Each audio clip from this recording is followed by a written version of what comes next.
I learned that with the swipe of my pen, I could charge someone with the lowest level offense. She put over 1,500 people in jail for marijuana violations and then laughed about it when she was asked if she ever smoked marijuana. So I learned at a very young age the power. So I decided I was going to start prosecuting parents for truancy. The power. Well, this was a little controversial in San Francisco.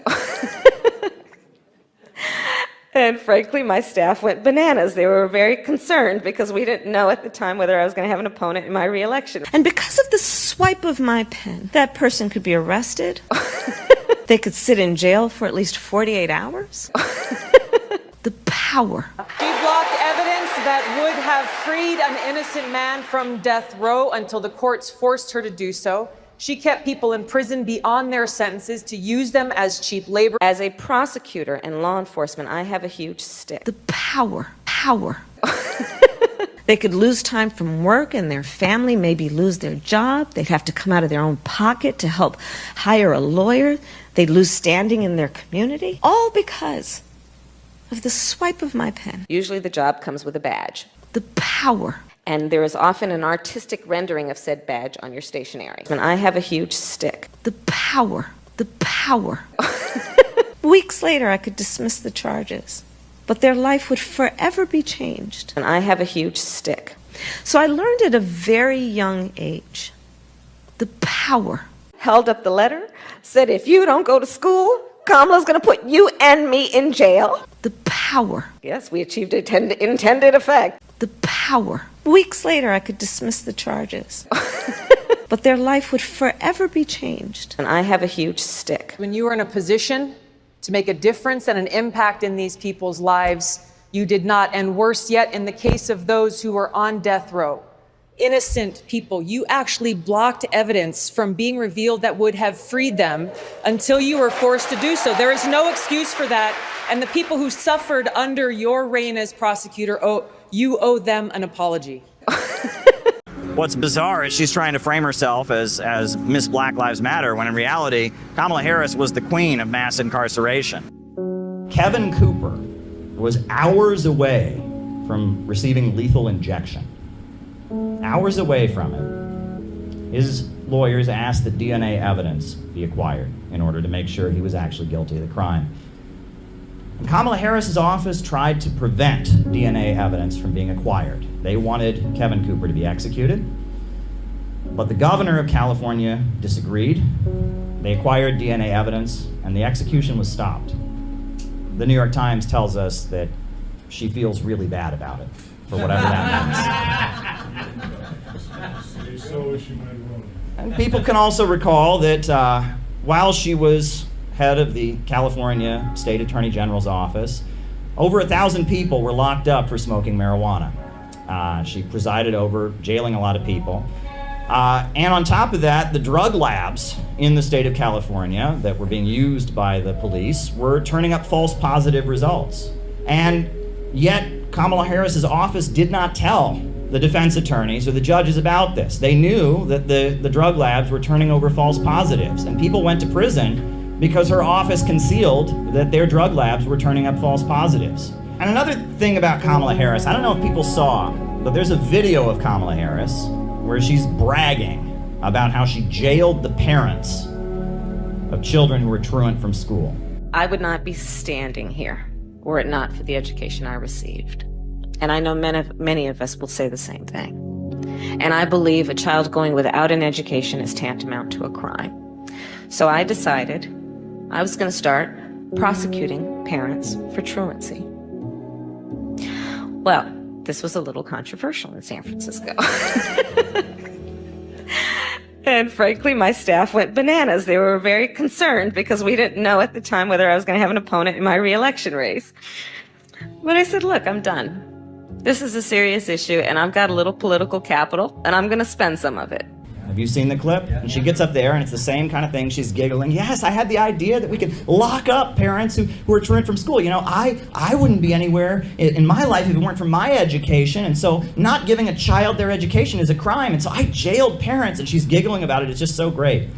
And you know, I see so much in US media, they like to trivialize incarceration. There's so many shows on Netflix and all of that where it ends towards the end where someone goes to jail, but it's part of the happy ending, it's okay.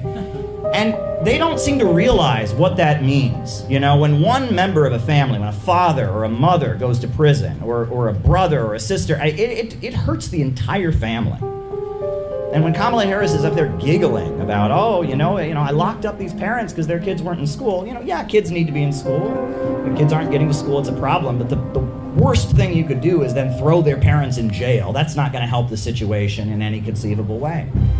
But when she's joking about it, and she's laughing about it, Kamala Harris, she says, what did she say? She said, well, I wouldn't be anywhere if it wasn't for my education. It's about her. The big line when she was calling out Joe Biden, when she was trying to contend with Joe Biden in the presidential election, what did she shout at Joe Biden? She shouted, "That little girl was me!" You know, there was a little girl in California who was part of the second class to integrate her public schools. And she was bused to school every day. And that little girl was me. And then her campaign started churning out T-shirts with the face of 10-year-old Kamala Harris on them. Do you remember this? Yes. It's almost like she wants us to vote for her because she was once a 10-year-old child. I mean, that's what it sounds like. What's particularly interesting is, you know, you remember when Barack Obama was running for president. We knew everything about Barack Obama. We knew all about Barack Obama's pastor. We knew about Barack Obama's father from Kenya. We knew the school he went to in Indonesia.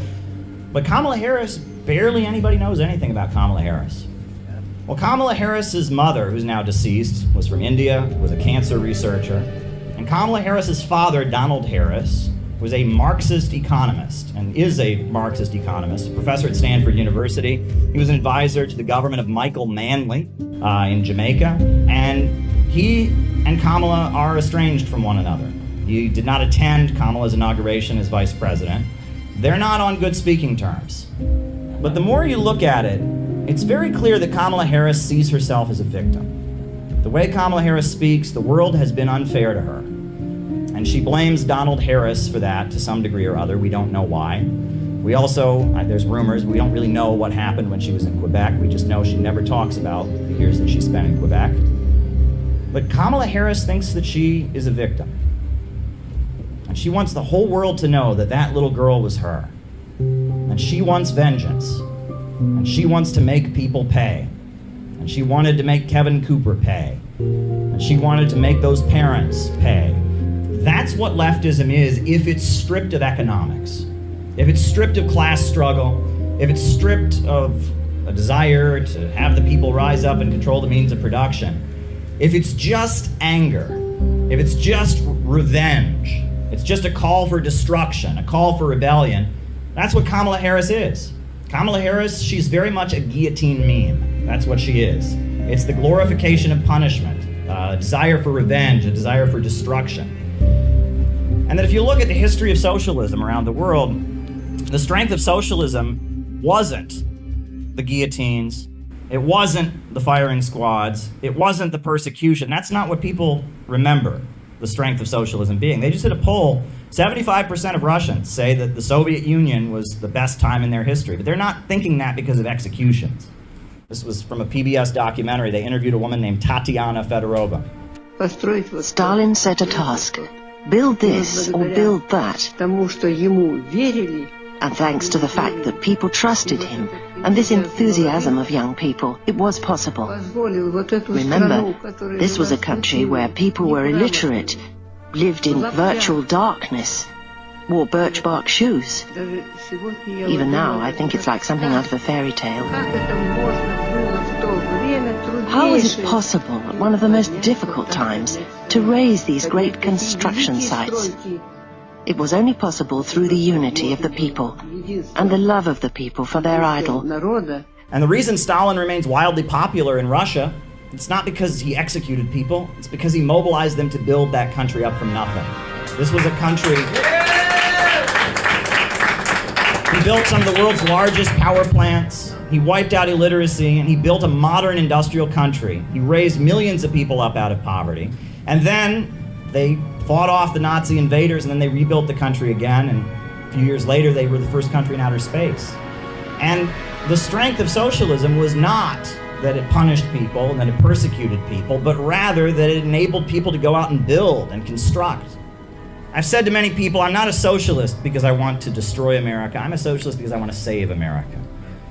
And we have to save America from the horrors that are being unfolded by an irrational system where profits come before people. I want to save America. I want to build a better world.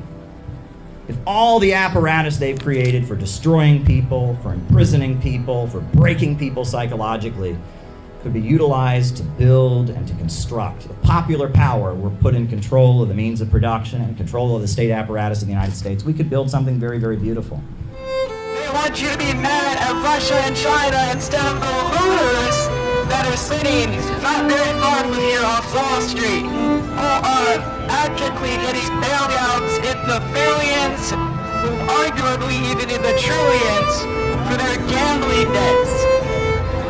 That's what we're here against, and that's why we're taking a stand for freedom of speech, because they're going after the Yahoo movement and anyone who stands against the imperialists, because they know we're a real threat and that's rising.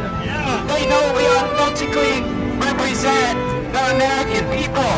They know that the American people are ready for a change and ready for an end to the wars. And that's why they're cracking down on our First Amendment. They're cracking down on our Fourth Amendment. They're cracking down on all the civil liberties we know and love. And when it really gets down to it, Kamala Harris is the favored candidate of the people who ran the State Department under Hillary Clinton. And that is very clear. And that there were disagreements between Barack Obama and Hillary Clinton. He got rid of Hillary Clinton as Secretary of State and replaced her with John Kerry. And that when Hillary Clinton was the Secretary of State during Obama's first term, we saw what happened, which was they were fomenting unrest and chaos all over the world in order to bring down governments they did not like. The government of Libya was the most prosperous country on the African continent. And, we saw what happened, which is cruise missiles. It was destroyed. Now the country's in ruin. People are drowning in the Mediterranean trying to get out of Libya. Syria was reduced to a civil war, millions of refugees, hundreds of thousands dead. And a lot of that was the U.S. State Department coordinating with social media to create unrest. And the result, we had the rise of ISIS and the terrorists in ISIS, and it was a disaster. Well, we understand where this comes from. There was an ideologue named Anne Marie Slaughter, who's with New America, or sometimes it's called the New America Foundation, the New American Institute. It's a think tank, and she openly talked about what she believed in. I mean, she wrote a very powerful essay talking about how the fight in the world today is between what she calls the open international system, globalism, and populists, and how populist leaders like Gaddafi in Libya, like Bashar Assad, or like Putin in Russia, or like, the people who support Brexit in Britain or Marine Le Pen, populist leaders are the danger, and that we need to promote this open international system, and that the goal is to foment unrest and chaos around the world to protect that open international system. And that's very openly stated by the Hillary Clinton State Department, by Anne Marie Slaughter, Samantha Power, and others. And there was a decision that was made in 2020 when it was made clear that Hillary Clinton couldn't run again. There was a meeting that was widely reported on in the local press in the Hamptons in Long Island, where all the Hillary Clinton backers took their money from Hillary Clinton and they put it behind Kamala Harris. She is Hillary Clinton's chosen successor. And I go over in the book about how it looks a lot like Joe Biden did everything he could to not name her as the VP. It was a very late decision. The Democrat National Convention schedule, you'll remember in 2020, listed Kamala Harris as separate from the VP speaker. After that schedule came out, Kamala Harris unfollowed Joe Biden on Twitter, and it looked like she was not going to be the VP nominee. 6 hours later, she was named the VP nominee. It was 10 days late, and the Biden administration did everything they could to avoid her. And if you look at what's come out since she's been in office, her staff, she can't keep them. There is a toxic atmosphere in her office. She is just, she is brutal to her staff. She doesn't make any mistakes. The only mistakes that can be made are by them. There is an atmosphere that is very competitive. Nobody on Capitol Hill likes the Harris people, they're called, for the way they treat other people. There is something particularly dangerous about Kamala Harris. And the more you look into it, It's not simply a matter of a very ambitious person. It's a matter of somebody who is very indifferent to other people's suffering. It's a matter of somebody who has a lot of pain and trauma and rage and a desire for vengeance. There is some really dangerous stuff going on there. And she is in an alliance with the regime change apparatus, the people that want to spread chaos and tear down governments around the world to preserve this open international system. There's a lot there people should be concerned. Hey folks, so I'm here with Paul LaRudy. And Paul LaRudy is quite an amazing figure. I don't quite know where to begin. I mean, he's a Renaissance man. Paul, I mean, tell us about yourself. I understand you got a degree in linguistics, a PhD. You're a very skilled piano tuner.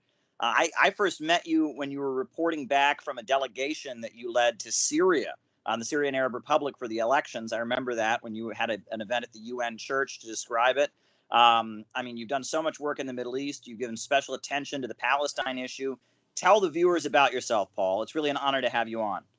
Well, it's my pleasure. I'm not a youngster. I'm 74 years old, and my first contact with Palestine was in 1965 when my father was working in Jordan, and I was studying at the time in France, and I went to visit him. And I got a considerable education, as many people do when they visit that area. And there was a Palestinian student of my father who basically became like a brother, a second child to my father, in the sense that he really wanted to make him part of the family and to sponsor him to go for a PhD, which he did at Georgetown University in Middle Eastern history. And I was his roommate while he was there, and I got my degree a few years later than him in linguistics, also from Georgetown. But anyway, along the way I kept getting educated more and more about what's happening. And I'm not sure what else to tell. I love being a piano technician, if for no other reason that it gives me a huge amount of independence. I don't have to report to a boss. I'm not accountable to anybody, and I can speak my mind. The only thing I have to worry about is being killed or imprisoned, and I'm willing to live with that. Okay, sounds good. Sounds like a good deal. Now you are based in the Bay Area, and on our YouTube videos here on this channel, we talked a lot about a certain political figure by the name of Kamala Harris, and I view her as potentially the most dangerous politician in Washington right now.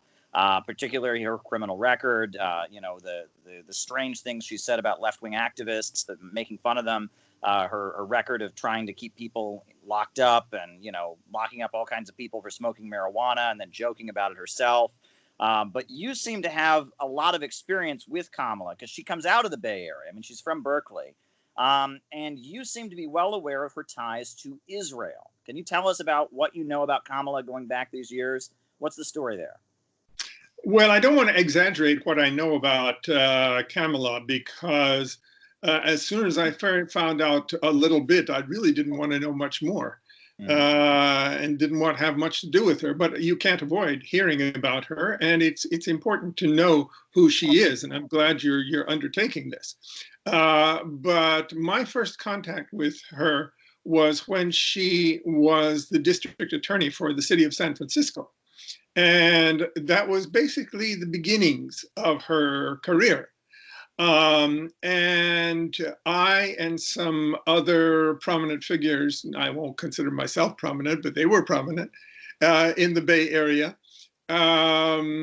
discovered that she had just returned from a week's trip to Israel, which, you know, we've seen it 1,000 times, and thousands of people have made this trip to Israel. So who makes the trip to Israel? When it's the district attorney of a city, and even at lower levels, it says this person is somebody that the Israel Lobby, the Zionist organization, considers to be prominent and promising. And so we decided to have a meeting with her, if nothing else, just so that she could consider, we didn't know her very well at the time, consider the other side of the picture, the Palestinians and that sort of thing. So she agreed to a meeting, and 5 of us went, and one of my colleagues there on the committee said, well, you know what this was after we left? This was, she gave them a week, 24 hours a day of access to her. And just to show that she's reasonable and fair, she gave us half an hour. Wow. Well, let me interrupt you just there.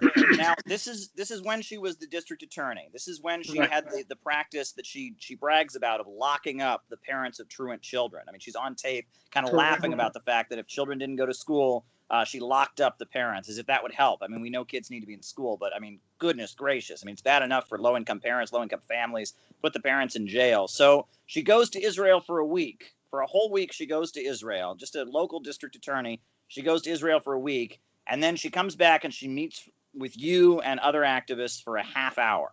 What went on in that meeting? What was she like? What did she say to you? What did you say to her? Basically, she said essentially nothing. She just sat there and listened, and we asked if she had questions. She had none. Wow. We asked her questions, and her answers were very non-committal and extremely short. So it was clear that she didn't want to be in that meeting, but she felt that for her credibility, she should meet with us. So now, that was. Is there a Muslim American community in the Bay Area? Oh, yes. And how has she interacted with them? Because I know at this point, you know, we see with the rise of Ilhan Omar and other figures, the Muslim American constituency is very important to the Democratic Party. What was her relationship with the Muslim American community in the Bay Area? I wish I could tell you. I know the people who can give you that answer, mainly from CARE. They would know better than anybody else. And Zahra Bilu would be definitely up to date on this. I am not. I think there was, what shall I say, a sort of modus vivendi between them, and that. But I do know that the Muslim community was very concerned with what they considered to be abuses, and I would agree with them. Abuses in terms of violating the civil rights of Muslims. So, but the extent to which that was the case, I really can't testify to very much. Now, she published this memoir, this kind of autobiography before her campaign, in which she presents the image that as district attorney, she was fighting for the rights of the low-income people, and she was disgusted. Was that your experience of her career as district attorney? I mean, did she have that kind of reputation? Not exactly. She was and is dedicated to real traditional law and order, which is essentially bashing heads and using extreme force in order to get it done. And threats. I mean, threats using some people as examples, for example, in order to intimidate others. But that's a normal part of law enforcement, isn't it? And she didn't have much experience in law enforcement, and she wanted to show that she was on the side of the police. Well, what I'm curious about, you know, back to her trip to Israel and stuff. Can you talk about these trips that politicians take to Israel and the kind of thing that goes on? I mean, you mentioned that they gave her 5 days, all day. But what do they show the politicians there? What do they tell them? What kind of offers are made to them? What goes on these trips? Well, it's not so much the trips, although the trips are definitely propaganda and they're junkets. They wine and dine them, best hotels, all this sort of thing. But well before that, they approached them, and this happened recently to one of the supervisors in our county, Contra Costa County, who is a skilled politician and actually one of the better ones in the area. Um, and but they pick out these people who look like they're articulate, they're smart, they are ready to play the game, and they go to them and they say, look, we like you, we want to see you go places because we think that you have a lot of promise. Mm-hmm. And we're in a position to make that happen. We can help with funding. We can help with contacts. We can help with volunteers. We've got thousands of volunteers that can help you, for example, with a campaign or something. We are, they won't say this, but we are kingmakers. Mm-hmm. And we're professionals at it. We're as good as anybody in promoting political careers of people. If you want to go somewhere, we will work with you, we will help you, and we will get you places. I can't remember honestly right now whether Barack Obama was one of those, but the typical road is that they spend only 1 or 2 terms at each level of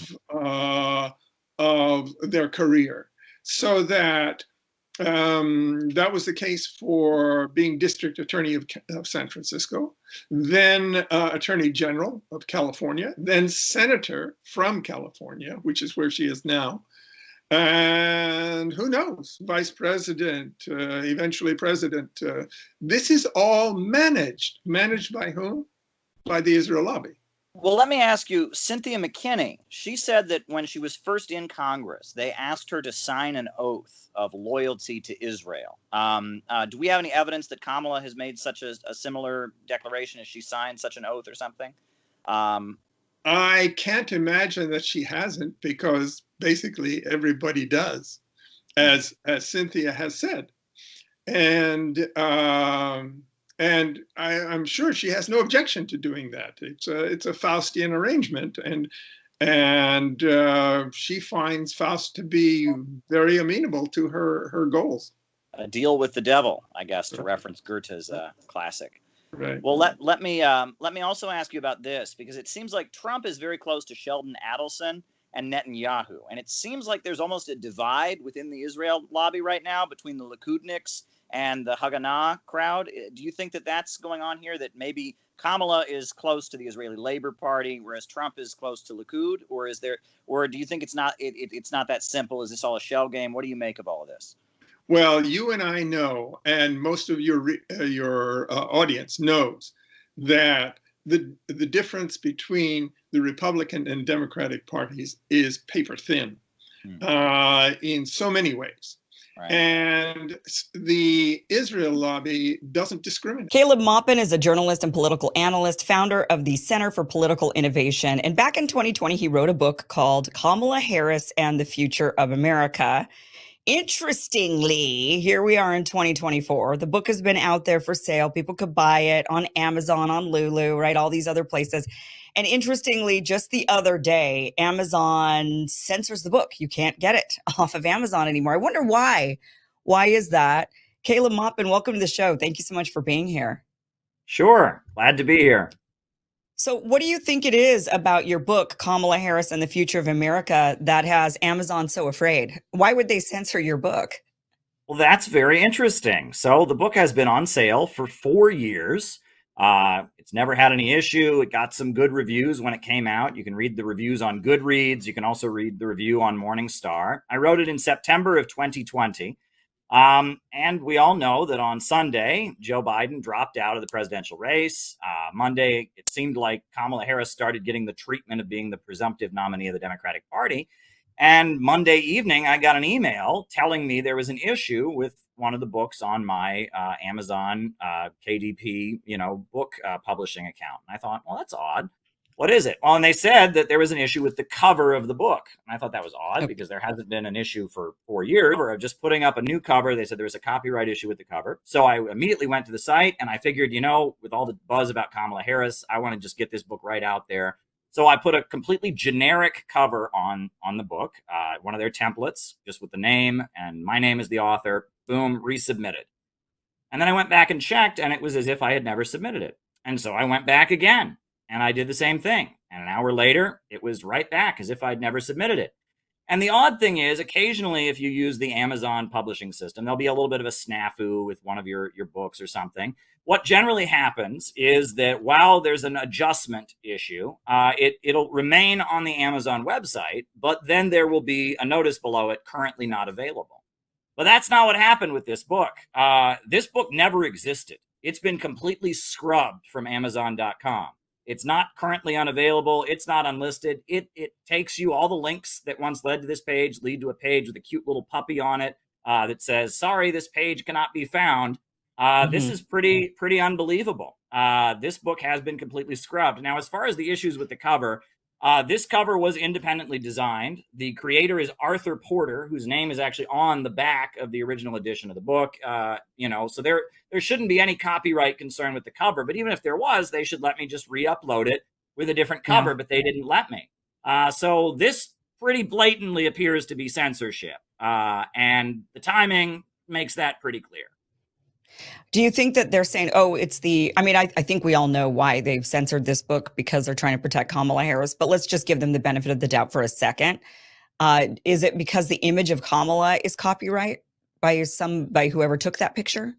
Well, if that was the case, I could upload it with a blank cover, and they're not allowing me to do that. They are rejecting it every time I upload it with a blank cover. I have uploaded it with a blank cover about 6 times, and each time it shoots it right back to me. So clearly it's not an issue with the cover. Clearly it's something else. Max Blumenthal, if you look at his Twitter, he raised the question of whether this came from the White House, because apparently the way in which this book has been, taken down by Amazon matches what happened to a number of books related to the COVID issue during the pandemic that were removed at the direct request of the White House. So I don't know exactly what's going on here, but it's pretty clear they don't want this book up with any cover. So right now I've got it up on Lulu, which is another, book publishing online outlet. And this has created quite a firestorm. There's a few things I must say. First of all, this book is not a partisan hit piece, right? I am above that, right? I didn't just throw everything at the, kitchen sink, everything but the kitchen sink at Kamala Harris. I wrote a book, an essay in 3 parts where I made 3 political points about much more than Kamala Harris. I raised awareness about aspects of our political system. It's divided into 3 parts. The first part is about how Kamala Harris grew up in the Berkeley New Left, the 1960s counterculture, the Bay Area. Her parents met at anti-war protests. Her father is a Marxist economist. Her parents were most likely involved in some kind of communist organization when they met.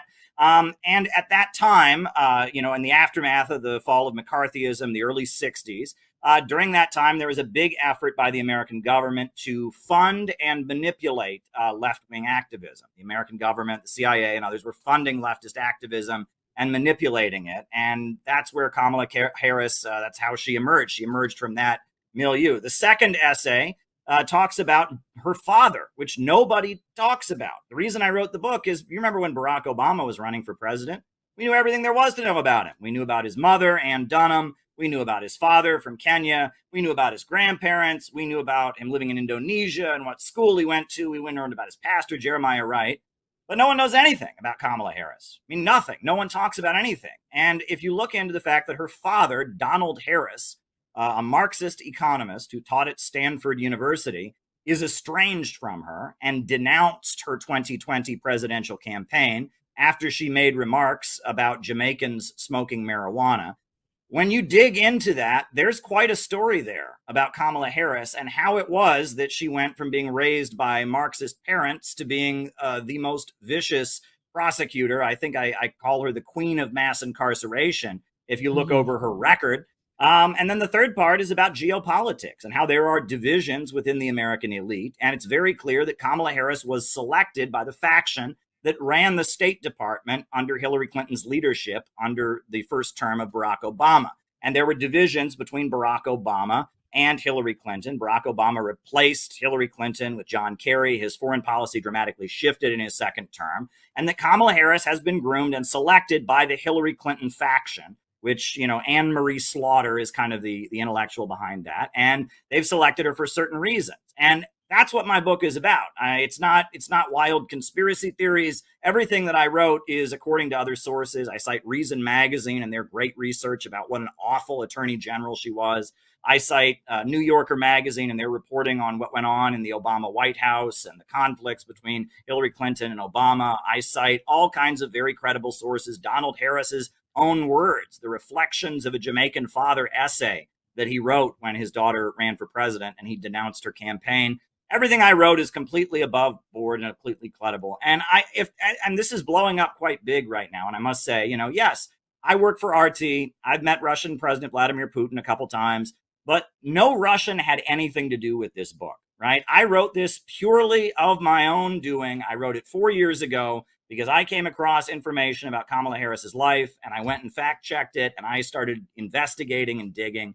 No Russian had anything to do with this book. This book is not Russian propaganda in any conceivable way. And I think if I had spoken to my Russian friends about doing it, they would have probably tried to persuade me not to publish the book. They would have told me, don't do that. Don't rock the boat. You're only going to get in trouble. So this book is not Russian propaganda. It's not a Russian conspiracy. And it's not a partisan hit piece. It's 3 essays, or I guess an essay in 3 parts, on American politics, American foreign policy, psychology, the background of Kamala Harris, and how we got where we are. That's what the book is. And apparently Amazon thinks that it shouldn't be out there. Seems like you'd have a lawsuit against Amazon. This seems like election meddling. I mean, it was bad enough for them to remove all the COVID stuff that they thought was misinformation.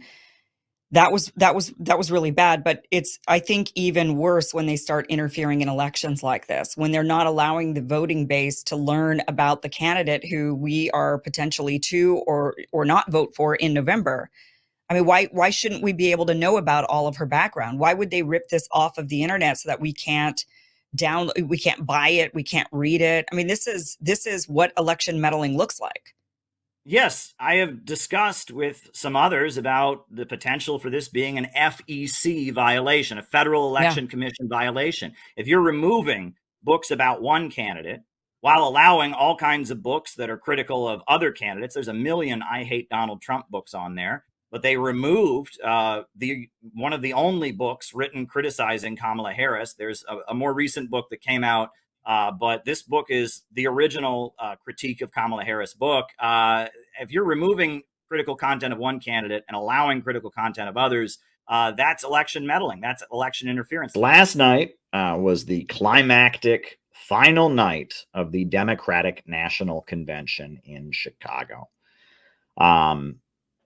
And as is typical, the presidential candidate who is nominated gave a speech laying out her vision and her campaign. Now, it just so happens that the presidential candidate, the nominee of the Democratic Party in this upcoming election, is none other than Kamala Harris. And Kamala Harris is somebody that we have studied extensively here. I wrote a book that has now sold over 3,000 copies. My book on Kamala Harris that was a sensation as soon as they decided to ban it from Amazon. I published it in 2020, but they banned it from Amazon, and so I republished it on Lulu, and then I republished it, and we distributed over 1,000 copies of it this week. And so I've been studying Kamala Harris for a long time, and having studied Kamala Harris and her career and her family background, etc., I have some insights into her speech and what she's really said and what she really means that other people may not have. So we are going to just go over her speech tonight. We're just going to go over it point by point. We're going to listen to it here. And I'm going to tell you what you're missing. I'm going to decode Kamala Harris's speech. I am going to let you in on the details that you may not have. I'm going to basically give you the inside scoop on Kamala Harris's late night primetime speech. Here we go. Thank you. Please, thank you. Please, thank you so very much. Thank you, everyone. Thank you, everyone. Thank you. Okay, let's get to business. Let's get to business. All right. So let me start by thanking my most incredible husband, Doug, for being an incredible partner to me, an incredible father to Cole and Ella, and happy anniversary, Dougie. I love you so very much. To our President Joe Biden, when I think about the path that we have traveled together, Joe, I am filled with gratitude. Your record is extraordinary, as history will show, and your character is inspiring. And Doug and I love you and Jill and are forever thankful to you both.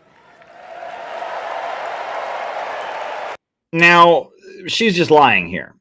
As I showed in my book, Joe Biden did everything he could to prevent Kamala Harris from being his vice presidential nominee. He set a date, and once that date was announced, he still didn't have a VP named. And then Kamala Harris was listed on the schedule of the 2020 Democratic Convention separate from the VP nominee.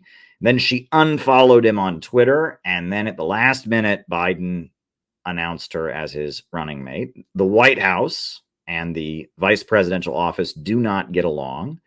And I mean, it's just absolutely a lie that Kamala Harris and Joe Biden get along. And in fact, Seymour Hersh, the very well-respected journalist, revealed that the reason that Kamala Harris is the nominee is because she got together the rest of the executive branch of the cabinet, and they threatened Joe Biden with the 25th Amendment, that if every member of the cabinet signs on, a president can be forced out of office. So they threatened to force Joe Biden out of office with the 25th Amendment by having every single member of the cabinet vote him out, basically. And so in exchange for that, for her not doing that, he agreed to drop out of the race. So the idea that Kamala and Joe Biden are good friends, good buddies, that is bull honking, right? Kamala forced her way into the vice presidential seat. Kamala forced her way into the nomination by threatening to humiliate Joe Biden by removing him from office, having him be the first president ever removed from office, right? Nixon resigned, but he would be the first president ever removed from office. So that part there just doesn't match reality. She is lying through her teeth, which is something that Kamala has absolutely no problem doing. And we'll talk about that later. But the idea that Joe Biden and Kamala Harris are friendly with each other, respect each other, false. And to Coach Tim Walz,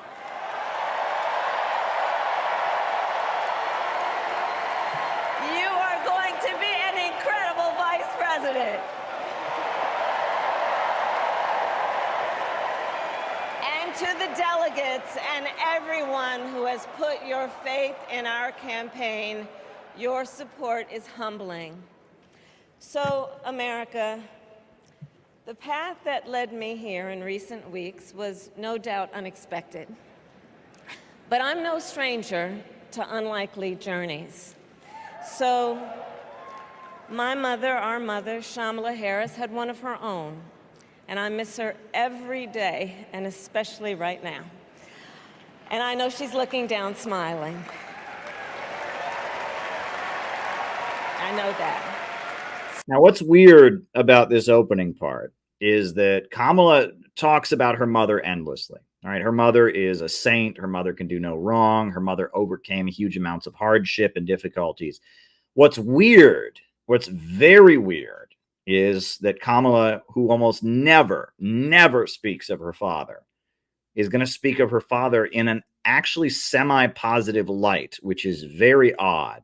And that is going to be the weirdest thing coming up. And I think it had a lot to do with a lot of things, but we'll get to that. But the first part about idealizing her mother and all of that, there's nothing new there. So my mother was 19 when she crossed the world alone, traveling from India to California with an unshakable dream to be the scientist who would cure breast cancer.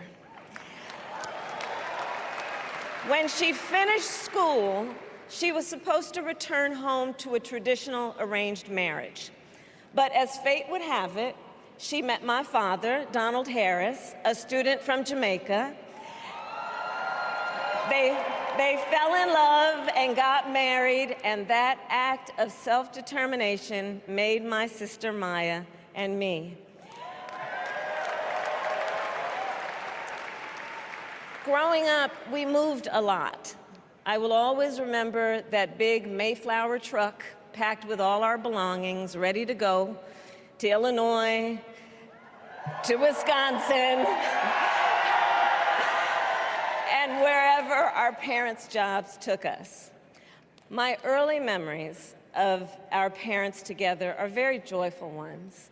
A home filled with laughter and music, Aretha, Coltrane, and Miles. At the park, my mother would say, "Stay close," but my Now, this is very interesting, and this part is a specific reference to something. father would say, as he smiled, "Run, Kamala, run. Don't be afraid. Don't let anything stop you." Now, that is very, very odd, right? She rarely ever speaks of Donald Harris. The two of them are estranged from each other. They don't like each other. He denounced her 2020 presidential campaign. And when he denounced her 2020 presidential campaign, he wrote an essay called Reflections of a Jamaican Father. And in that essay, he actually wrote about this. And what Kamala just said, that's an answer to this. So this is from his essay, and I quote it in my book, right? His essay didn't get a huge amount of attention, but here it is, right? One of his last memories of Kamala, he said, "Now far away in the diaspora in 2018, one of the most vivid and fondest memories I have of that early period with my children is the visit we made in 1970 to Orange Hill. We trudged through the cow dung and rusted iron gates, uphill and downhill, along narrow, unkempt paths to the very end of the family property, all in my eagerness to show the girls the terrain over which I had wandered daily for hours as a boy, with Miss Crishy hollering in the distance, 'You better come home now, boy, or else.'" And he's talking about his homeland of Jamaica. And he's talking about, in his homeland of Jamaica, he's talking about what it was like to take Kamala there. And in the essay, he says, "Upon reaching the top of the hill, of the little hill that opened much terrain to our full view, Kamala, ever the adventurous and assertive one, suddenly broke from the pack, leaving behind Maya, the more cautious one, and took off like a gazelle in Serengeti, leaping over rocks and shrubs, fallen branches in utter joy and unleashed curiosity to explore the same enticing terrain. I followed quickly with my trusted Canon Super 8 camera to record the moment." Now, if you go and read Reflections of a Jamaican Father, which I quote extensively in my book, that section of the essay is almost heartbreaking, because you can tell Kamala Harris's father, Donald Harris, despite the fact that his daughter is against everything he stands for, despite the fact that she locked up poor people, despite the fact that she disrespected her Jamaican heritage and that she loathes him and blames him for all of her family's hardships, he still is her father. He still loves her. He still thinks of her that way. And when he described her as the adventurous and assertive one, right, he was basically telling us in a subtle way that his daughter is power hungry, that his daughter will do anything to get ahead, right? The adventurous and assertive one. Suddenly, he's very subtle in this essay. Now, this essay also, it hints at some other things. And you can read my book. There's a couple other little codes in the essay, little coded remarks in this essay, in Reflections of a Jamaican Father that I quote in my book on Kamala Harris. But basically, it appears that because I wrote this book and they made the mistake of banning this book from Amazon, and then my book exploded and was all over Jimmy Dore and was all over InfoWars and all of that, because of that, they felt a need to kind of answer it. So this is Kamala trying to say that she does love her dad on some level, that she does have a relationship with her father on some level, right? And she's even dog whistling the line about her being assertive and running. It's very interesting that she chose to do this. Now, as this goes on, you're going to see, when Donald Trump said that Kamala Harris, he didn't realize she was black, he thought she was Indian, right? That is a punch in the gut that Kamala Harris has to deal with, because Kamala Harris wants to be the first black female president of the United States. She wants to be a black woman. And instead, she is a woman of Jamaican, Caribbean, and Indian descent who's estranged from her Jamaican father, who spent her career locking up and imprisoning black people, and doing so in a vindictive, cruel, and sadistic way. And we're going to get into that later, because she just completely glosses over her career as a prosecutor in this speech. But Kamala Harris really needs to convince you that she is a black woman, and that she spends the next chunk of the speech doing that, in kind of a cringe way. That's partisan behavior. And Amazon is an ultra monopoly. Let's remember that. They're not just some corner bookstore that decides, oh, we want this book, we don't want that book. Amazon is an ultra monopoly, and they are using their power to manipulate elections. This looks blatant. This is an effort to silence and censor criticism of Kamala Harris, and it came right as she became what the media is heralding as the presumptive nominee of the Democratic Party. Right. We'll have to see what happens. Well, and that's why it's so damning.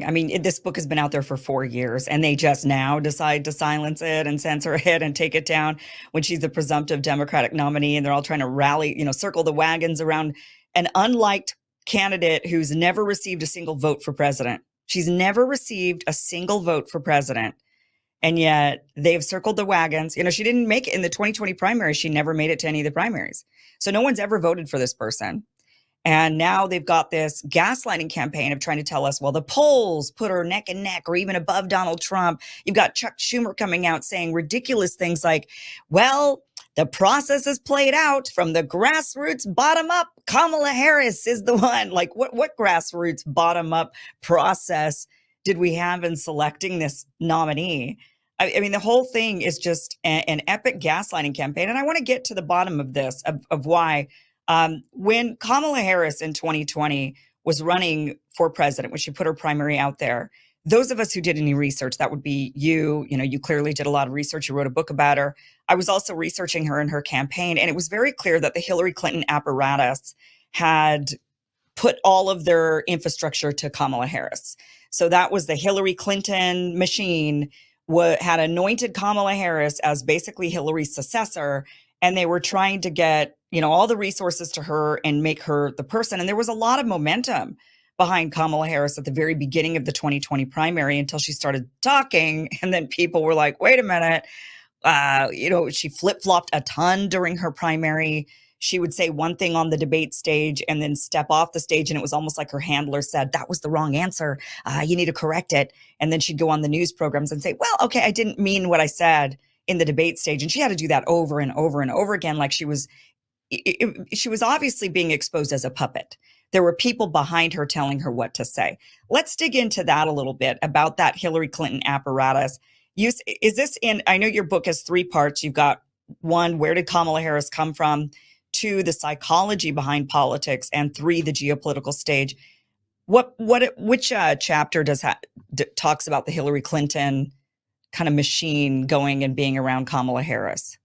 Well, that would be in chapter 3 of the book. Okay. And I talk about the fact that there was a meeting that took place on Long Island in New York. It was reported on in kind of the gossip columns of New York, page 6 and all of that, that all of Hillary Clinton's major donors went to a meeting in the Hamptons, and they decided to pull their money from Hillary Clinton. Hillary Clinton was talking maybe having another presidential run in 2020, and they threw all their money behind Kamala Harris. She was the one that they went with. And that then points to the fact that when Hillary Clinton ran the U.S. State Department under Barack Obama's first term, the results were catastrophic for the world. The Arab Spring, that widespread, episode of chaos and rebellion, there was a huge effort by Silicon Valley, the tech monopolies, to inflame explosions of rebellion across the Middle East. And the result was Libya, which was the most prosperous country on the African continent, being reduced to rubble and chaos and instability, terrorist groups, etc. People are now drowning in the Mediterranean trying to get out of Libya because it's so bad. It was once the most prosperous country in Africa. The result was the Syrian civil war, which had hundreds of thousands of people dead, millions of refugees. The result was the emergence of the ISIS terrorist organization. We've seen the horrendous things that have come out of that. The results of what Hillary Clinton did when she was Secretary of State and when Jared Andrew Cohen was functioning as the middleman between the U.S. State Department and Silicon Valley. He's a former Google Alphabet exec who was playing that role.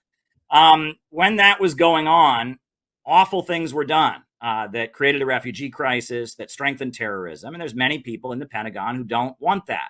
But we learned, as Barack Obama was leaving office, in an essay published in Foreign Affairs magazine by Anne Marie Slaughter, who was the intellectual who largely guided Hillary Clinton and guided the Hillary Clinton State Department, we learned what they were trying to do. And she spelled it all out in this Power of Populism essay that she published in 2016 in Foreign Affairs magazine. Foreign Affairs is the magazine of the Council on Foreign Relations, the main, U.S. foreign policy think tank. And Anne Marie Slaughter, Hillary Clinton's advisor, said that her belief was it was the job of the American government to foment revolution all over the world to help create what she called the open international system. And that with freedom of information, i.e. social media, we could spread unrest and chaos all over the world. And the target is populism, populist governments like Xi Jinping in China, like Putin in Russia, like Maduro in Venezuela, but also like Donald Trump, but also like Marine Le Pen and like, the people in Britain who are in favor of Brexit, and that populism is the enemy. The open international system or globalism must be defended, and the way to get it is to foment rebellion and chaos with social media. That is a formula for disaster, and many people in the military don't want that. And I think that can be understood as to why Tulsi Gabbard used her limited time on the debate stage to deliver in 2020 what was one of the most epic political knockouts I have ever seen.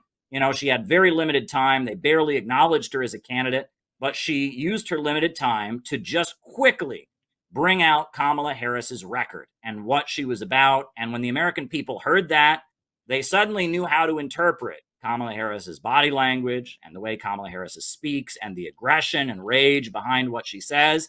And they said, wait a second, this isn't empowering.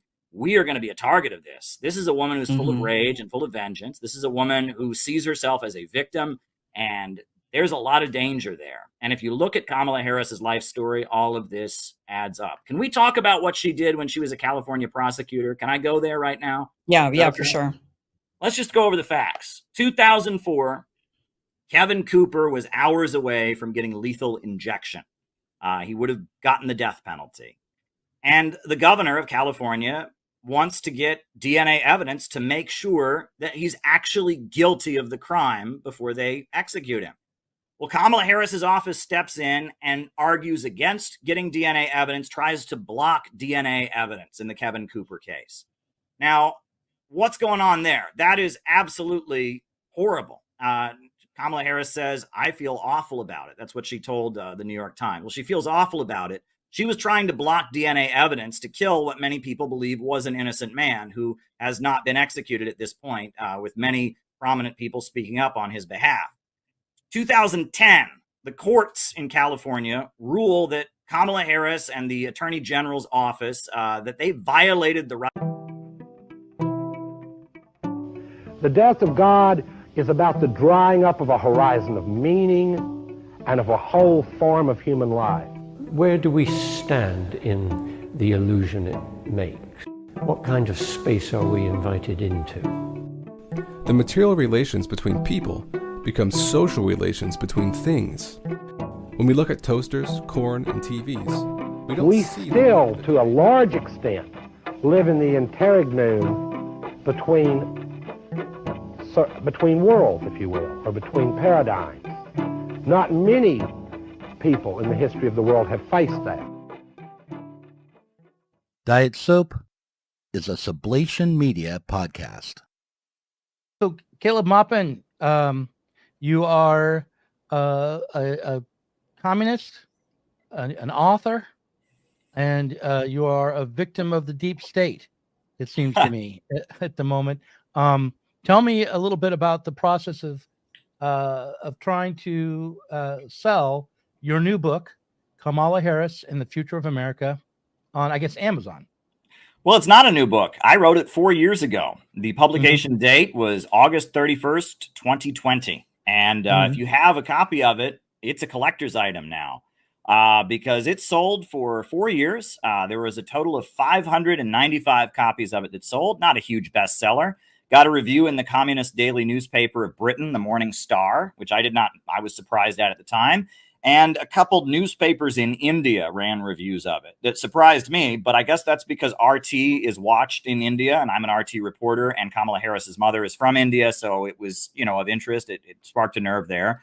But overall, I wrote the book in 2020 because I did some research. I came across someone who had worked with Kamala Harris's father academically. So I wrote the book. People read it. They found it very insightful. If you go to Goodreads, the reviews are all still up there. Everyone who read it loved it. Very few people read it and didn't have positive things to say about it. So I wrote it, underground book, self-published pretty much. I mean, CPI, we have a team of people that do layout and stuff, but we published it. No big deal. So it was on sale on Amazon for 4 years. And on Sunday, July 21st, Joe Biden announced he was not running for president. And on Monday, July 22nd, Kamala Harris started getting the presumptive nominee treatment by mainstream media.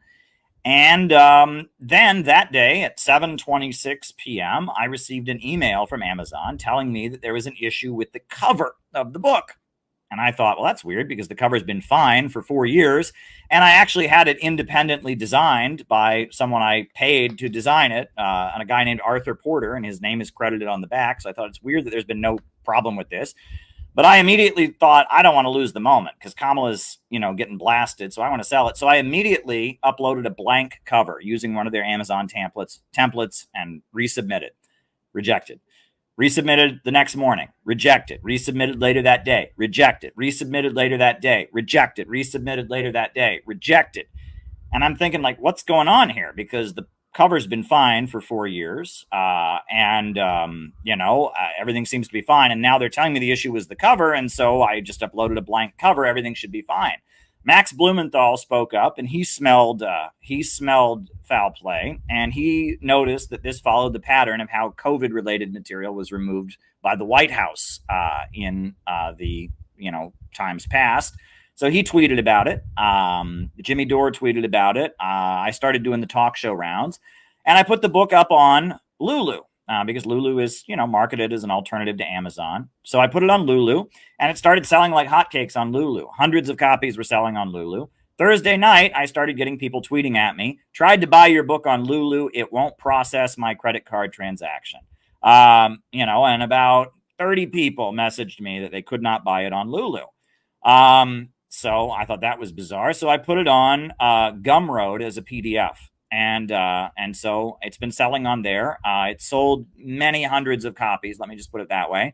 Now, as of Monday, they restored it. No explanation, but Amazon just sent me an email after it had been rejected like 6 times, all of a sudden, even though they had rejected my last attempt, all of a sudden I received an email, your book has been published by Amazon. And I'm just like, okay, this is a little bit bizarre. And all the links suddenly work. Now, what was weird is, I don't know if you've ever worked with Amazon before, but generally when there's an issue with a title on Amazon, which happens, like an issue with the cover or something like that, it generally what happens is all the links stay up, but it says, title not available. But when Amazon took my book down, it was scrubbed. It wasn't there. Like, it just led to, sorry, this page doesn't exist, and a picture of a cute puppy. They just completely scrubbed it from Amazon. You couldn't read the reviews. It was like the book had never existed. Now it's back. The reviews are missing, but the ratings are still there. The customer ratings are still there, and it's got the blank cover on it. The whole situation is very, very weird and bizarre. Lulu is apparently now processing transactions as well. And they sent me an email saying that the reason on Thursday that no one could buy the book, and no one bought the book over the weekend, no one bought the book on Friday, but now, as of last night, people can buy the book again on Lulu. They're saying that was because so many people were buying it and maybe it overwhelmed the system. I have a hard time believing that. Generally, booksellers like to make lots of money and they want to sell, many copies of books. So I don't buy that, but I'm glad people can buy it on Lulu now. Glad people can buy it on Amazon right now. But it's very clear that on the day Kamala Harris became the presumptive nominee, one of the only critical books about Kamala Harris, I think there's only 2 critical books about Kamala Harris that have ever been published, mine and another book that was published called Amateur Hour, that was published by the Washington Times Press. Those are the only 2 books. Well, one of the only 2 books criticizing Kamala Harris was removed on the day she became the presumptive nominee, taken down for a week. Now it's back. I guess the adventure continues. Well, when they were rejecting your book at Amazon again and again and again, was it always for the same reason? They didn't give a reason. It would just, I would submit it and then it would shoot it back to me as if I hadn't submitted it. And I would submit it and then it would shoot it back to me. It would just not accept the submission, basically. I went through that process about 6 times. It usually took about an hour for them to just shoot it back to me. So now, a couple of years ago, if I had heard this story, what I would say is, well, look, especially as someone who's a little older, I would say, look, these computers, usually there's human error. Yeah, you try to submit something and you've done something wrong and you don't know what it is, and then you try again and again as you change something and it will work. But it's probably not a conspiracy. It's probably just a glitch. But now, it would be really naive for me to say that, because we know that over the last couple of years, it's been exposed the degree to which, particularly the Department of Homeland Security, has intervened in controlling what can be seen and what can be said online. There's something called the Twitter files. People think I only care about the Twitter files. I do talk about it a lot, but that was a project that aimed not only at Twitter, but also at Google, at Facebook, at Amazon, at the mainstream news. And you mentioned the COVID period. Well, it really didn't get started then. It got started during the 2020 election, and it was designed to protect election integrity, so-called. But it certainly happened during the COVID period as well, and something called the Virality Project was running out of the Department of Homeland Security through some cutout organizations and universities. So when you talk to Blumenthal about this, what tipped him off? Just the fact that it was being rejected in the content, or we have not directly interacted about it, but he tweeted about it on social media, asking if the White House had removed it and pointing to how COVID-related material was removed. And then after that, a number of people that had COVID-related books removed texted me and said it was the exact same way, and sent me messages, tweeted at me and said, yeah, this is how they took down my COVID-related book. This is how they took down my book criticizing Dr. Fauci. And it was because you had an image originally, because you had an image of Kamala on the cover. Right? I don't know. That's what they said. There's an issue with your cover, right? Is what they told me. Did they say it was copyright or something else, or just issue? Just there's a problem with your cover. It could be unacceptable by Amazon standards, something like that, I believe. And this is the cover, and it was designed by Arthur Porter, and there's been no issue with it for the last 4 years. That's like that's a drawing of her based Well, on I think he took an image of her from, I actually don't know. You have to ask him. I shouldn't speak to this because I might say the wrong thing, but this is our CPI logo here. That's, a design there. There's a Black Lives Matter protest behind her. It's like an image of her. She's like transparent. So I don't know exactly how we went about designing it, but this is the cover that we used. Right. So let's talk about the book itself. It is a critical book about Kamala Harris, or Kamala Harris. I think, I don't know. How do you say it? Anyway, it starts with some things that you might, if you're on the left, you might already know. She's the queen of mass incarceration. But then it goes on to some things about her connection to the New Left, and how she's part of a project to manipulate leftist politics in America. And then it goes on to talk about her father. So I want to pick up with her father. What did you make of Donald Harris? Who is Donald Harris, and what should we know about him? Donald Harris is from Jamaica, and he is an academic economist, and so we'll go through that. From my earliest years, he taught me to be fearless. But the harmony between my parents did not last. When I was in elementary school, they split up, and it was mostly my mother who raised us. Before she could finally afford to buy a home. Yeah, and it was not a friendly divorce.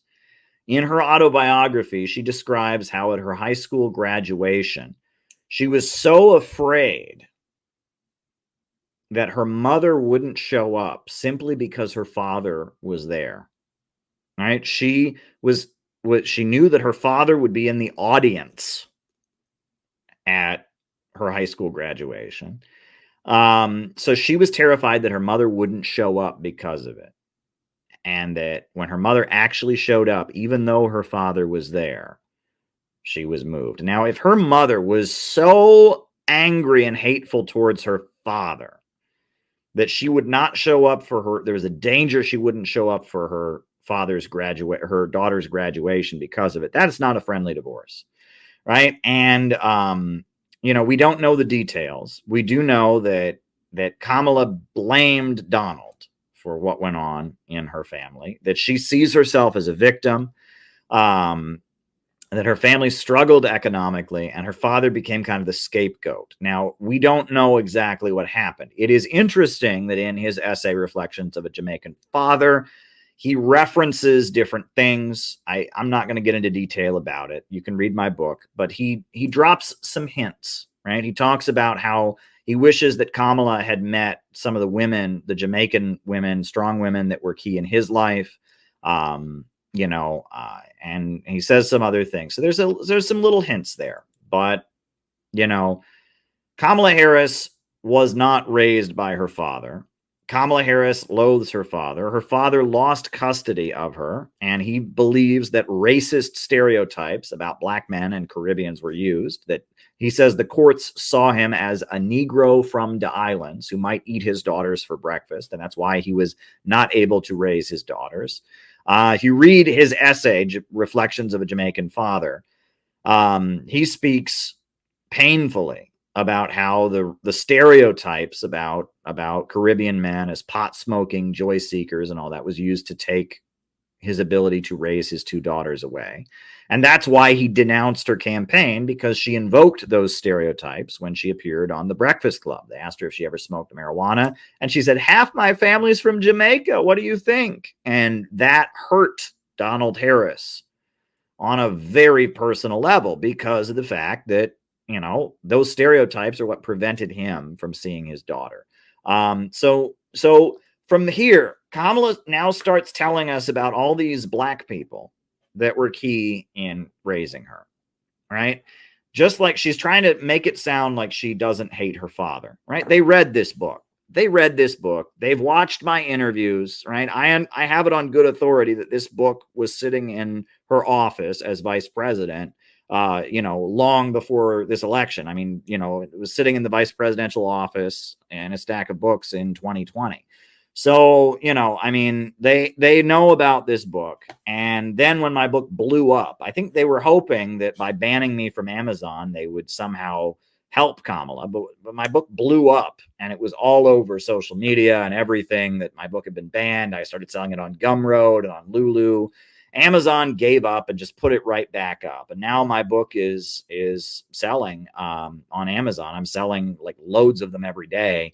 People are reading it. So this was her trying to pretend she doesn't hate her black father, because Donald Trump has come out with, you're not really black, you're Indian. And she did make her career by locking up black people, and she is completely estranged. You'll notice that her 85-year-old father, who is alive, was not in the audience tonight. He wasn't at her inauguration as vice president, right? She hates her dad, and she blames her dad for all of her problems, and she thinks she was a victim of her dad. That little girl was me, etc. But let's continue. Rented a small apartment in the East Bay. In the Bay, you either live in the hills or the flatlands. We lived in the flats. A beautiful working class neighborhood of firefighters, nurses, and construction workers. And this is also where some people are pointing out, if you look at where she lived, especially she spent her high school years in Montreal, Canada. She never talks about what it was like living in Montreal. She never talks about her high school experiences. Very little does she ever talk about them. But the area she was living in was a very fancy, luxurious, wealthy area. Kamala wants you to think that it's a rags to riches story, and it is not a rags to riches story. I mean, her mother comes from a very wealthy family in India. Her father, is descended from one of the wealthiest plantation owners and slave owning families in Jamaica. And her father's family owns huge tracts of land in Jamaica and stuff. I mean, she is not from some impoverished background. Okay. And the area that she lived in, Montreal, is a very, very wealthy area, according to the information I'm getting now. But she wants to tell you it's a rags to riches story. And now she's going to start listing off black people that were influential in her childhood in order to convince you that she is a black poor person. All who tended their lawns with pride. My mother, she worked long hours. And like many working parents, she leaned on a trusted circle to help raise us. Mrs. Shelton. Your mother had servants, is what is the case, right? You were raised by paid servants because your mother was from a wealthy family in India and was, employed doing, medical work. No. Let's continue. Ran the daycare below us and became a second mother. Uncle Sherman, Aunt Mary, Uncle Freddie, Auntie Chris. None of them family by blood, and all of them family by love. Yeah. Now, are these real people she's mentioning? I assume they are. I have no reason to think they're not real people. It is interesting that, the names she's giving, it's almost like stereotypical, right? She's basically telling her audience in response to Donald Trump accusing her of not being black. I'm black. I have an Uncle Sherman. I have an Uncle Freddie. It's a little cringe, but whatever. She could be telling the truth, right? We don't know. Family who taught us how to make gumbo, My point stands. to play chess, and sometimes even let us win. Family who loved us, believed in us, and told us we could be anything and do anything. They instilled in us the values they personified: community, faith, and the importance of treating others as you would want to be treated, with kindness, respect, and compassion. My mother was a brilliant, 5-foot-tall, brown woman with an accent. And Now, watch her facial expressions here. Watch her facial expressions here. as the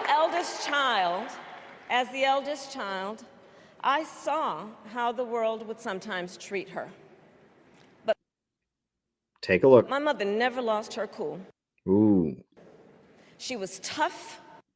Take a look at this. Courageous, a trailblazer in the fight for women's health, and she taught Maya and me. Now, she's practiced keeping it under control here, keeping her cool.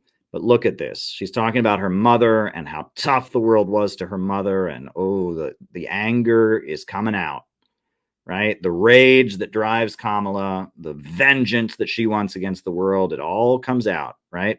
Look at the facial expressions here. Again, she's practiced with her team, keeping it under control. Don't show the world how angry you are. Don't show the world that little girl was you. Don't do it. Don't do it. But look, she can't cover it up. This is a hateful, vengeful person. But my mother never lost her cool. Look at the eyes. She was tough. She was tough. Courageous, a trailblazer in the fight for women's health.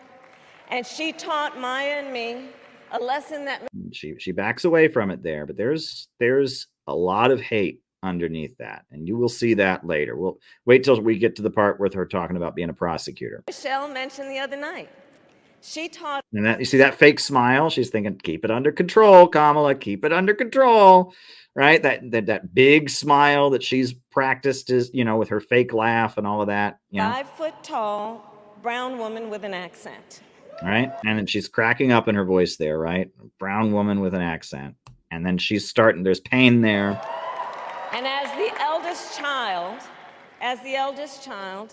I saw how the world would sometimes treat her. Ooh, and here it comes. But my mother never lost her cool. She was tough, courageous, a trailblazer in the fight for women's health. She's breathing it in. She's trying to get control. Maya and me a lesson. And then a fake smile, got to keep control. That forced laugh, that fake smile. That Michelle mentioned the other. She's doing her fake laugh that she's supposed to do whenever she gets angry. Night. Right? See that the big teeth. I'm not angry. She taught us to never complain about injustice, but do something about it. Do something about it. That was my mother. And she taught us, and she also taught us, and never do anything half-assed. And that is a direct quote. Caleb Maupin, old friend of the show, journalist, broadcaster, speaker, and political analyst, to which we need to add the word author.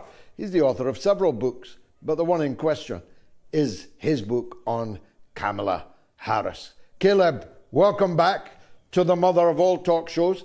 Since I last spoke to you 48 hours ago, I understand Amazon have put the book back up for sale. Let's clear that one up first. Sure. Yesterday, or actually Monday evening, without any explanation, I received an email. Your book has been published on Amazon. And that seems to be the fact that they with no explanation, similar to the manner in which it was taken down, they put it back up. For those who maybe want to get caught up on what happened, I wrote this book, and if you have this edition of the book, it's a collector's item. I wrote this book. I published it on August. Yeah, I published it on August 31st, 2020, after Kamala Harris became Joe Biden's vice presidential nominee. And it sold a few hundred copies, got some good reviews, and it was reviewed in the Morning Star over in the UK. It was reviewed in some newspapers in India, and it didn't get a huge amount of circulation. But that was fine, and everything was fine with it. And then on Sunday, July 21st, Joe Biden stepped down and did not announce he was going to run once again. He made clear he was not seeking the presidency. And then the next day, Monday, the media started coronating Kamala Harris. And it was Monday evening, 7:26 p.m. local time. I got an email from Amazon telling me there was an issue with the cover of the book, which is odd. But I immediately uploaded it with a new cover because I figured, hey, if there's an issue with the cover, I don't want to lose any time. Kamala Harris is in the news. Wouldn't let me upload it. And then I tried again, denied. I tried again, denied. I tried to upload it about 7 times on Tuesday. Each time was denied. So I put it on Lulu.com, which is an alternative to Amazon, and it was selling quite well. And then Thursday, people started tweeting at me and texting me about how they could no longer process transactions on Lulu, and their credit cards were all being denied when they tried to buy the book on Lulu.com. So I started selling the PDF of it on a website called Gumroad, where I just sold the PDF file of it. And now Monday, it seems like after a huge amount of attention was given to the book, a lot of outrage from people like Max Blumenthal, Jimmy Dore, Candace Taylor, all kinds of people from all kinds of sides of the political spectrum spoke up. Now Amazon, with no explanation, has spoken up. What's interesting, though, is that this seems to fit in with a bigger scandal because at this point it's been revealed that Google seemed to be manipulating searches to hurt Donald Trump, to not acknowledge the attempted assassination that took place earlier this month. A lot has been going on the part of the tech giants, and the removal of this book, this seems to fit in with a whole pattern of trying to skew things online to serve one candidate. Well, that's the very subject I wanted to come on to, so a perfect segue.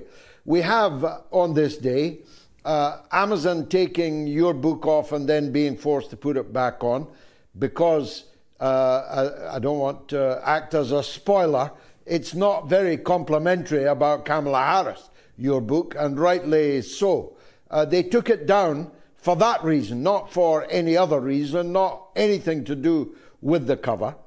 The owner of Twitter, Elon Musk, having disappeared into the grisly embrace, grisliest of embraces from Netanyahu, has now launched what can only be described as a regime change jihad against the elected government of Venezuela, totally abusing his own platform that he owns, posting fake videos, getting readers noted for putting up videos from 2017 as if they were videos from today or yesterday.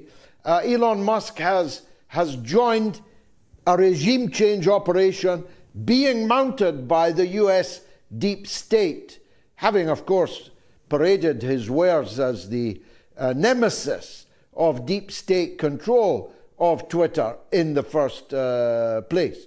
And the Google example that you give is evident to all of us who are trying to follow the Donald Trump assassination story.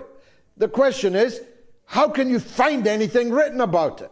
There's nothing going on, as if it had never happened. And an issue, an incident of the gravest importance that could have changed the whole world if it had succeeded is now effectively, like Hunter Biden's laptop story, disappeared by the tech giants. Your comments? Well, I think Nicolas Maduro had it right yesterday when he said that the same American government, the same forces that tried to kill Donald Trump, that killed John F. Kennedy, are now trying to destabilize Venezuela. And it's interesting that Maduro would say that because Donald Trump was not great to Venezuela as president, but we now understand the people within his administration who pushed for that were people like John Bolton and Mike Pompeo, who later betrayed Donald Trump. So these things are nuanced and complicated. Donald Trump is not trusted by the foreign policy apparatus of the United States, the same foreign policy apparatus that's trying to destabilize Venezuela, fomenting all kinds of fake news and inciting revolt in that country. And let me add, the same color revolution apparatus, the same international global revolution apparatus that has anointed Kamala Harris. Let's not forget, I believe it's Kamala Harris's niece lives in India, where she works for George Soros NGOs to try and destabilize India and bring down Modi and the government of Modi in India. And let's also not forget that the Hillary Clinton State Department and the forces that ran it are the very forces that backed Kamala Harris in 2020 and pushed for her to be included on the Democratic ticket as VP in 2020 by Joe Biden. And if you look at the Hillary Clinton State Department, what they did during Barack Obama's first term as president, the damage is massive. The world is still recovering from the destruction of Libya. If you look at that country, that was once the most prosperous country in Africa, and now it's in ruin. People are drowning in the Mediterranean trying to get out of the disaster that was created by military intervention in that country. The Syrian civil war that was fomented, 500,000 dead, if not more, millions of refugees. And Barack Obama himself got rid of Hillary Clinton as Secretary of State and replaced her with John Kerry in his second term. And you'll notice that U.S. foreign policy shifted. Barack Obama's second term was focused on the Iran nuclear deal, establishing diplomatic relations with Cuba, the FARC negotiations in Colombia. Barack Obama rights of thousands of people because the drug labs that test defendants, right? You take a drug test if you're charged with a crime. Were turning over false positive results. People were, it was coming out that their test was positive, that they'd used drugs when they had not used drugs. And Kamala Harris did not make this information available to the defenders, to the defending attorneys. They didn't know this. So all kinds of people went to trial or went into court proceedings with a positive drug test that was false. And the courts ruled that she had violated the rights of thousands of people.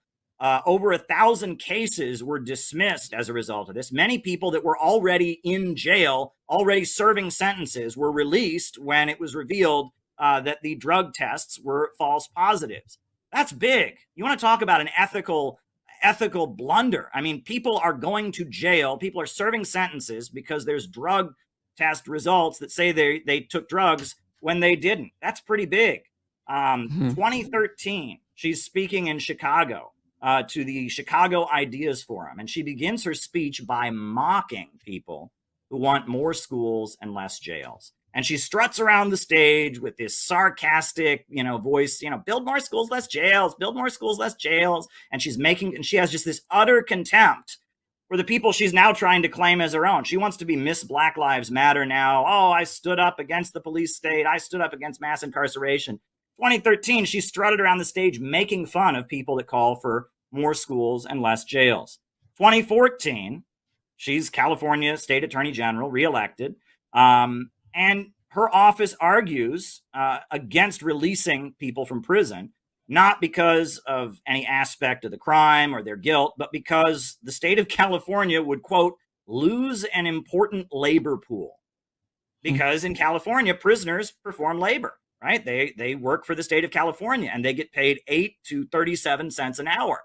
And the argument that her office makes is, imagine if we had to hire a law-abiding citizen to do those jobs. We'd have to pay them a decent wage and give them benefits, but let's keep all these people in prison because we can pay them 8 to 37 cents an hour. And let's not release them because we don't want to lose an important labor pool. This is not a person who is concerned with how her actions affect other people.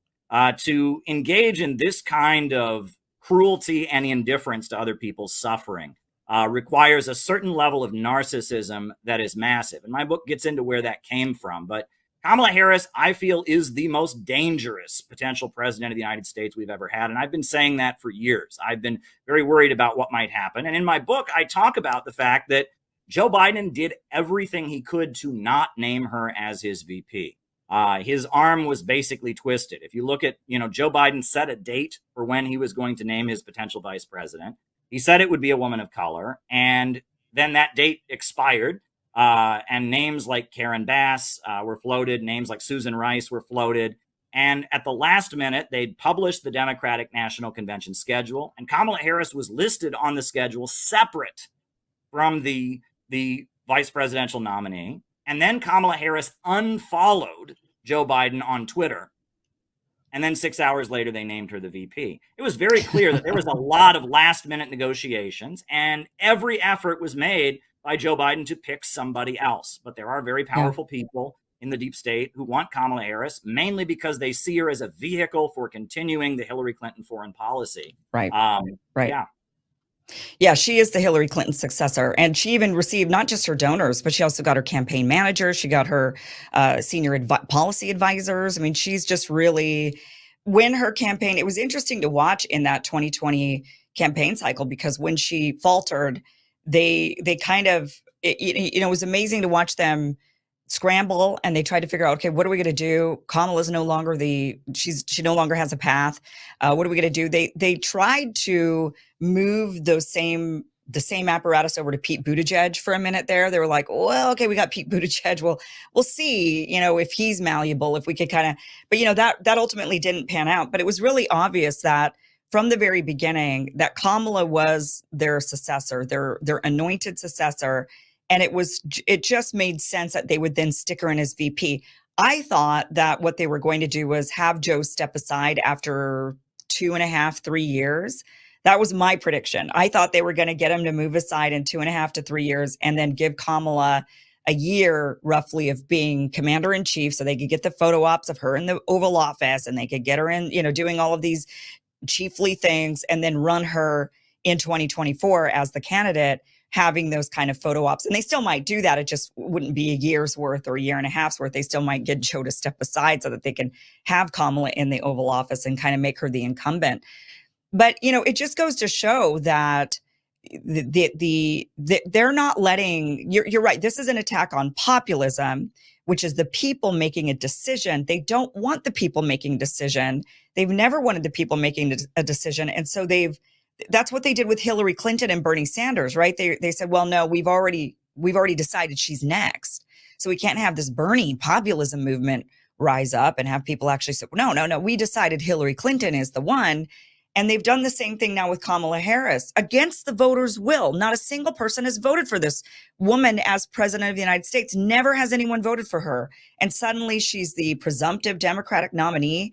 I mean, it's just, and then they're censoring your book. Could they not get more blatant? I mean, this is, the party of we're protecting democracy has thoroughly been infiltrated by whomever it is. And I want to get a little bit deeper into that. So you say that, Hillary Clinton's foreign policy was obviously very disastrous, as you laid out. Explain to us in a little bit more detail what you think that vision is. So when you say that the vision is to create this international, how did you phrase it? It's an international, that was kind of the goal, the end goal. Explain what that is exactly, what that world would look like. Well, Anne Marie Slaughter, sometimes it's called the New American Foundation, the New American Institute. Sometimes they just call it New America, but it's a think tank in Washington, D.C. And Anne Marie Slaughter was the founder of it. And she, in her essay that she wrote on the power of populism, she called for global uprisings and global revolution to spread what she referred to as the open international system, which means free trade. It means big American corporations spreading their tentacles all across the world. It means British banks dominating. It means the World Economic Forum. I think we know very well what it is. It's globalism, globalization, impoverishing the world and letting the wealth of the world flow into the pockets of some very, very powerful banks and ultra monopolies. And the vision of how to make sure that happens is to foment unrest and chaos and use social media to incite people around the world to rebel and rise up. And that is very much what the Hillary Clinton State Department did. There's one incident that I recount in the book where right after Barack Obama was elected, you had an election in Iran. The Iranian president Ahmadinejad was reelected, and there were people in Iran that were protesting against that election. And Twitter was going to have... For joining us on Zoom from Pennsylvania. Hi, Oprah. Hi, Madam Vice President. It's nice to be with you all. Yes. Hi. And so what did you want to say to the Vice President? So, Madam Vice President, we are, like many, many young Americans, just experiencing a very high cost of living. We ended up giving up our apartment, moving in with our parents who were so gracious to take us in for over a year so that we could save money and ultimately buy a home. because that's what we thought the American dream was, to get married and buy a home and have a baby. And now here we are, and our mortgage is incredibly higher than what we thought it would be. And we really would love to know what your plan is to help lower the cost of living.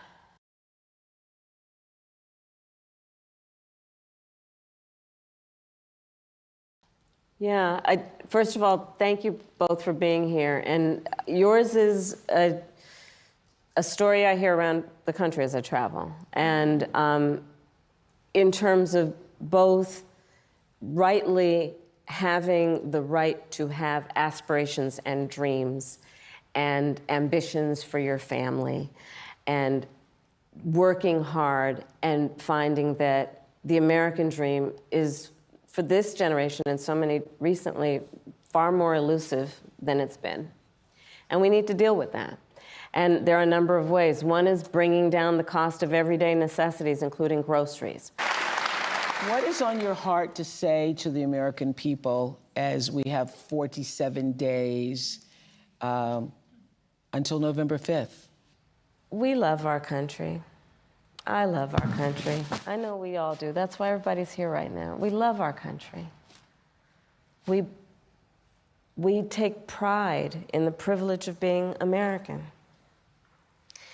And this is a moment where we can and must come together as Americans, understanding we have so much more in common than what separates us. Let's come together with the character that we are so proud of about who we are, which is we are an optimistic people.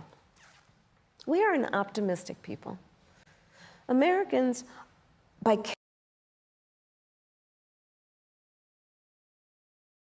character, are people who have dreams and ambitions and aspirations. We believe in what is possible. We believe in what can be. And we believe in fighting for that. That's how we came into being, because the people before us understood that one of the greatest expressions for the love of our country, one of the greatest expressions of patriotism, is to fight for the ideals of who we are, which includes freedom to make decisions about your own body, freedom to be safe from gun violence, freedom to have access to the ballot box, freedom to be who you are and just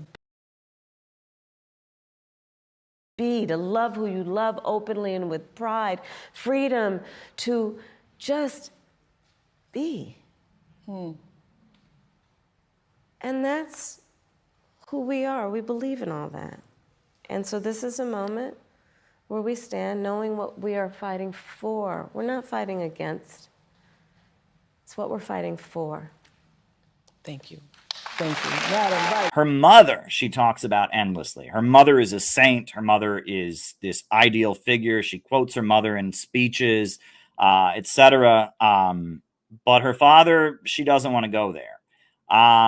And it appears, there's a lot written about the phenomenon of parental abduction and estrangement, and how in divorces, children become kind of a weapon that can be used by one parent against another.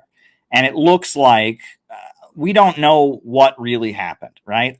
For all we know, he was just an amazing father who got scapegoated, or there could be more to it than that. But regardless, that it appears that Kamala's mother blamed Donald Harris for the situation. It appears that Donald Harris was scapegoated for a lot of the family's hardships. There's an anecdote in Kamala Harris's autobiography about her high school graduation and how she was scared that her mother wouldn't come because her father was there, and how terrified, and how she was just overjoyed when her mother showed up because her father was there, and she was convinced her mother wouldn't come because her father was there. And that indicates there was a lot more going on than that. Now, the other thing that I've referenced, though, is that Quebec, right? Kamala Harris, her autobiography talks all about her childhood in Oakland, California. And then it talks about her graduation in Oakland, California. But there's this whole, there were years, most of her teen years were spent in Quebec in Canada when her mother was working in Quebec in Canada as a cancer researcher. She says absolutely nothing about that. It's like those years don't exist. And that is what, I mean, there's rumors, there's things going around. I'm not going to repeat because I don't know. I can't confirm them, but it appears that some rather traumatic events did happen, during her teen years in Quebec, because she just never comments on it.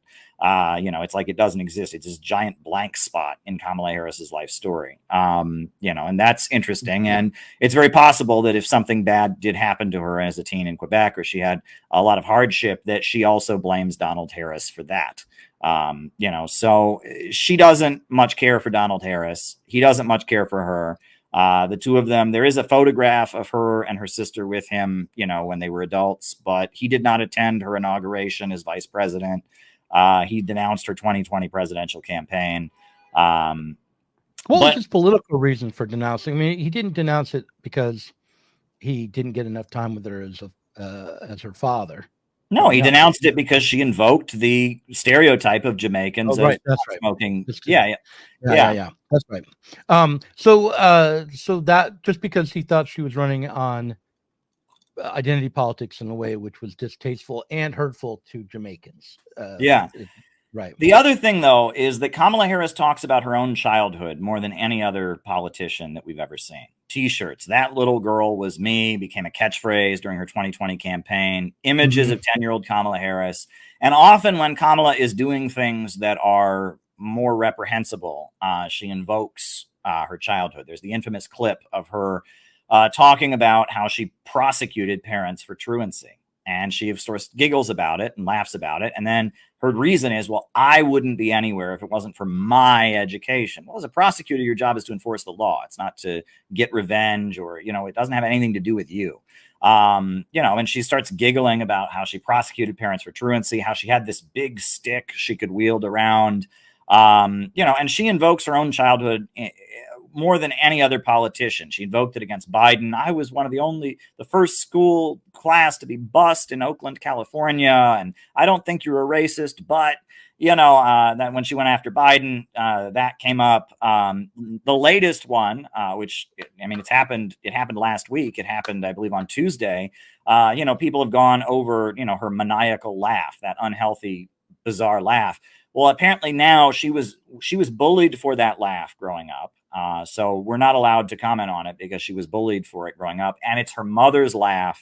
And how dare anyone bring up her laugh?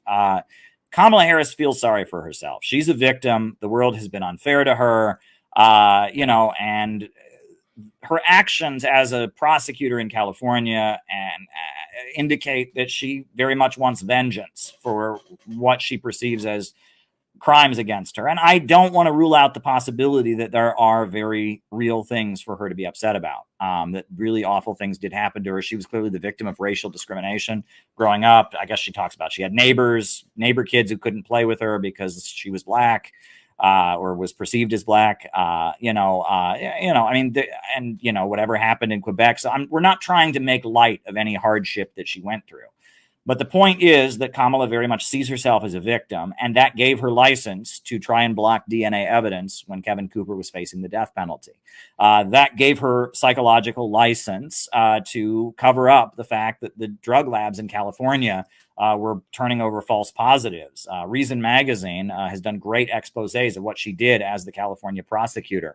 Absolutely horrendous. Her office went as far as arguing against releasing people.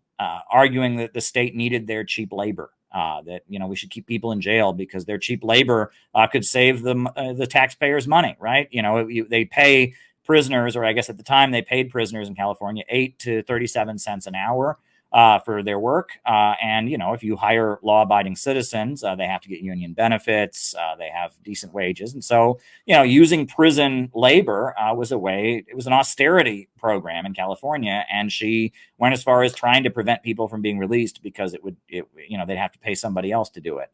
This is not somebody who has regards for anybody. And it's important now because she is trying to frame herself as Miss Black Lives Matter, and she's not that. There's a lot of people, I think it was Nico House. He used he had the catchphrase, Kamala Harris is a cop. Kamala Harris was the top prosecutor of the Bay Area. She became the top, district, the top, attorney general of California. She is very much on the side of police. She had an opportunity. There were, some horrendous scandals revealed in the Oakland Police Department, human trafficking, etc. And she could have prosecuted the police for their misconduct in Oakland, and she chose not to. She chose to protect them. Kamala Harris's record is one of being part of the mass incarceration apparatus and having no regard for how people suffer as a result. And she seems to see herself as a victim. The world was unfair to her, so that makes it okay in her mind. And that's a very, very dangerous mindset to have. But what I get into in the book and what the second chapter is about is, unfortunately, that is the mindset that leftism has largely appealed to, that lust for vengeance, libidinal release, right? People who have been repressed, people who've been told to keep in their place, let it all out, let the rage come out. That's the guillotine. And, even the red flag, right? The symbol of communism. I mean, it was the red hats during the French Revolution. The Jacobins wore bright red hats. Red became the color of revolution in Europe. Then later during the 1848, Spring of Nations, etc., red became the color of revolution. But what is red? Red is the color of rage, anger, and sexual passion. There's a reason that, bullfighters waved the red flag at bulls. And that to bring down feudalism, the bourgeoisie found that, fomenting libidinal release was very effective. In feudal society, a peasant can't look the landowner in the face, right? Everyone is told they have their natural spot. They have their natural superiors who rule over them. And people are kind of holding it in and just, being told to just obey and all of that. Well, if you want to overthrow feudalism, you foment rebellion. And the Marquis de Sade was a really big part of the French Revolution. A very important figure. And his thing was all about sexual release. And he went as far as saying afterwards, to keep the revolutionary energy going, they should set up theaters across Paris where they had naked women on display. So men could go and look at the naked women's bodies, become sexually aroused, and their passion would be aroused, and the revolution could march forward, right? The French Revolution was largely an explosion of rage and sexual passion. It was libidinal release, and it served its purpose. It overthrown feudalism. And I think you can look at the Cultural Revolution in China as being very similar. And you can look at, a lot of aspects of when societies have been feudal and you have an uprising and the peasantry in particular rise up and overthrow feudalism. It is an unleashing of rage and impulses. Leftism has become attached to that aesthetic. And in our time, that is not the aesthetic of people trying to use socialist methods to reorganize the economy and have economic growth. It's very much the aesthetic of the color revolution apparatus. That's the aesthetic of George Soros. That's the aesthetic being used, right now to try and destabilize Venezuela. I mean, if you look at what's happening on the streets of Venezuela, that, giving people to unleash their rage and impulses. Meanwhile, communism, especially, starting with Stalin and the defeat of the Trotskyite opposition, communism started appealing to something very different, right? It was very much people's desire to build and construct. And it was almost, another Freudian thing of parental transference. I refer to quotes from people that were big in Stalin's 5-year plan. So they saw Stalin as the idol and the young people of the world working hard to build and all of that. So communism, starting with Stalin, but most especially, with the rise of Deng Xiaoping and what we see now around the world, socialist, anti-imperialist governments tend to be quite conservative because they're offering economic stability. We have a state that will control the economy and ensure economic growth and will protect you from the instability of the West. And that kind of explains why the communist countries of the world are not on board with the LGBT thing. A direct quote. I grew up immersed in the ideals of the civil rights movement. My parents had met at a civil rights gathering, and they made sure that we learned about civil rights leaders, including the lawyers like Thurgood Marshall and Constance Baker Motley, those who battled in the courtroom to make real the promise of America. So at a young age, I decided I wanted to do that work. I wanted to be a lawyer. And when it came time to choose the type of law I would pursue, I reflected on a pivotal moment in my life. Now, this is interesting here. Now, either they're coming up. There are a huge amount of references to child molesting, sexual predators, sexual abuse in this speech. Now, I don't think that this is necessarily a reflection of Kamala Harris' mental illness. I think this is an intentional tactic. She's trying to trigger her audience, right? We have to vote for Kamala Harris because Donald Trump is a rapist, is an evil predator, sex man, is an evil man, rapist, whatever. We have to vote for her, and that's their argument, right? Is that Donald Trump is a sex pervert or whatever, and we have to vote for her. Because if not, the sex pervert men are just going to come get you. I mean, she's trying to trigger people in her audience who have been abused, people in her audience who have been sexually assaulted, people who in her audience who have been raped. She's trying to trigger them.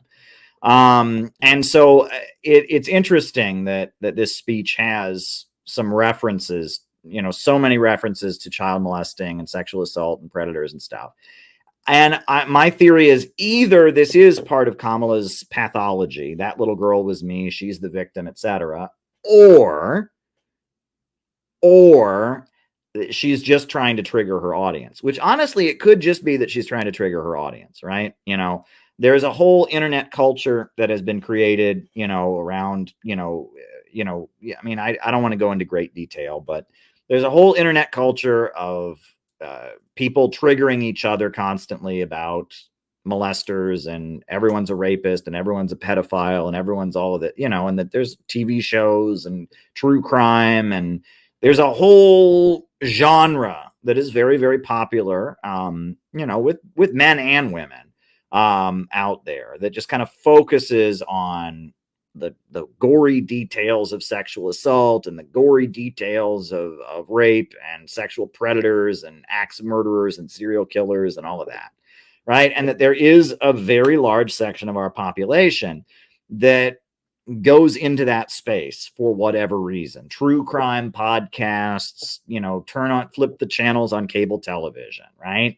And there's a certain section of our population that has just decided to trigger themselves around those kinds of issues. And that just is something that they think about all day long. And in some cases it might be that they're trying to, they had an experience like this and they're trying to kind of rewrite it, right? They're trying to rewrite their own trauma. In other cases, I mean, who knows what's going on there, but the fact that there are so many references to this in this speech, I think that's not so much Kamala's own crazy as it is intentional by the speechwriters to try and speak to the large sections of the people watching it that fixate on that issue, have, subconscious triggers around that issue. She was trying to make her audience afraid and make them uncomfortable, in a kind of a nasty subconscious way. That's my main theory. It could just be part of her, her victim complex, but we shall see. But that's, take this next part with a grain of salt, right? She didn't have to go here. She did go here. And it doesn't just come up once. It comes up over and over and over again in the speech. Predators, all of this stuff. And something's going on there. Something's going on there that isn't good, whether it's an intentional manipulation of the audience or it's just Kamala's crazy. It's not good. It's not a good sign, right? If you're accepting the nomination for president of the United States, you shouldn't be referencing sexual assault and child molesting and sexual abuse and predators so many times in your speech. But that kind of fits with the t-shirts with 10-year-old Kamala on it. And that kind of fits with that little girl was me. And there's some unhealthy stuff going on all throughout the Kamala Harris campaign. And it very much, I was kind of making that point in the book. It's about a lot more than just Kamala Harris. It's about wokeism. It's about victimology. It's about the way our politics has become a cringe fest. And that's what this speech is. This speech is cringe and will continue. You see, when I was in high school, I Here we go. started to notice something about my best friend, Wanda. She was sad at school. And there were times she didn't want to go home. So one day I asked if everything was all right. And she confided in me that she was being sexually abused by her stepfather. And I immediately told her she had to come stay with us, and she did. This is one of the reasons I became a prosecutor. Now, is this true or not? I don't know. I don't know. It's weird how many references to this there are in the speech. To protect people like Wanda, because I believe everyone has a right to safety, to dignity, and to justice. Yeah, well, that's not what you did as a prosecutor. You preyed on people like Wanda. You destroyed the lives of low-income people, low-income parents, etc. And we'll get to that later. But, you know, that sounds great. That sounds so great, Kamala. You just protected the downtrodden. That's not what your record shows. But let's continue.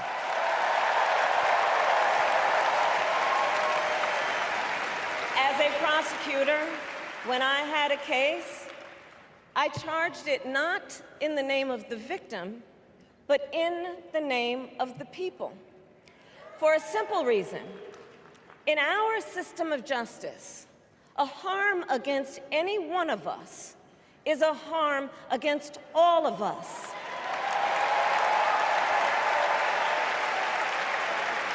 And I would often explain this to console survivors of crime, to remind them no one should be made to fight alone. We are all in this together. And every day. Now, what about those people who had false positive drug test results, that went to jail because of false positive drug test results, and you covered it up and didn't reveal it, and they went to jail, you know, because you covered up because you wanted to lock people up? How about Kevin Cooper, who almost got the death penalty? You know.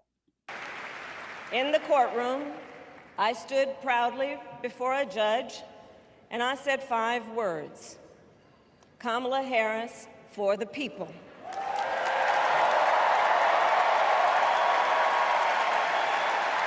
And to be clear, my entire career, I've only had one client, the people. That's right. She never represented people that were accused. She never stood up to the police or all of that. She was always representing the government, persecuting low income, a bit of an outage to deal with something.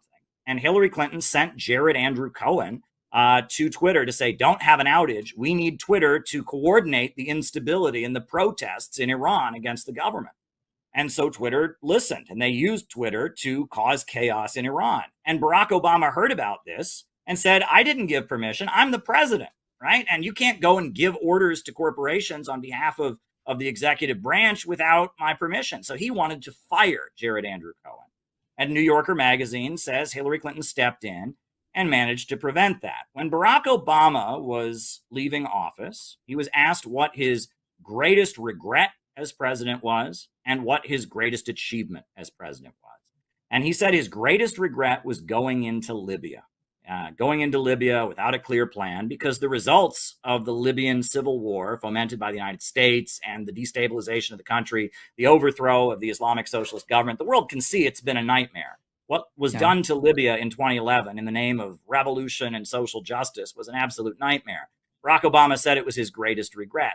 In addition to that, he said his greatest achievement was in 2013 when he didn't bomb Syria, when Syria handed over its chemical weapons and joined the Organization for the Prohibition of Chemical Weapons, the OPCW. He said that was his greatest achievement, was that he managed to not bomb Syria. So if you look at Barack Obama, he says the greatest thing he did was a time he didn't listen to Hillary Clinton. And his greatest mistake was a time he did listen to Hillary Clinton. And you'll notice that his new Secretary of State in his second term, John Kerry, completely changed U.S. foreign policy. Obama's first term was fomenting chaos and instability. Obama's second term was the Iran nuclear deal. It was restoring diplomatic relations with Cuba. He had a completely different approach in his second term. The goals may have been similar, but ultimately the strategy of fomenting revolution and chaos, which is very much what the Hillary Clinton State Department wants, that goal, I think Barack Obama saw as moving in a negative direction. Right after Barack Obama takes office, 2009, the government of Honduras was overthrown by the military. The elected president, Manuel Zelaya, was removed in a military coup.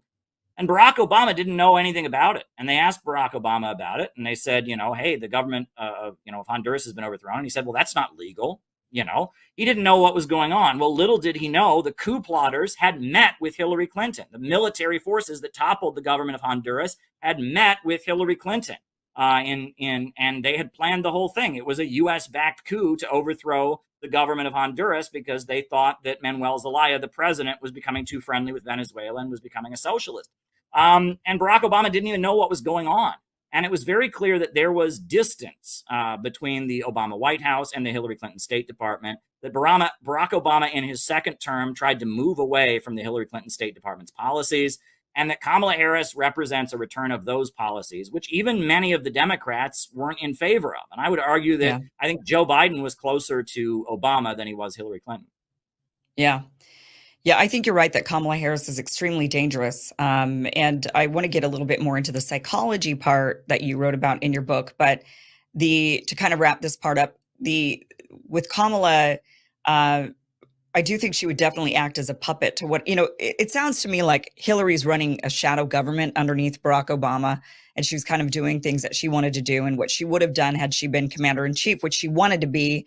But then they said, well, no, we're going to put Barack Obama in there first, and then it'll be your turn. And that's why they were so adamant about it's her turn. I mean, they use that as a stupid slogan in the 2016 election. It's her turn, give me a break. Do we have turns or do we have elections?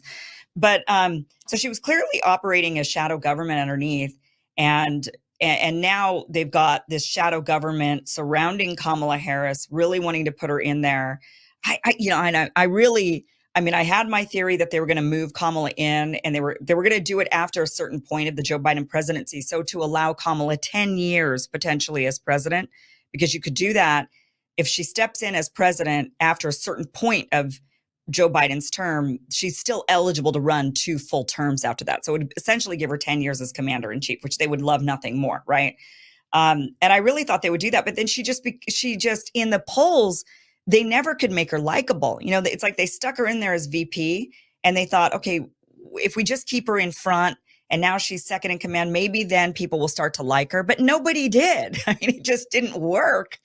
Her poll numbers were worse than Joe Biden's. And yet they've still, so I was really shocked. I thought they'd given up on that and they would find some other puppet. I thought that because I thought maybe there was still a shred of them caring about what the people think, but clearly I've been proven very wrong because they don't give a damn about what the people think. They have shoehorned her in anyway, without a single vote, without her having gained, she lost popularity in these last few years as vice president, hasn't gained any. So, it just goes to show how they have total disdain. They have disrespect. They don't care about the voters at all. At least that party doesn't care. And maybe the Republicans are a little better. I don't know. But certainly the Democrats are far gone on this. Let's get into the psychology. I think, now this is where maybe you and I disagree a little bit when I was reading through your book. I think Kamala has no agenda. I don't think she personally has an agenda other than to be president. I think she just would be thrilled. I'm president. Wow. I don't know if she's has any sort of ideology, any sort of stances. And the reason I think that is because when I watched her through the 2020 primary cycle, she again would flip-flop every single viewpoint she put out there. She flip-flopped. It was like she was waiting to be told what to say. So I don't think she has any other agenda other than wanting to be in a position of power, wanting that fame, wanting that title, that the achievement of having the title would be enough for her. And then she would let all of the people behind her just pull the puppet strings. She just wants to be the person with the glory in front. And I think that makes her very dangerous, extremely dangerous, because a puppet is dangerous. Who's really the person behind them when we can't see them in this shadowy government, making all of the real decisions while they've got this, person that they're just parading around. But you differ on that. You actually think that she is angry, that she's got hatred, anger built up inside of her. And this has to do with, interestingly, it sounded to me, and I don't necessarily disagree with you on this, but it sounded to me like you were blaming the lack of fatherhood for a lot of these political figures. Like you're saying these people didn't have dads, Bill Clinton, Barack Obama, Kamala Harris, they didn't have dads in their lives. And because of it, they had it brings out a certain part of a person. Am I interpreting that wrong? I think, yeah, that's not exactly the point I was making. I think the important thing, and I talk about this, I open the second chapter by talking about our recent U.S. presidents and how you'll notice that they all have an oddly similar life story. That there's certain overlap in their life stories. For example, Barack Obama and Bill Clinton. Both of them didn't really know their fathers, were raised by their mothers. Their mothers married men who abused them, stepfathers who abused them. They left the stepfathers, and they stayed with their son. And their son was with them without. He taught at Stanford University many years, and he openly described himself as a Marxist. He was an advisor to various Jamaican prime ministers, including Michael Manley, who was kind of like a Bernie Sanders social democratic figure in Jamaica. He was just well known in academic circles as a Marxist economist. Not only was this book removed from Amazon, but you'll notice that his published works are quite hard to get your hands on now as well. He wrote a book about unemployment and the tendency of the falling rate of profit. That book is at one point it was on Amazon for cost. There was like one copy and it cost over $1,000. I think it's no longer accessible. But he taught at Stanford University. He's appeared on C-SPAN before.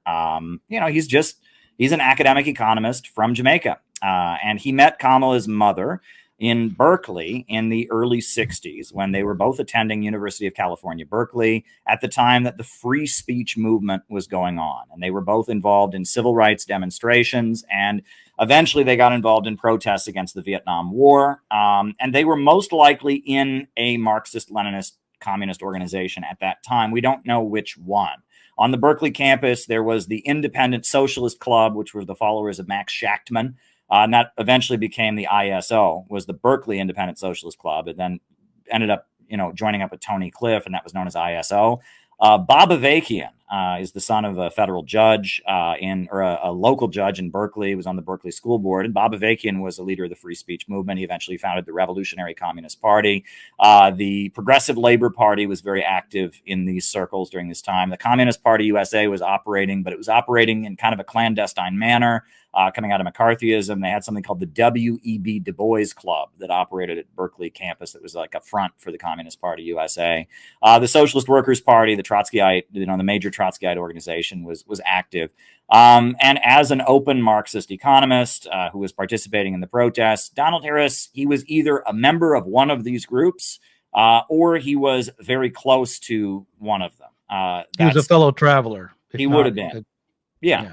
He would have been, and later, in the 70s, there are articles where Donald Harris, I think he was teaching somewhere other than Stanford first. And, he was going to lose his position. And they found articles of like students protesting to keep the Marxist economist professor to keep his job and stuff. And, there's no question he was a Marxist and from the Marxist background. Many people feel that he probably devolved into a bit of a social democrat, and that would make sense with the alliance with Michael Manley. What's interesting also is he wrote an essay after he denounced Kamala Harris's campaign that I quote extensively in the book. And that essay is called Reflections of a Jamaican Father. In that essay, he talks about how his mother, one of his greatest regrets is that Kamala never met her grandmother, his mother, because she was a member of parliament in Jamaica from the Labor Party, and how she gave speeches in giving what he refers to as kind of a folksy, down-to-earth way of explaining the labor theory of value, and how labor creates all wealth that comes from Marx. So, there's no question that he sees himself as a Marxist and is a Marxist economist. He's not Che Guevara, and I make that clear in the book, and you don't find him ever praising Stalin or Mao or anything like that. He's probably a Marxian social democrat economist. His book that he published that I can't get my hands on is about unemployment and the rate of unemployment and refers to how that fits in with Marx's understanding of overproduction and other things. Mm-hmm.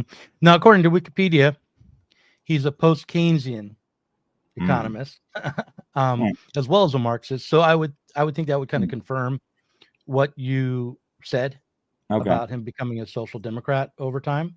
And overall, I think in the American and really in the 20th century Marxist arena, especially in academic Marxism, there was a blurring of the lines between Marx and Keynes. When I started doing this podcast in 2009, I was interviewing Marxist economists, and I was surprised the degree to which the Marxist economists were sounding like fairly traditional Democratic Party liberals in terms of how they understood economics and kind of in a Keynesian way, and what I thought of as a Keynesian way.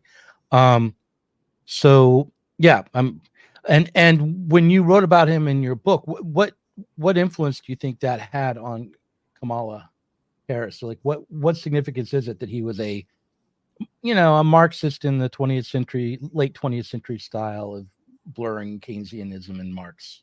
Well, that's what inspired me to write the book, because I met someone who had worked with his father, or with her father, who'd worked with him. And when I found out that she had grown up with, communist parents, then I became aware of her record as just a vicious prosecutor that destroyed people's lives with complete disregard. The drug lab scandal that was turning over false positive results, trying to block DNA evidence so she could execute Kevin Cooper. In Chicago at the Ideas Forum in 2013, she began her speech by strutting around the stage, making fun of leftist protesters, saying, "Build more schools, less jails, build more schools, less jails." And she just has to speak Yeah, for other. I saw that. Yeah. Yeah. How did an ideology and a movement that I have spent my life in give birth to something that is so opposed to everything that I believe to be right and wrong? And that's what forced me to do the research. So then what was interesting is that Donald Harris denounced her 2020 presidential campaign. And that was because when she was being interviewed on a radio program, it's very popular among African Americans, called The Breakfast Club. They asked her if she'd ever smoked marijuana. And she replied by saying, oh, yes, she smoked marijuana in college. And they asked her what music she listened to while she smoked marijuana. And she said, had to be Snoop, meaning Snoop Dogg. Well, and then many people looked at that and the timeline didn't add up, because there's no way that, Snoop Dogg had not yet released an album at the time she was in college. So there's no way she could have been listening to Snoop Dogg. I think Dr. Wilmer Leon, when we did an interview about it, he said she had some really good weed where she could hear music from the future. But regardless, she then followed that up with, half my family's from Jamaica. What do you think?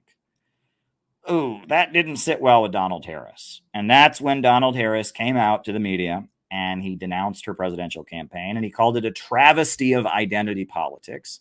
He said he spoke for her entire Jamaican family when he denounced her campaign, and wanted to, he really did not appreciate the stereotype of Jamaicans as lazy joy seekers who engage in pot smoking.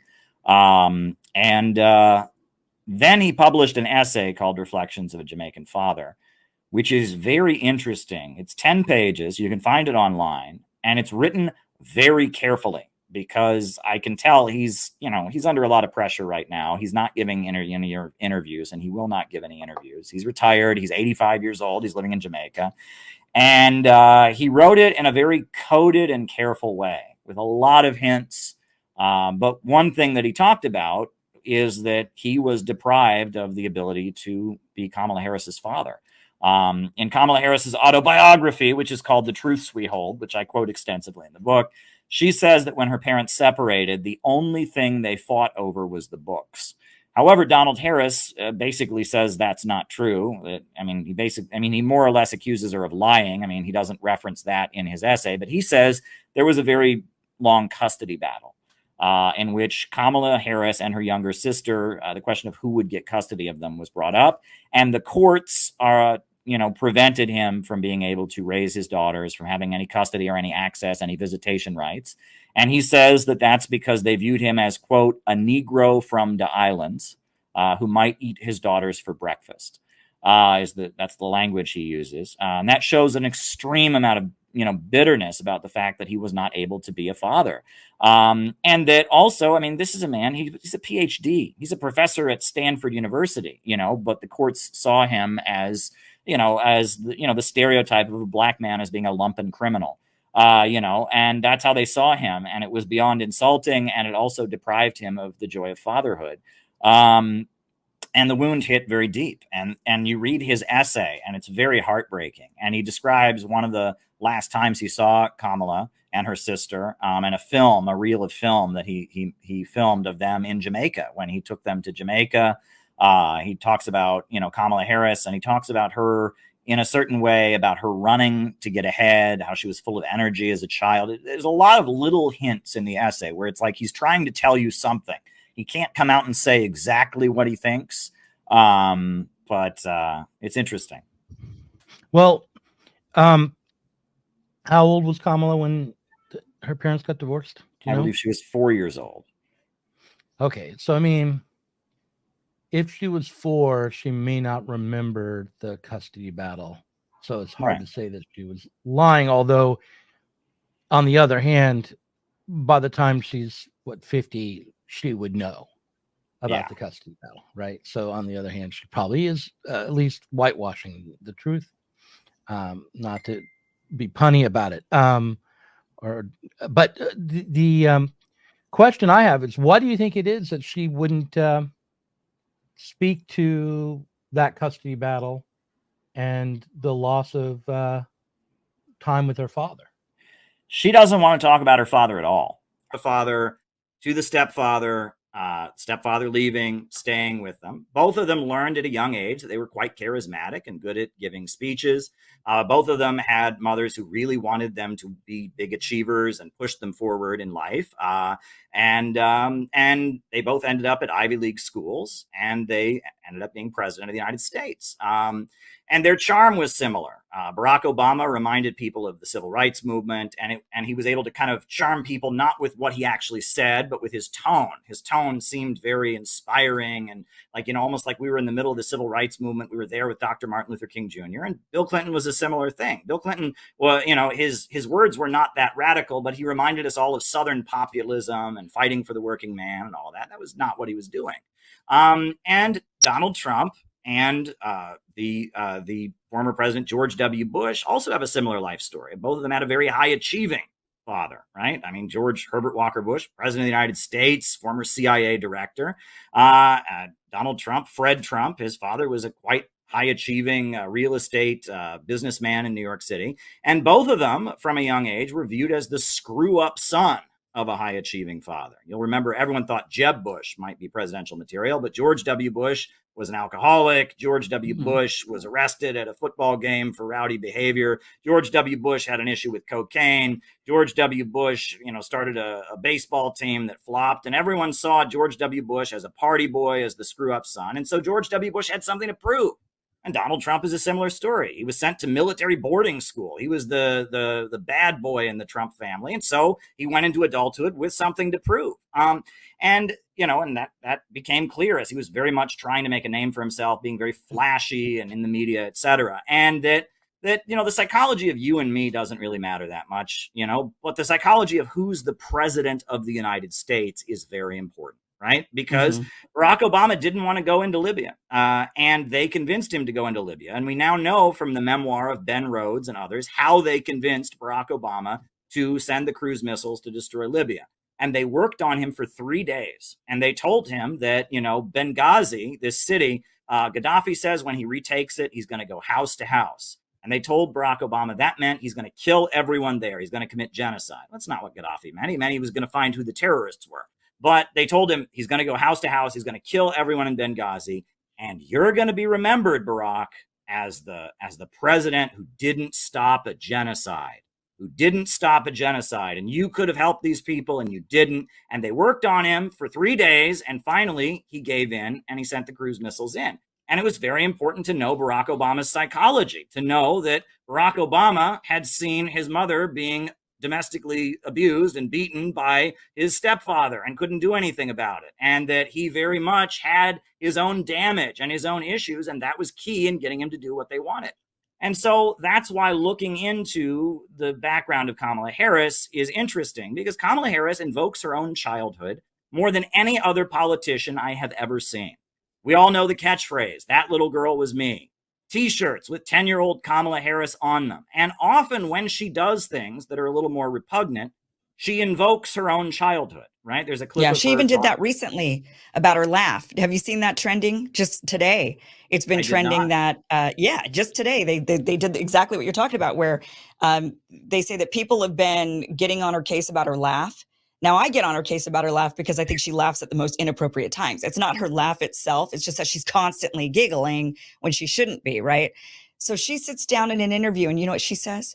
She says, you know, my laugh, I have my mother's laugh. This is what she says. When I was a little girl, I would sit there and listen to my mom with her friends, and they would come over and they would talk about things and they would laugh about life, and they had big laughs, and I have a big laugh. I'm not going to sit there quietly when I grew up, you know. So she's doing it. She did literally today exactly what you're talking about. She invokes the young little girl Kamala and her life experiences growing up, and that's why her laugh is the way her laugh is.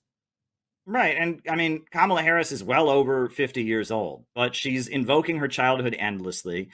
She's talking about that little girl was me. She's talking about experiences with racism that she had. She's talking about being bused. She's talking about all kinds of things. And, you know, there's that clip of her talking about how she jailed parents, or prosecuted parents, at least, for truancy. And that was her big policy. And many people said that's, you know, it's certainly a problem if kids are being neglected and not getting to school, or you know, it's got to be dealt with. But it doesn't help low income, you know, children to have their parents thrown in jail, to have them put in the foster, you know, system while their parents are doing time, you know.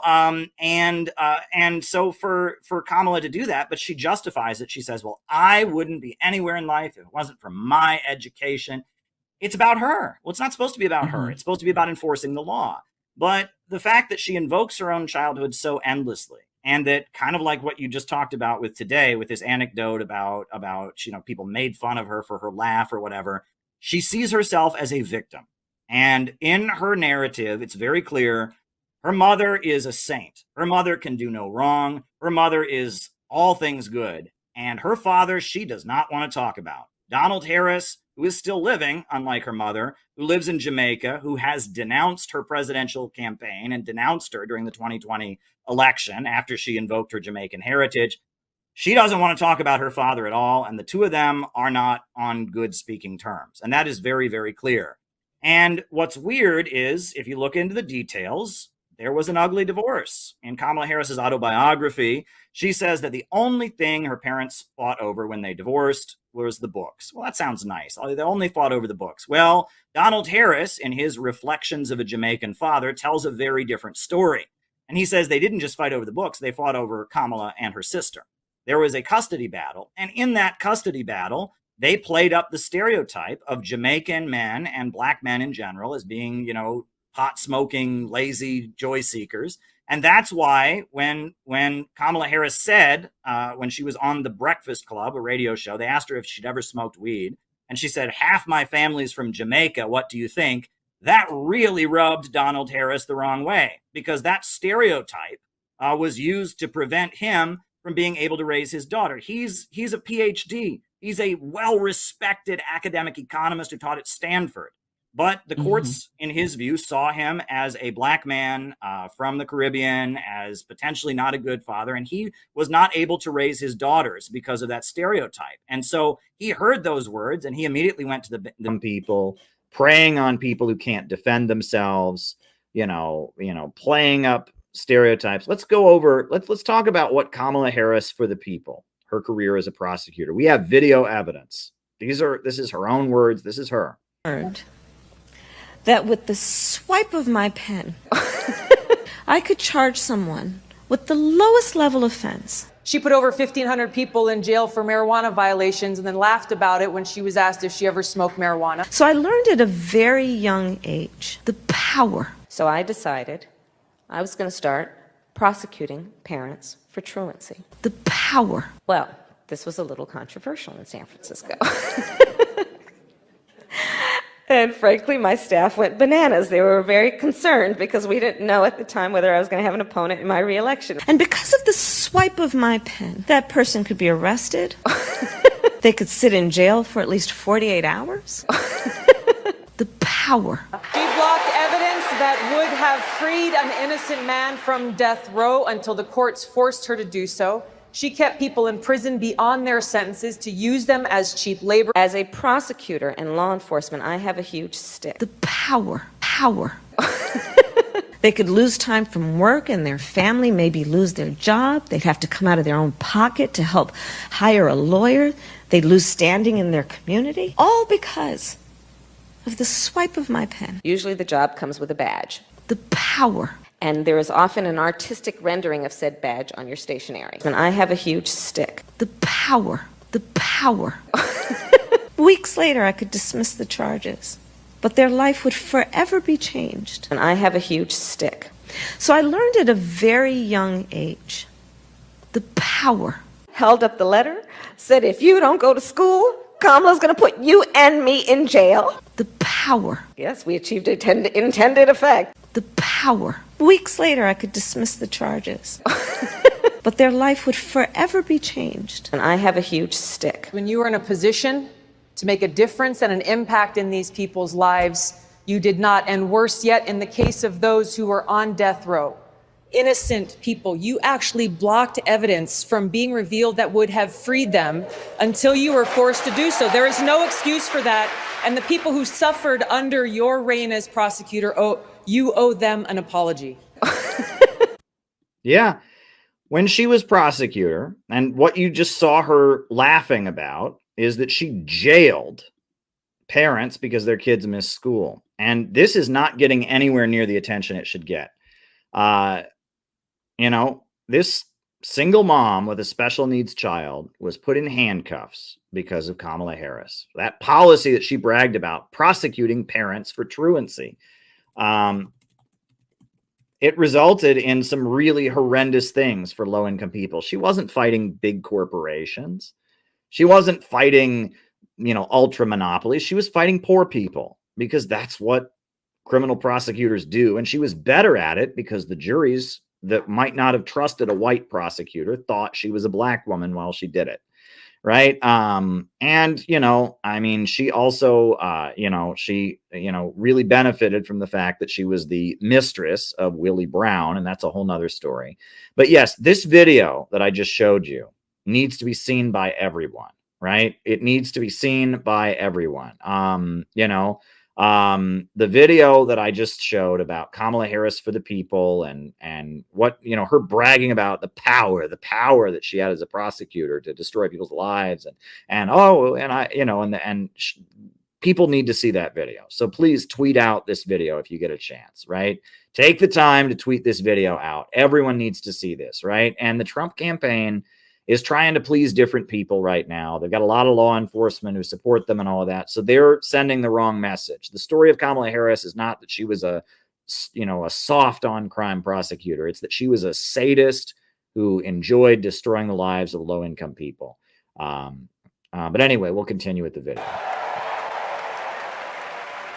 And so, on behalf of the people, on behalf of every American, regardless of party, race, gender, or the language your grandmother speaks, on behalf of my mother and everyone who has ever set out on their own unlikely journey, on behalf of Americans like the people I grew up with, people who work hard, chase their dreams, and look out for one another. On behalf of everyone whose story could only be written in the greatest nation on earth, I accept your nomination to be President of the United States of America.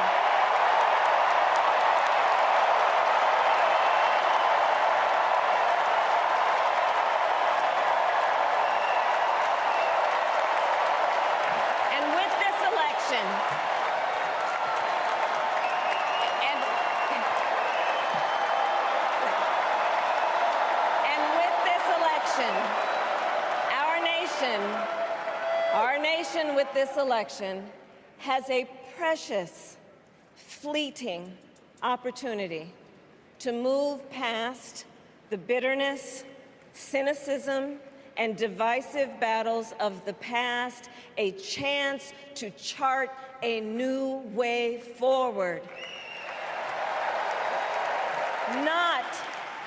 Not as members of any one party or faction, but as Americans.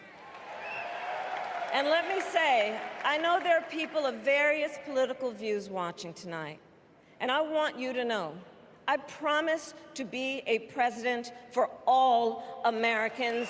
You can always trust me to put country above party and self, to hold sacred. Yeah, there's a lot of just platitudes in this speech. And when she starts talking about foreign policy, it gets very neocon. It becomes almost a Bush speech, but let's continue. Power.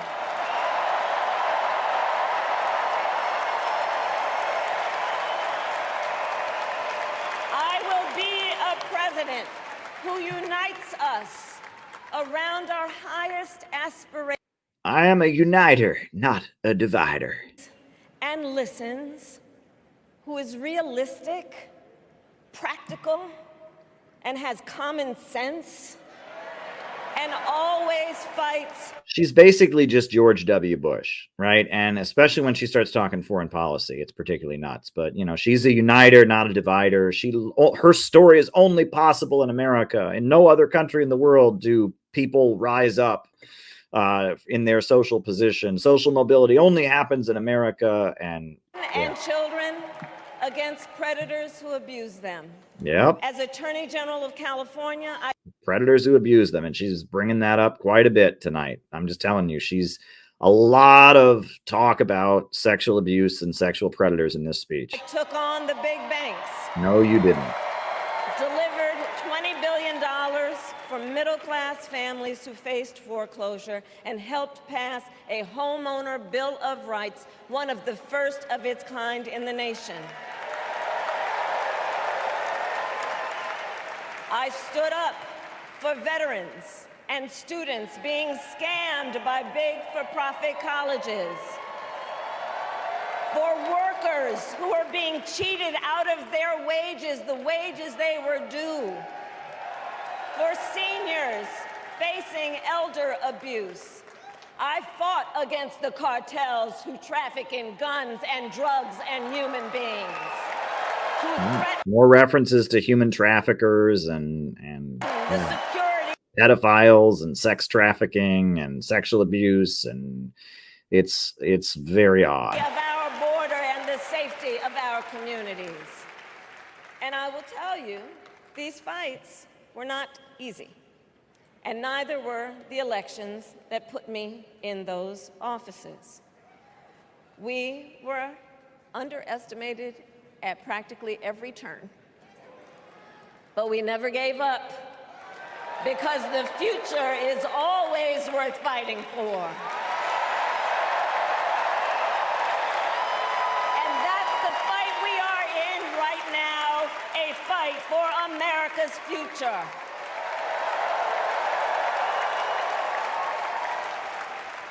Fellow Americans, this election is not only the most important of our lives, it is one of the most important in the life. Media, and he said that his entire Jamaican family wants to distance themselves from what he called a travesty of identity politics. Those are intense words. I mean, if you don't think Kamala has some intense baggage, you're wrong. But the other thing that's important to keep in mind, and this is why what I said before about the previous presidents is important, this story is all over the Hillary Clinton State Department wing of American politics. And that's what is so weird, right? Samantha Power, right? She was Barack Obama's United Nations ambassador. She was a main crafter of the policies of the Hillary Clinton State Department. Samantha Power, she grew up in Ireland, and her father was an alcoholic who beat her mother, and her father, and mother separated. She came to the United States with her mother. Her father died of alcohol poisoning. And she has grown up in the world, and her goal is to overthrow powerful tyrants around the world, right? Her career basically started pushing U.S. military intervention in former Yugoslavia, demonizing Milosevic, saying we have to move in and overthrow this authoritarian strongman. She was the main author of the U.S. military intervention in Libya, and she has spent her life building the case for war and revenge, and she has the same baggage that Kamala has. Amy Klobuchar, very similar story. Again, the father was an alcoholic, beat up her mother. There was a divorce. She didn't speak to her father until he, started, stopped drinking in the 20s and was able to, when she was in her 20s, and she kind of forgave him. But she became, just like Kamala Harris, a very vicious prosecutor. And Amy Klobuchar, her trademark when she was a prosecutor was what they called gang experts, which was that, there'd be a black man who was on trial for some crime, and they would hire an expert witness who knew nothing about the case, but would just get up on the witness stand and scare the crap out of jurors by telling them horror stories about awful things that gangs do, no direct bearing on the man on trial. And these juries would hear these horror stories about what gangs do and be, oh my God, we can't acquit this guy because what if he gets out? He might do one of these awful things, and they would convict these people. That was Amy Klobuchar's trademark. And in the 1990s, as mass incarceration, the prison rate in California and other parts of the country was rising, Kamala Harris, Amy Klobuchar are making their careers throwing black men in jail, scaring juries, psyching people up. There is a real desire to harm other people. There is a real desire for vengeance. Samantha Power creates her career by justifying U.S. bombs and military interventions against countries that happen to be led by powerful men who are portrayed as dictators and stuff. You can see there is a psychological component to this. And when we look at this, it seems very apparent that there are people around Kamala Harris who know how to push her buttons. They know what they can say to her, and that Kamala Harris views herself as a victim. We don't know all the details, okay? Donald Harris left us some hints in his essay. It's very carefully written. If you read it, he talks about how sad he is that she never met her grandmother, how her grandmother is kind of who was a member of parliament in Jamaica and was a socialist and a labor representative. And there's some hints there. He doesn't exactly say what the story is. But for some reason, she feels that she is a victim. She feels the world has been unfair to her, and she blames Donald Harris for that. We don't know exactly why, and I speculate. I mean, there's various reasons why. The other thing, and this is a big blank spot in all narratives of Kamala Harris, is that her high school years were spent not in California, but in Quebec. And she never talks about what went on in Quebec. Now, I've heard rumors that I'm not going to repeat because I don't know, I have no way of substantiating them. But a lot of people have said that something very awful happened to Kamala Harris when she was a high school student in Quebec. I can't confirm that, but I do know that in all her autobiographies and all of her references to her life, there's this huge blank spot for when she lived in Canada for a few years. And that's, those were pretty important years in her life. She never talks about them. And Kamala Harris views herself as a victim, and she's angry, and she wants vengeance. And that's what made it okay in her mind to do the awful things she did as California State Attorney General. That little girl was me. The world was unfair to me, and I can do what I want. I need to show that I'm powerful. I need to show that I mean, it's awful. It's awful. The more you look into it, I do think there's awful. Yeah, so daddy issues sounds like, I mean, you're pointing this out with like Barack Obama, Bill Clinton, Kamala Harris, Amy Klobuchar, right? There's certainly something there. In my experience, the people who have quote unquote daddy issues have a deep-seated insecurity that causes them to seek approval and to do things, especially of more powerful men who they perceive to be more powerful men. So if you're a male with daddy issues, you would seek out men that you think are more powerful than you, and you would seek out their approval. Women, we see women all the time with daddy issues. I think that's more, people are more familiar with women with daddy issues. And what do? They seek out the attention and the approval of men, sometimes way too many men, or they have a slew of terrible relationships with abusive men, or, they kind of relive that out over and over. I've experienced the daddy issues with men and with women, and I see the same things. Now, I don't have those issues. I was raised by my dad. I have a very close relationship with my dad. I talk to him every day. So I can see the difference. I also grew up in a broken home. I didn't have my mom around really, but my dad was my constant parent, which was very odd. Most people, their mother raises them and their dad is not in the picture. And for me, it was opposite. My mom, I saw on occasion, and I was with my dad full time from the time I was really little. So And I have, interestingly, numerous friends. It's like almost like I've attracted them into my life who've also been raised by their fathers, other women whose mothers were not around, and they were too raised by their dad. Most of my good friends have that same story somehow, some way. It's like it's like that you attract each other, right? Naturally. And it's a real stark difference in my mind. I've dated men who've not had their fathers around. I could not understand them. There was no, and it was this constant, in my view. Now, this is just my opinion. I'm sure a psychologist could break this down a lot better. But in my view, there was a deep sense of insecurity and a deep need for approval that left an instability there. And to me, it makes sense then if these powerful people, if these people who have these issues continue to rise up into these positions of power, when the powerful apparatus wants to be able to control that person. So if the establishment, the deep state or whatever wants a puppet, well, then you get somebody with daddy issues who's looking to just please you. They just want to, oh, anything you need me to do, I will. What is it that I need to do in order to be liked, in order to be approved of, in order to be pleasing to you? I will do that. Versus they cultivate ties on both sides of the aisle, and very successfully. So, Sheldon Adelson is active in one area. That's his business, but he doesn't constitute the whole lobby, and that's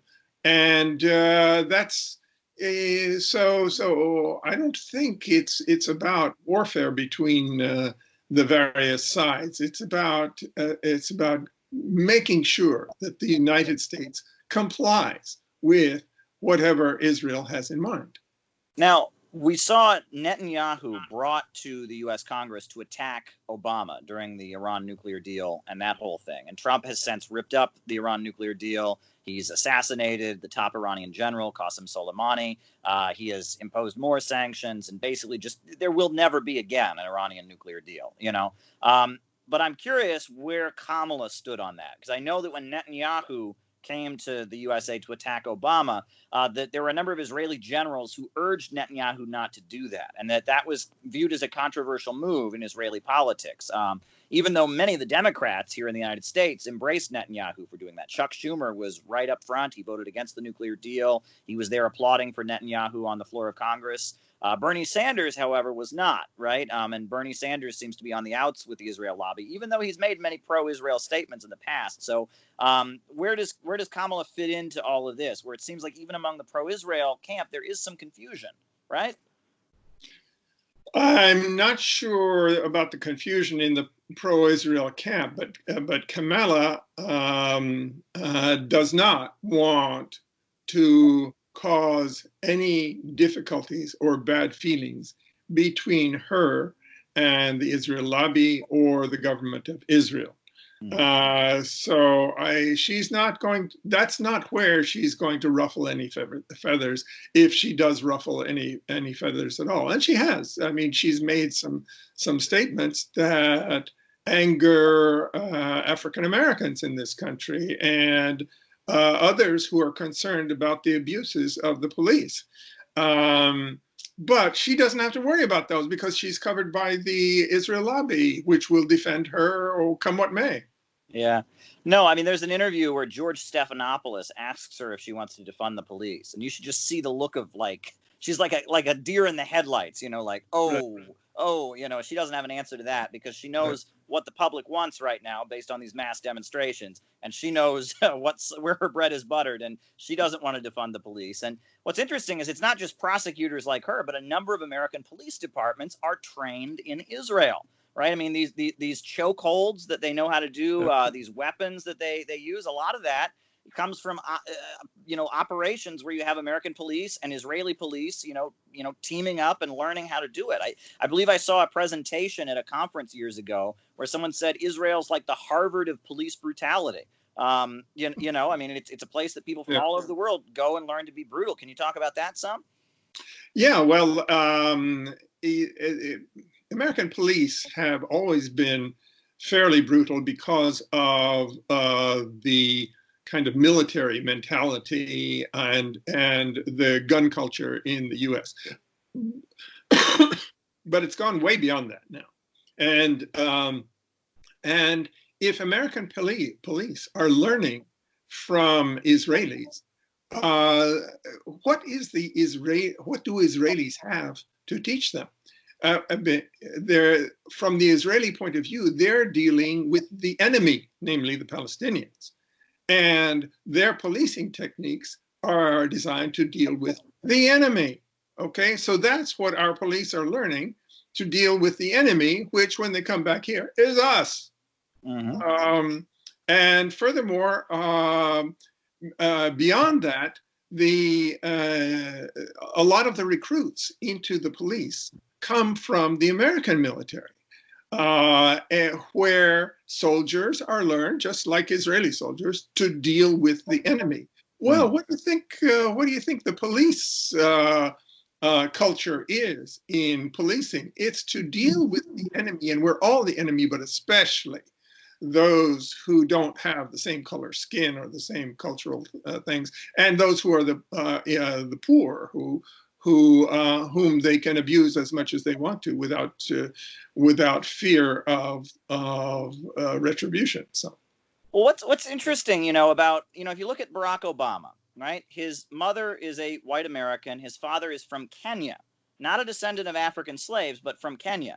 If you look at Kamala, similar story, right? Her mother's from India. Her father is from Jamaica, right? And it seems like a lot of these figures who kind of become selected to lead the Black community in the United States by the American political establishment, they seem to not actually be descendants of slaves. They seem to be people that have dark skin and are African perhaps, but are not actually from the what you might call the Black nation of the United States. The people brought here in chains from the South, moved up during the Northern migration and stuff. It's an interesting pattern. I mean, it's almost like the leaders of this country wouldn't really trust an actual descendant of slaves in the position of president or U.S. senator or something like that. I'm also curious. What do you make of the fact that? Well, let me interrupt for just a moment. It seems, however, that their connection with the Israel lobby means that they're anxious to become slaves. Well, that's one way of putting it. Well, let me ask you what do you make of Tulsi Gabbard and Kamala's rivalry? Because it seemed like there was that debate. They didn't give Tulsi Gabbard very much time because she was considered to be anti-war and quote unquote fringe. But in the little bit of time they gave her, she just went right after Kamala, exposing that record, all of that, and it was a great service because that knocked her out of the polls. I mean, as soon as that happened, it was like Kamala just went down. And so then they had Kamala on CNN to talk about it. And they're like, what do you make of all these allegations? And she said, Tulsi Gabbard works for Assad.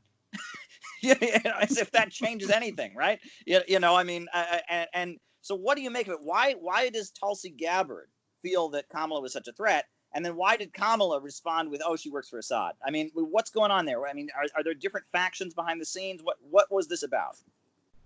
Well, clearly, Kamala didn't want to talk about this. And so she found a way to be dismissive about all of it. But the injection into political discussion of someone who has integrity and speaks truth and reason, like Tulsi Gabbard. We may disagree with some of the things she says, but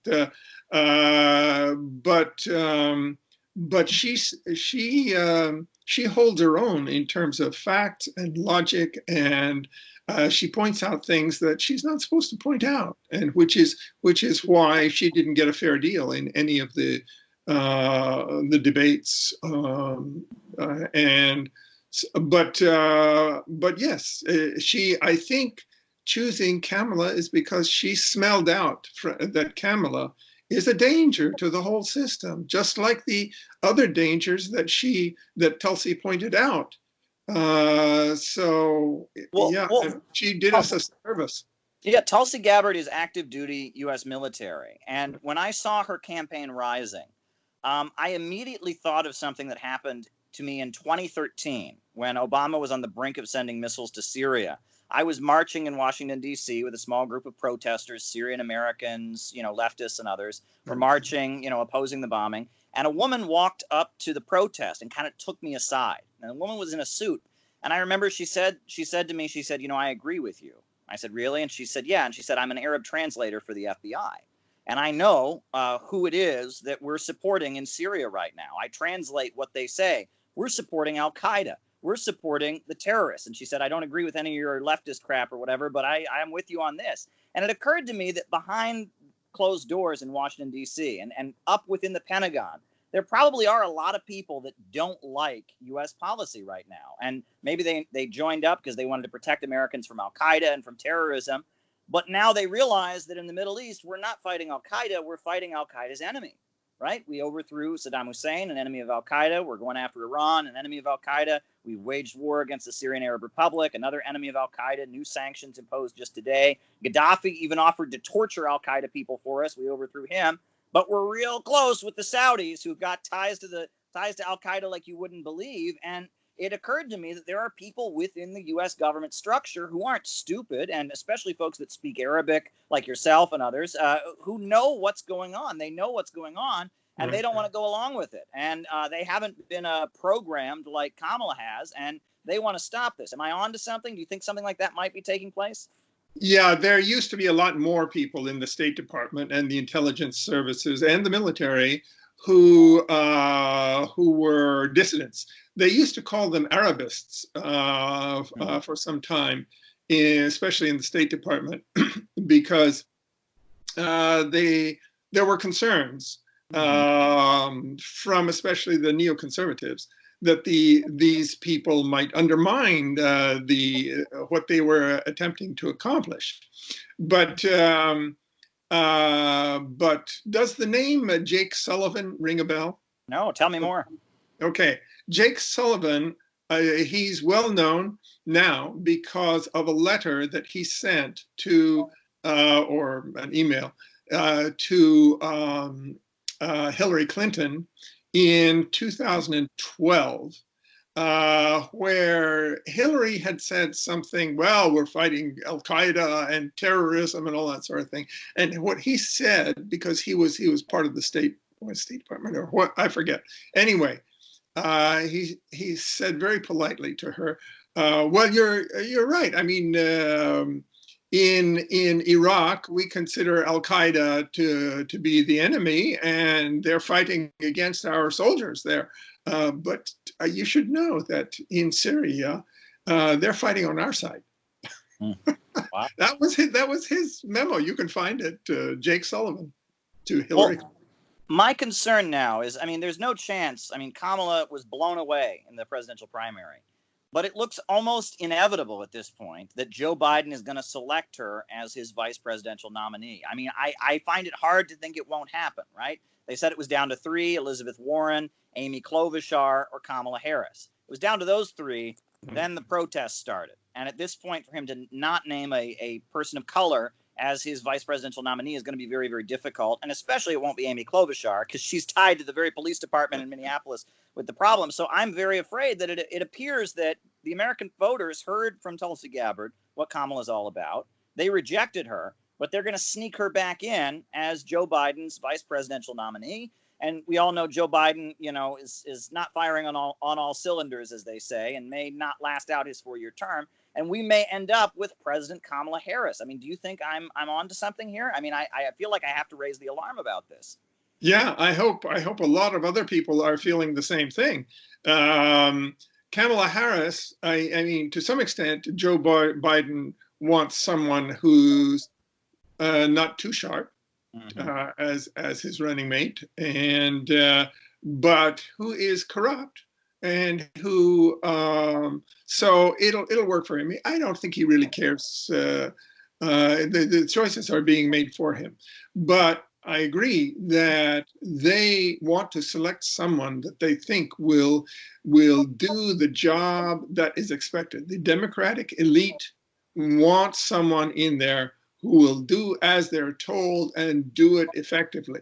And I think that the correct person who is corrupt enough and who who wants their support much more than she wants the American people's support, is Kamala Harris.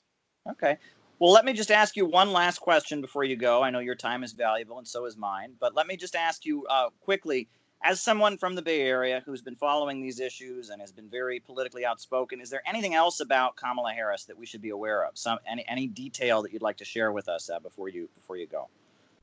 Well, there are certain circles in which she's popular in the Bay Area and others where she's not.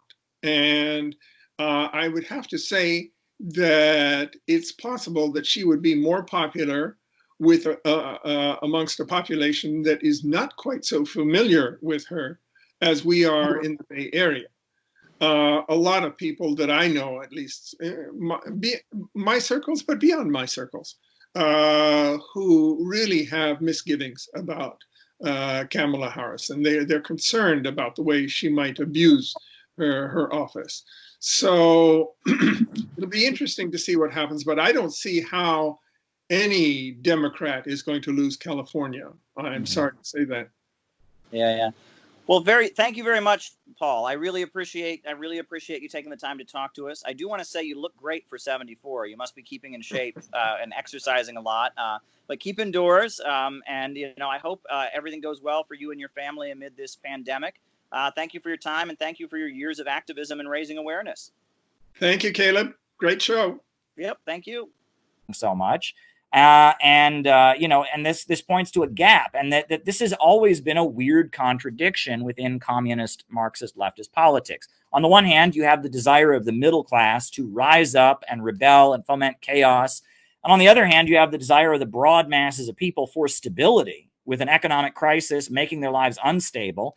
And it tends to be on the promise of stability that communists take power: peace, land, and bread. That's a promise of stability. It's not a promise for vengeance, right? And the Communist Party, during the height of its influence in the United States, their slogan was 1932, William Z. Foster ran for president. He said, "The revolutionary way out of the crisis." And then later, 1940, Earl Browder ran for president, and it was just the way out. We're offering a way out of instability. People are hungry. People don't have jobs. We're offering the way out. We're offering the road to stability. And they put forward an economic program, demands that could be implemented under the system, but wouldn't be because they cut into capitalist power. They put forward an economic program that would bring the stability working people were longing for. And this is a contradiction. There's always been two souls within communism. Do we want to foment rebellion and chaos, or do we want to bring stability with central planning of the means of production? Which is it? And Kamala Harris she is one side of leftism incarnated. And that's what I'm arguing in the second chapter of the book.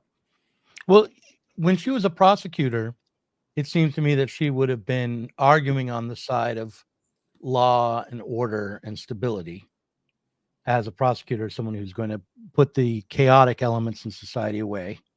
And then when she became the vice president, and from what I can tell, she was rhetorically anyway on the side of defunding the police and of Black Lives Matter, and promising and I think she helped fund a legal fund to help the protesters with their legal fees and with their legal problems. And in that moment, she was more on the left, like you described, aesthetically, for creating chaos. I of course am for giving the protesters, the Black Lives Matter protesters, legal assistance. Yeah. And I was sympathetic and empathetic to the initial rioting and protests around the murder of George Floyd. My own children participated in some of the protests in Eugene, Oregon, which is a very white town, but nonetheless, there was a lot of passion amongst young people to try to do something about police brutality. But I also saw at the time that the protests were being used in an election year by the Democrats, and that it was likely, at least there was more than a 50-50 chance, like a 55 to 45% chance, that the protests would only lead back to the Democratic Party and be used to help get Joe Biden elected, which I think is what it turned out to be. Although people debate me on that. They say the chaos actually worked against the Democrats because it was seen as a Democratic Party operation and that they were responsible for the chaos and people wanted stability.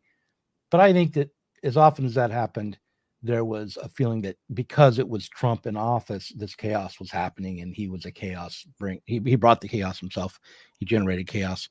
I guess what I wonder is if we're looking ahead to a Kamala Harris presidency, and I think there's a good chance we are. I think that all things being equal, unless something shifts, I think the trend is that Kamala Harris will be elected in November. Whether she's elected straight up or if they rig it fair and square, she'll be put into office. And so what do you think we can expect from Kamala Harris in the position of the presidency? And don't you think that maybe, when she's in a position where the opportunity for personal power requires her to be the law and order candidate that's promising stability, she'll be that. And when the opportunity that presented to her is one where she needs to generate chaos, she'll do that. Do you think that we can really predict based on her character what kind of president she'll be, rather than predicting based on the needs of the Democratic Party and the problems that the country will be facing after she is elected? Well, I'll tell you this. I think if you want to know what a Kamala Harris presidency would mean, take a look at the Uhuru case. There are 3 black activists in St. Louis, Missouri, and in Florida, St. Petersburg, Florida. They have been indicted as being foreign agents. This is something that hasn't happened in America since 1948. We have black activists being charged with being an agent of the Russians, not committing any crime, just for their activism. They're saying it makes them a foreign agent. And they are trying to, if they are convicted, they could get up to 15 years in prison, on this conspiracy to act as a foreign agent charge. And the Biden administration did this. If Donald Trump had did this, there would have been a huge amount of outrage about it. But there's not outrage about it. And it comes at the same time that we've seen hundreds of January 6th protesters get ridiculous sentences for walking into the Capitol when the doors were open. And I think a Kamala Harris presidency will mean a lot of political repression of people that are at odds with the liberal order. And I wonder what that means for me. My book was clearly on a list or something, the fact that they took it down the way they did. And, the other thing is that I do want to get this out there, right? I work for RT. I do report for RT. I've been to Russia a number of times. I've met Putin several times. And there's a time that we actually had a back and forth where I asked him a question and such. But no Russians had anything to do with this book. And I'll just say that. And if I had gone to RT and said to them, hey, I'm writing this book, they probably would have urged me not to do it because they didn't want me to rock the boat. This book is not a Russian conspiracy. And we want to be very clear about that, because I assume that if they come for me because of this book, which, it appears to me, I knew that her staff had a copy of it, and I got that through a back channel after I published it. I knew that it was in the vice presidential office. There was a copy of it, and I knew that she knew it existed.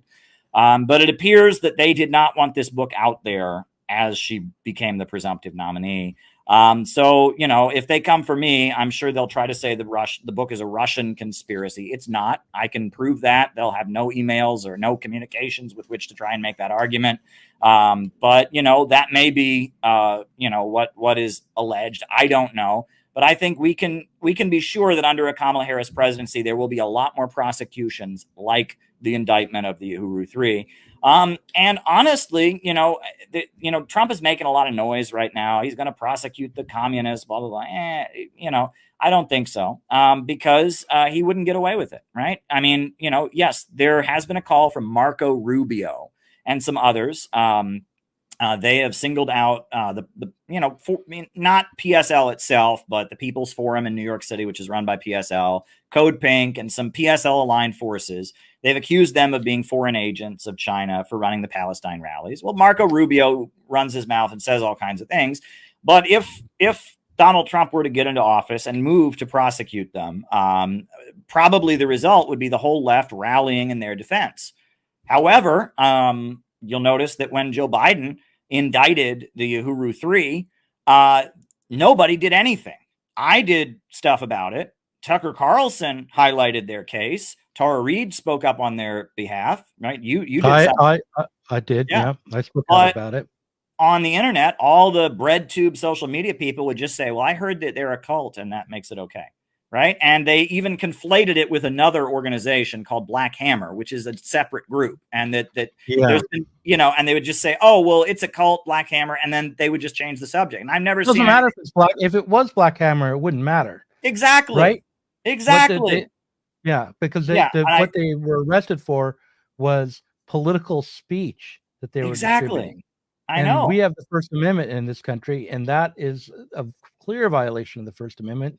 And I don't care if they did get $1,000 from Putin directly; they have the right to publish their ideas. And it's absolutely absurd. So, but I noticed that the left did nothing for Uhuru because Biden was in office, and because probably most likely because the African People's Socialist Party runs in local elections against the Democrats. And Max Blumenthal, who has spoken up for the Uhuru case, he said that's what it's probably about. It's that the Democrats think they own the votes of black people in St. Louis, Missouri, and in St. Petersburg, Florida. And the Uhuru movement, they run against the Democrats in local elections on a socialist and black, they don't call it black nationalist, they call it African internationalist platform. Right. And let me be clear, my understanding of Marxism and my assessment of the white working class is very different than theirs. But it doesn't matter. You stand with them. Right. That is something I always learned from the history of the communist movement is if the state comes for somebody, you stand with them no matter what. And that's something that's been lost in the age of social media. Right. Somebody's cringe. I guess we just go after them. And that's something that we really need to relearn. You don't name names before the committee. You don't do it. And if the government is prosecuting somebody for their activism, even if you disagree with them, even if they have the wrong political view, you don't go along with it. That's just a basic thing. An injury to one is an injury to all. And if we don't stand together, they're going to come for all of us. And, people who lived through McCarthyism can remember that. I guess, we can go into this. We're speaking to mainly people, from a leftist background here on your channel. And let's go into this. When I first joined the Workers' World Party, when I was 19, somebody in Detroit was driving up to Buffalo, New York, and he came and picked me up at my college campus, and we went up to Buffalo, New York. And I sat in the living room of a woman who was 80 years old, who had been a founding member of the Workers' World Party. And she got out the photo album, and she showed us pictures of 1948 in Buffalo, New York, and how at the Bethlehem steel plant they had fired of our nation.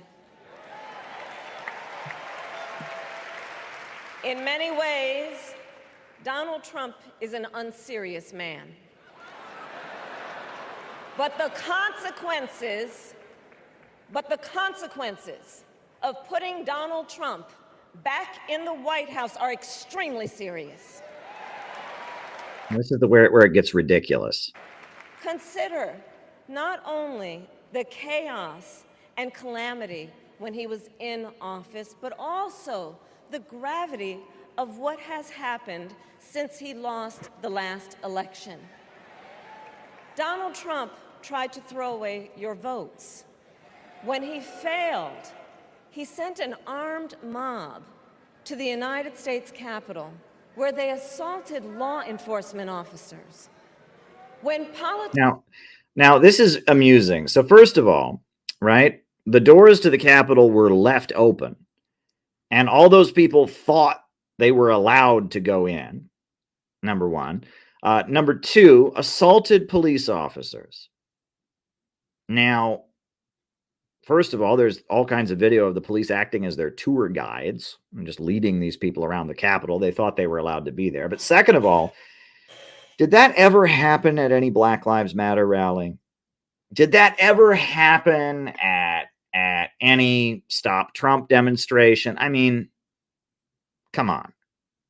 Right? And again, that's what's particularly neocon about this speech, right? I mean, throughout this speech, she's basically calling Donald Trump a communist. She's saying Donald Trump supports violent protesters who don't respect the police. Donald Trump, questions our great country. I mean, you'll see it. This is a neocon speech, right? These this is George W. Bush, these crazy protesters out here disrespecting our country, while they're protesting the war. And sometimes they get into shoving matches with our police officers. Obviously, we're not for violence or any illegal activity, but it's like, Ferguson, exactly. Ferguson burned to the ground. I mean, the Black Lives Matter spring, 2020 and the lead up to the vote that fall. I mean, there was plenty of illegal activity that went on, plenty of law enforcement that battled against protesters, plenty of assaults on law enforcement. I mean, it's not like the only place that's ever happened is on January 6th, but it's odd that that's what she brings up. In his own party begged him to call off the mob and send help. He did the opposite. He fanned the flames. And now, for an entirely... Actually, Donald Trump did say, go home. He made that whole video saying, folks, go home. ...by a jury of everyday Americans and separately found liable for committing sexual abuse. Yep, there you go again, sexual abuse. Consider what he intends to do if we give him power again. This is where it gets good. Consider his explicit intent to set free violent extremists who assaulted those law enforcement officers at the Capitol. There are people that are in prison now for January 6th who weren't even there on the day.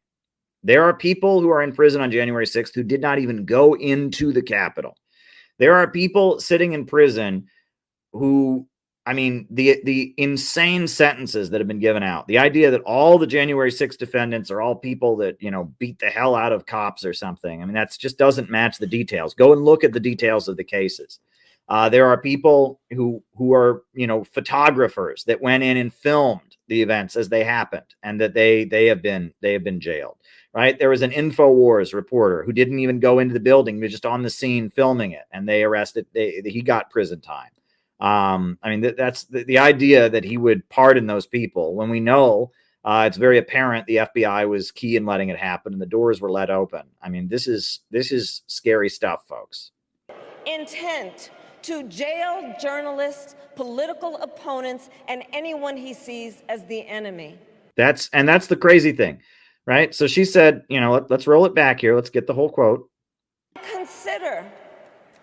Consider what he intends to do if we give him power again.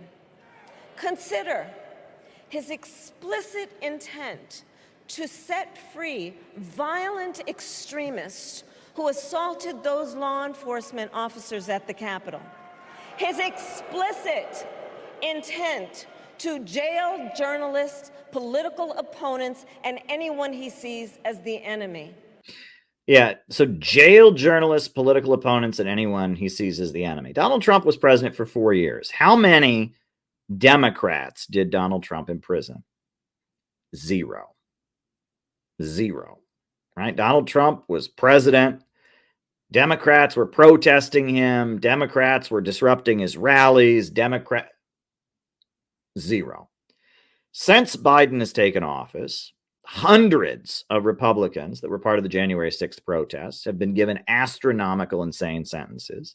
The People's Democratic Uhuru movement, a group of black socialists, black Marxists, have been indicted for being Russian agents. I'm going to be going to their trial coming up very soon. Their trial will start in federal court. They could get 15 years in prison because they criticized the Biden administration and disagreed with its policies on Ukraine, right? Sue May Terry, who is a Korean American who, has worked with the government of South Korea.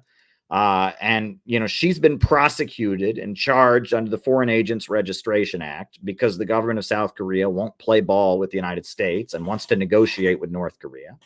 In addition to that, the home of Scott Ritter was raided by the FBI. They came into his home and they took all kinds of boxes out of his house. In addition to that, right, you've got Dimitri Simes, another American whose home was raided by the FBI.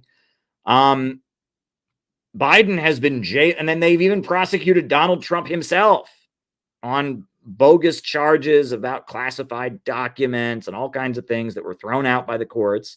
They even prosecuted Trump himself to try and keep him out of this election. So for her to say, well, Donald Trump might imprison political opposition, her administration, the Biden-Harris administration, is jailing opposition like you wouldn't believe, right? I mean, I'm going to put on, this is what her administration is doing to the Uhuru movement, right? The People's Democratic Uhuru movement, a group of black socialists. They're not on the right. These aren't even conservatives. These are just black socialists that disagree with the Ukraine policy. I mean, this is crazy. After the rioting was done, U.S. media kind of forgot about those communities. Well, Uhuru, they went out there because they saw black and brown people like themselves that were out there protesting and rioting. And they stayed there, and they've been there since 2014, providing services in the community, giving these young people in the community something constructive to do, not just go out and break shit to raise awareness about the conditions they're in, but ways to actually feed people and serve the community. And they've been there in St. Louis since 2014 doing constructive work. They have really escalated these programs. They have a farmer's market. They provide classes and services to pregnant mothers, and in particular in St. Louis, Missouri, and in St. Petersburg, Florida. They're trying to undo the damage that the U.S. Department of Justice and the state police and the local police and all the forces have been doing in communities like Ferguson, Missouri. And at the same time that they've done this community work, the African People's Socialist Party has also taken a firm anti-imperialist stance. They support China. They support Russia. They support Cuba. They support Iran. And when the United States started piling weapons into Kiev, they defended Russia's right to intervene. This defensive war in Ukraine that Russia is actually waging against world colonial powers, not Ukraine as a single entity, but the U.S. and all colonial powers who have an interest in colonially dominating African people right here in this country and around the world and extracting resources from the majority of peoples on the planet.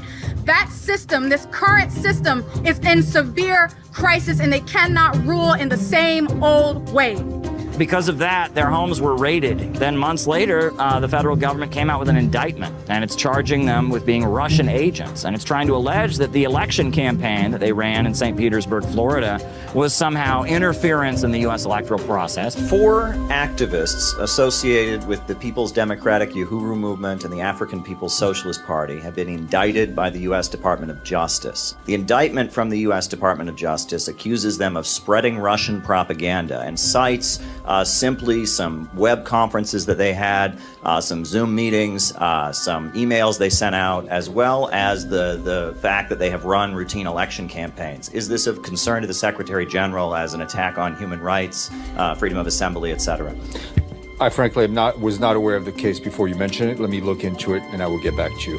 What's going on in Africa is directly connected to what's going on here. What's going on in Ukraine is connected to what's going on in Harlem. You know what I'm saying? It's an international global economy that's all connected. Because they go to conferences in Russia, this constitutes Russian meddling in the elections. The whole thing is ridiculous. It's completely, utterly ridiculous. They've been running these campaigns for years, since before I was born. Back in the 1970s, they were running people for office. Their platform of reparations, I mean, Marianne Williamson, she's a major Democrat candidate. She also says she believes in reparations. I mean, it's not a unique message that they have in that sense, but they have been targeted because they're doing what you're supposed to do. I mean, you know, at all of our meetings, we have a picture of Fred Hampton up on the stage because Fred Hampton, he built a free breakfast program. He organized what he called a rainbow coalition, uniting low-income people, white, black, brown, Arab, Latino, into one organization, you know, trying to build up community empowerment, trying to do community service projects while teaching Marxism and socialism. You know, we look at Fred Hampton as a great example of the American revolutionary tradition. And, you know, the African People's Socialist Party and the Uhuru movement, you know, they don't like that we wave the American flag. They don't like that we consider ourselves patriotic. They have their own kind of unique analysis. They talk about what they call the colonial mode of production. That's not traditional Marxist thinking. And we don't agree with them on a number of issues. But it doesn't matter. We support them. We all have to stand up and oppose the ideology of division and support an ideology of unity based upon our material interests, you know what I'm saying, to work together. People who can't understand that, people who can't get past, you know, this or that, like, we got to put aside our differences and say that if they come for them, they come for all of us. They go after them, they got to deal with all of us. That needs to be the attitude among anti-imperialists. Yeah. And I mean, the fact that she's telling us, oh, Donald Trump might prosecute opposition when she's prosecuting the Uhuru movement right now. She's trying to put a black socialist organization in jail for statements they made about Ukraine. It's absolutely outrageous. His explicit intent to deploy our active duty military against our own citizens. Consider the power he will have, especially somebody who's had a very stable family home, and even more so. I mean, I've always, because of my personal experiences and talk and seeing women who've not had their fathers around and men who have not had their fathers around, being with people like my husband who has his parents are still married after 40 something years together, seeing all those differences. You know, I personally, and I've said this, I don't really talk about it publicly as much on this show just because it's, you know, not really the topic, but I've always said, I do think that the world got it a bit wrong. I think fathers are actually more important than mothers. They're both very important. But there's something about what a father brings to the child, a sense of security, a sense of self-worth, that without that, you see entire populations, unfortunately, even this country, run amok. Right? They demand when their fathers are ripped from them, incarcerated, they're not around. You see how that creates a sense of insecurity and instability within even a community. So I think fathers are incredibly important. And I even argue even more important than mothers. I think mothers bring an enormous amount of wonderful things to their children, but the sense of self and security, I think, comes from a father. And so if you can find leaders that don't have that, I mean, just imagine all the manipulation you could do. And it's interesting that you point out that every single one of them doesn't have that relationship. I mean, what are the chances in this country? What are the I mean, I know we have a lot of divorce, but we also have a lot of we have a lot of people who never, my grandparents on my dad's side never divorced. I grew up at my grandparents. I was there a lot. My dad raised me, but of course he was a single guy trying to raise a little girl. And so he took me to my grandparents' house every day. I was there seeing my grandmother and grandfather married till the day they died. You know, there's enough of that. There's enough people in this country who have homes, you know, intact homes, who have good fathers. Why is it that these leaders continue to have that same story over and over and over again? Isn't that odd?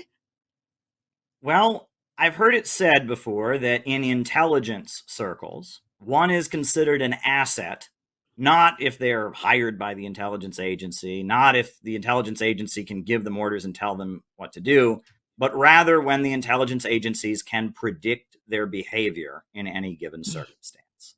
Yeah. And what we need right now, especially with certain current global situations with Ukraine, with the island of Taiwan and the Korean Peninsula and everything, we need someone who is clear-headed, somebody who can look at situations and make very careful, calculated decisions. But it seems like our American political system and the way that the deep state and the people who actually run things operate is they seek out people that are very unstable, very, very loose cannons, people that they know exactly how to push their buttons, and they get them into positions because they know they can get them to do what they want. And that is very, very frightening. And there's a word that I've often referenced that I think you can very well see in the leadership that they have in China right now, or the leadership in Russia. That word is statecraft, right? That governance, responsible governance, is very much an art. It's not something that you want just an actor to do. It's not somebody you want, you know, somebody you can just have a beer with and hang out with. You know, statecraft, the science of governance, is a very, you know, important, you know, crafted skill, and it goes back over the years. And if you look at the very effective leaders that we have around the world today, or the very effective leaders of our country that we have, these are skilled statesmen or people engaged in the arts of statecraft. Great example, I talk about Roosevelt in the book. Roosevelt was a very brilliant leader, very brilliant in many, many ways. And that Roosevelt was impacted by the fact that he went to a Christian socialist boarding school when he was a young man. His schoolmaster was Endicott Peabody. And Endicott Peabody was a Christian socialist, and he ran this kind of boarding school in New England. And he was one of the closest friends that Roosevelt had. He presided over his wedding.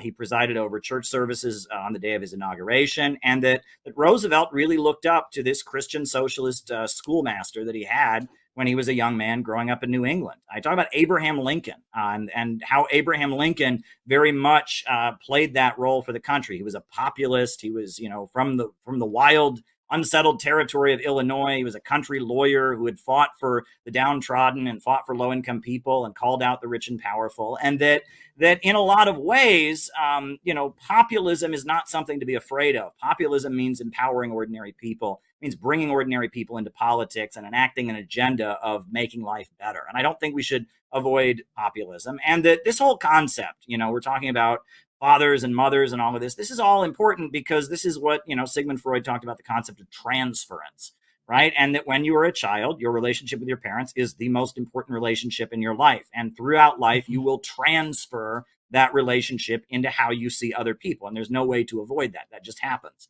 Right. And that unfortunately, it is damage in the early years of life and in one's relationship with one's parents that can put people into a bad spot. So, that's why I wrote the book. And I really hope Kamala Harris doesn't become president. It's funny because I wrote the book 4 years ago, and I say some things about Donald Trump in that book that are quite negative that I'm not even sure I totally agree with at this point. I may have changed some of my mind on it. I did not see it coming that they would ban this book. I did not see it coming at all. I thought there might be a slight uptick in sales or whatever. But when they took the book off Amazon and banned it like this, my jaw dropped. And it's creating a buzz. I'll just tell you that. A lot of people have been speaking up. I've been invited on many, many different podcasts and shows, and it's on Lulu, which is an alternative to Amazon. It's on lulu.com right now, and it's selling like crazy. People are like, what is it about Kamala Harris that is so damning that they would take it off of Amazon.com to prevent people from seeing it? A lot of people are very curious about it. So I'm very proud that I wrote this book, and I'm really glad I was able to put it out there. And there you go. I mean, it's just amazing to me. I mean, you reached out, you said, hey, Kim, by the way, I wrote this book on Kamala Harris, which I didn't know you'd written this book. And then a day later, you're like, oh, and now they've taken it off Amazon. Now it's gone. I mean, it was just unreal to see this happen in real time. When I clicked the link, I was able to go check out the book, read the reviews on it. And then the next day I couldn't. I got the dog that says, uh-oh, something went wrong. And I'm not able to see the book anymore on Amazon. I mean, it was just so blatant. Look, I have been so shocked. I have still a lot of naivety and a lot of faith in our country. I still hold on to that. And I'm always shocked. I've been shocked during the COVID pandemic. I was extremely shocked when I genuinely thought they would never go into lockdowns or mandates. I really thought, no, this is America. People like their freedom too much. There's no way that they would do that. And then they did. And I was totally shocked by that. I then saw that they tried to make Kamala Harris, it's her turn sort of thing. And then I thought, oh, but the people don't like her. There's no way they're going to really go forward with this plan that they put together back in 2019. There's no way they're really going to go forward with this. And here we are. They are. I mean, so I keep being wrong on that because I keep thinking they'll listen to the people. And then, I think once I realize they're not going to listen to the people, they're going to enact this greater agenda, like what you're talking about, this sort of globalist agenda to rope us all into a control center. Once I start, I think, really, truly looking at everything they do through that one lens, maybe I would be better at predicting their moves. But wow, I mean, really insane that they're shoving her down our throat and then censoring any dissent so that you don't have a choice, right? This is, and I mean, look, I think Kamala is going to win. I think she's going to win, but not because she gets the votes. I think Donald Trump gets the votes, but I think that Kamala will be the president. So I shouldn't say she'll win. I'll say she'll be president. I think Donald Trump will win, but I think she'll be president. And I mean, that's just where I'm at with this today. That's how I'm feeling about our system, about our government, about the choices they make on our behalf. I don't think we have those choices anymore.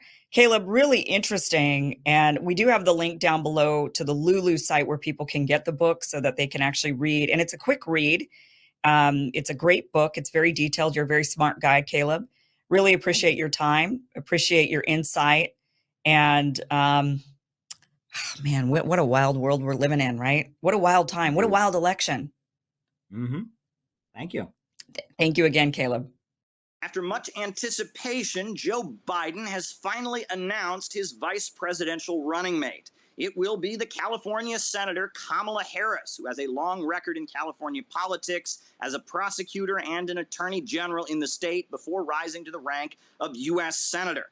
Now, what's quite interesting is that she was one of Joe Biden's opponents for the Democratic nomination.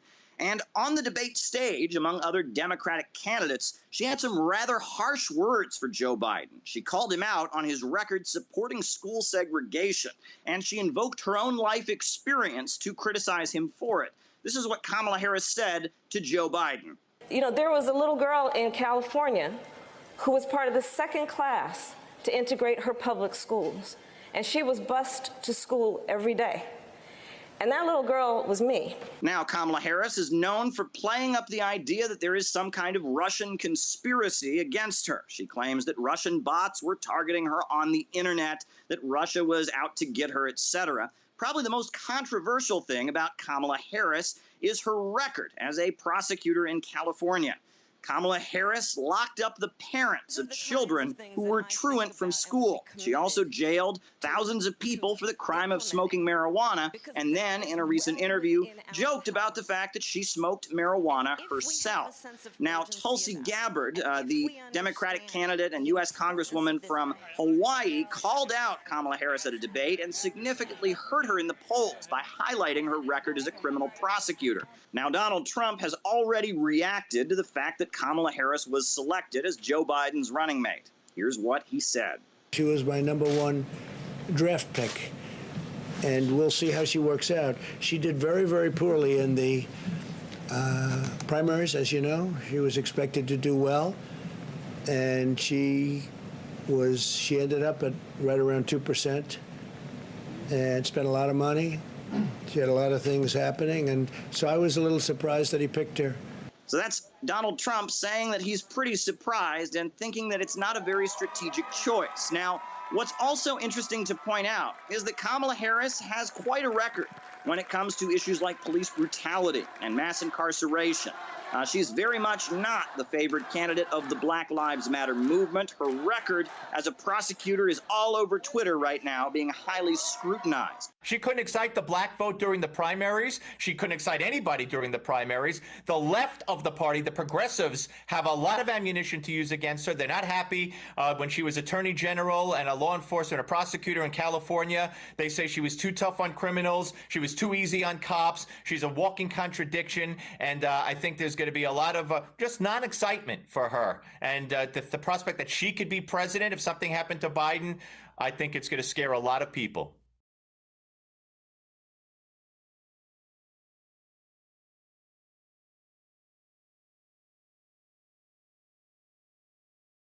I told you all about Kamala Harris. I wrote a book about Kamala Harris before the 2020 elections. And I talked about, and everything I've written about Kamala Harris and her psychological profile has been completely validated.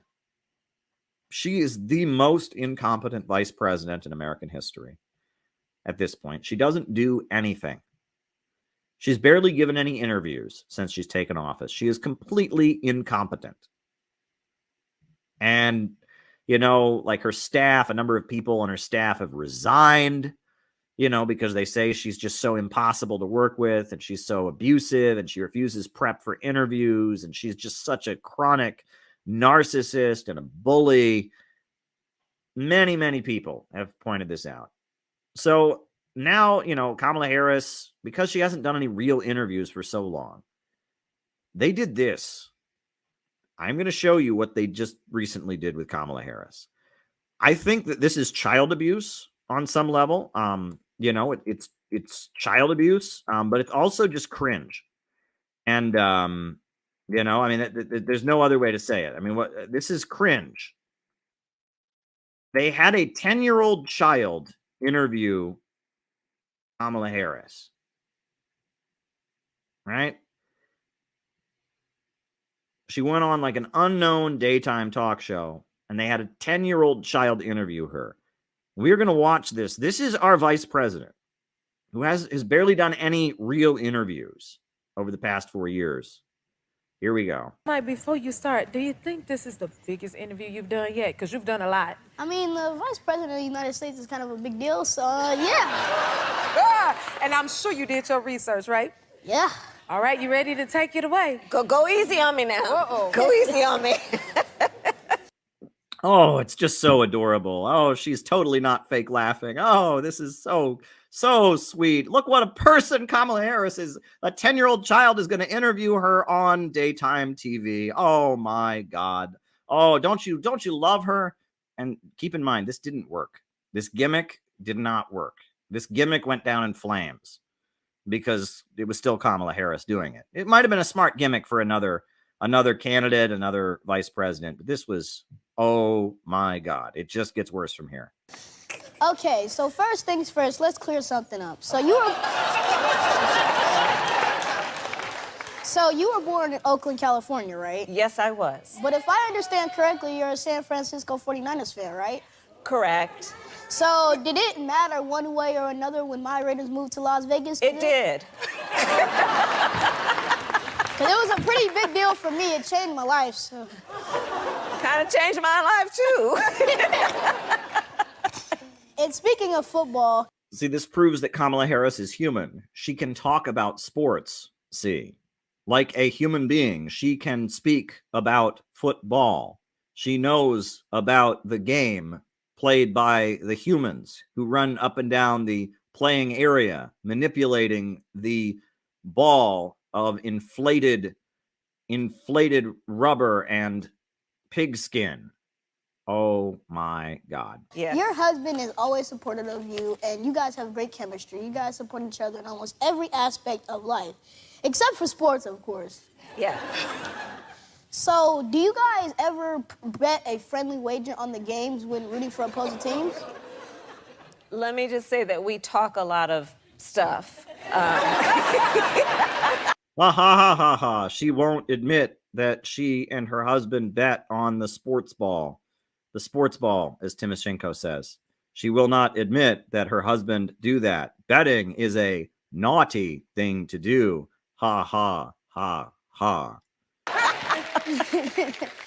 So, I was around 4 years old when I knew that I wanted to be a journalist. At what age did you fall in love with the law and politics? That was totally not a scripted question. You know, I was very young, probably around that age, because my parents were active in civil rights, and the heroes among the heroes of that. What? You mean your father, who's a Marxist economist and was an advisor to Michael Manley in Jamaica, who is estranged from you? You mean your father, who's a Marxist, who has denounced you, right?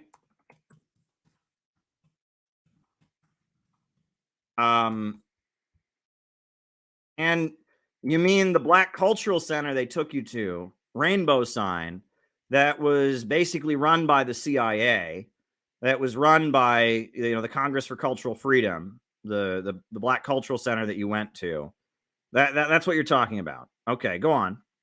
Movement were Thurgood Marshall and Charles Hamilton Houston and Constance Baker Motley. They were the lawyers who took the passion from the streets to the courtrooms. Passion from the streets to the courtrooms. Is that what you did when you locked people up at astronomically high rates?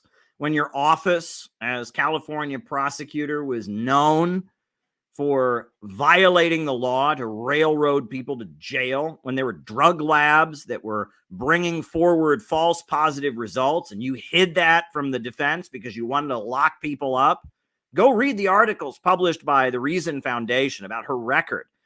She was not an activist fighting for the people prosecutor. She was a lock 'em up, vicious, sadistic, cruel prosecutor. She tried to give an innocent man the death penalty and block DNA evidence, in particular in one case. No, she was not an activist in the courtroom. To fight for equality and justice. And so I thought, okay, that's what I want to do. So I was very young. I was about your... Yeah, she wanted to grow up to be in the administration that would throw the Uhuru movement in jail for speaking up, right? Dr. Martin Luther King Jr. and the civil rights movement that your parents supported, Kamala, were accused of being Soviet agents. All the time, they called them Soviet agents. That's what they said. They're a bunch of commies, Soviet agents. They had a billboard. Here's Dr. Martin Luther King at a communist training school. And now your administration, the Department of Justice of your administration, the Biden-Harris administration, is not just saying that about a group of black activists. You're actually trying to throw a group of black activists in prison for being alleged Russian agents. Do you know how ridiculously stupid this is? I mean, it's like anyone who knows anything about this woman and her background knows what bullshit this is. She's being interviewed by a 10-year-old because she doesn't have the political stamina to do a real interview. I mean, this is insane. Age. So I'm 10 years old, and my parents always tell me that if I stay focused, work hard, and follow my passion, I can do whatever I want to do in life. Yes. So knowing all of the knowledge... Oh.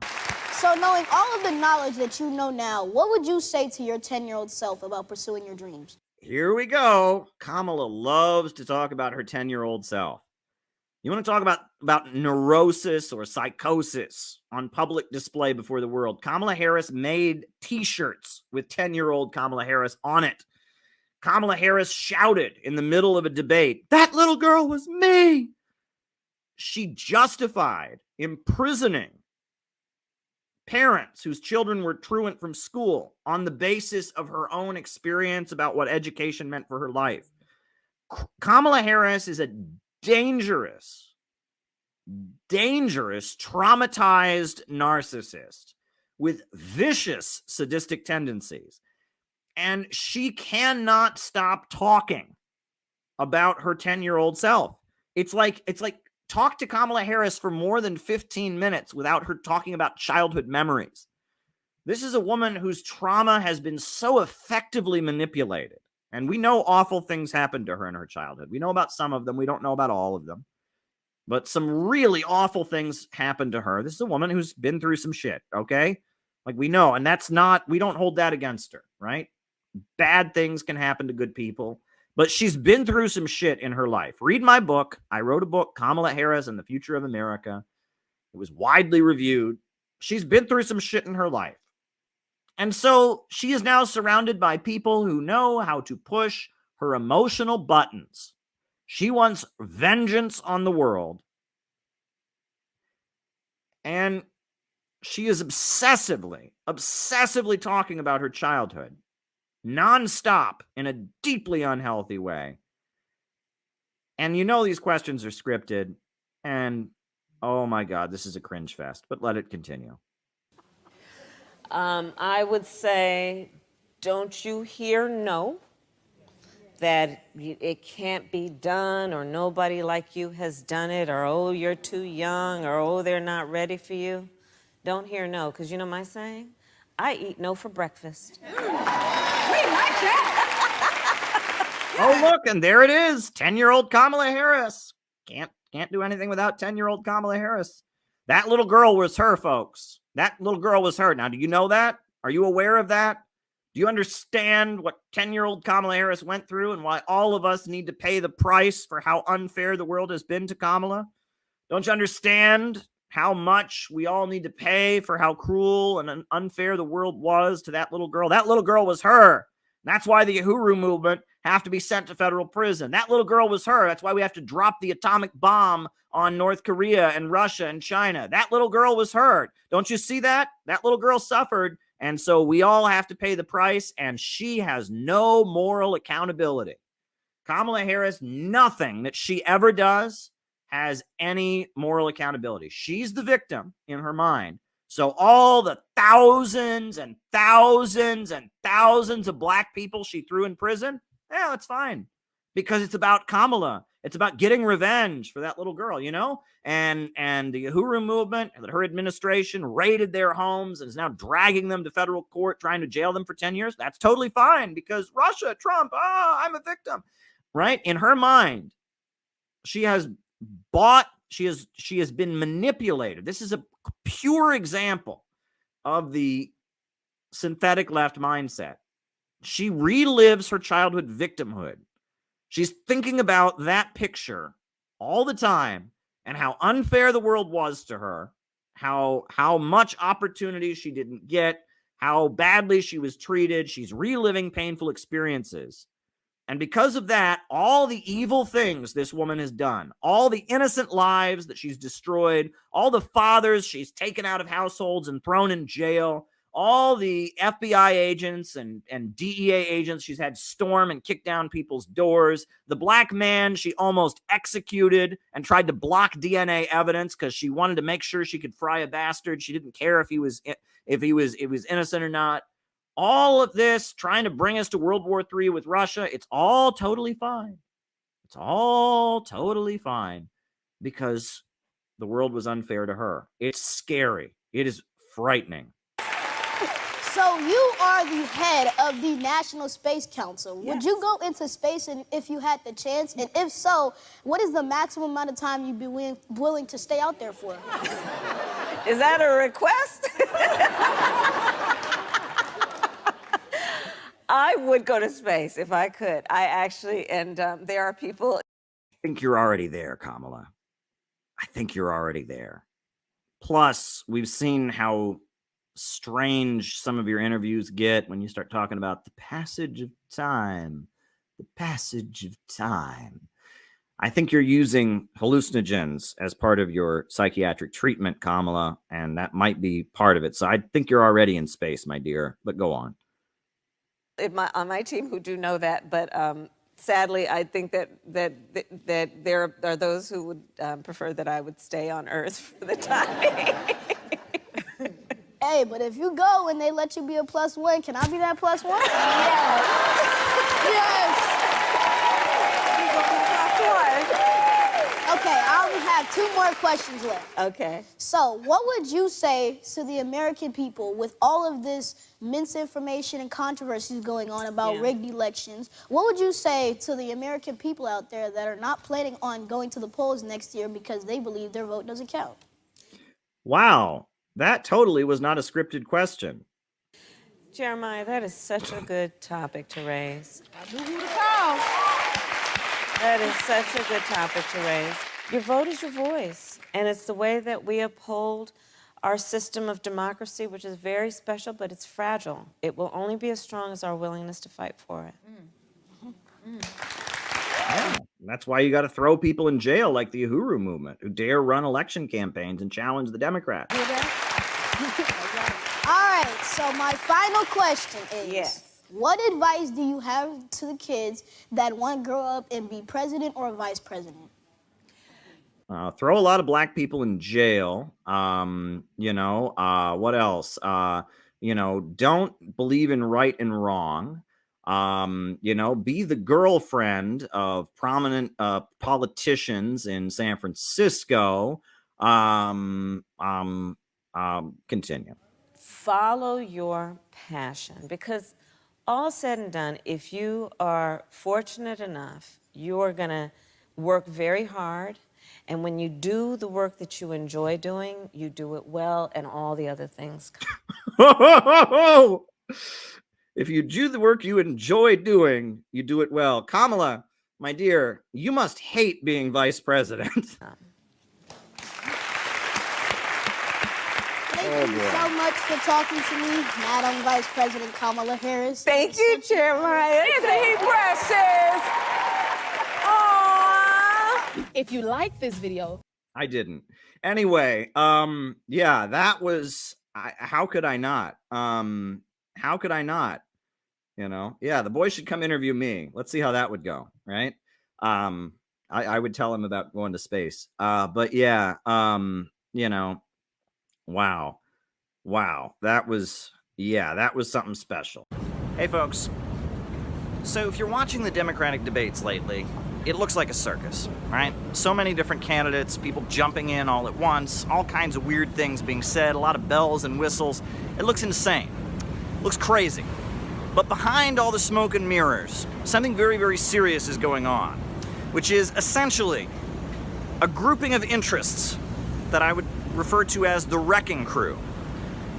The Wrecking Crew is trying to retake the White House and most specifically the U.S. State Department. So let's back up. When I talk about the Wrecking Crew, I'm referring to the forces that controlled the State Department when Hillary Clinton was Secretary of State from 2009 to 2013. The world is still reeling, just reeling, from the amount of damage that was done to the global community during that time. For example, early on, 2009, Honduras had the government violently overthrown. The military toppled the elected leader, Manuel Zelaya, the socialist, and ever since then, Honduras has been wrecked. In fact, you look at what's going on the border with all these refugees. It's due to the fact that Honduras was effectively destabilized by the Hillary Clinton State Department. An elected leader was toppled, a country that was starting to move towards socialism and industrialize and get Chinese investment, cast into ruin and chaos. Now we have a whole bunch of immigrants coming in on the border, refugees. But if you really want to see what happened, you have to look at what went on in 2011.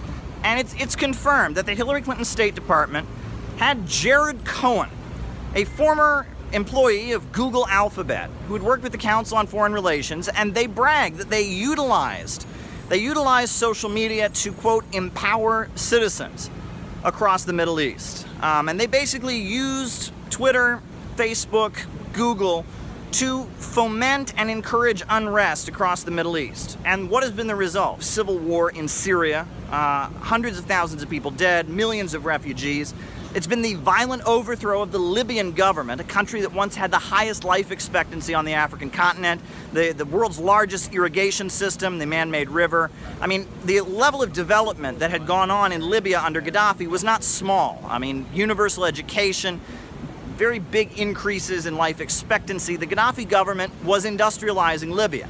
Now Libya is a wreck of chaos. People are fleeing on rafts, drowning in the Mediterranean, trying to get out of there. Compare Libya before 2011 to what Libya is like today. That's what the Hillary Clinton State Department has done around the world. Hillary Clinton oversaw a surge of the U.S. presence in Afghanistan, a surge. As a result of escalation of that conflict, we saw an increase in the drug trade in Afghanistan, an increase in the presence of terrorist groups. I mean, the results of the Hillary Clinton State Department are horrendous. And what the Hillary Clinton State Department was able to do was carried out with a collection of people that were crafted not by Hillary Clinton herself, but by the Council on Foreign Relations, by a lot of different Wall Street think tanks, ExxonMobil, the Ford Foundation, a certain clique of internationalist interests, that are tied to certain sectors of the U.S. economy that basically favor destruction.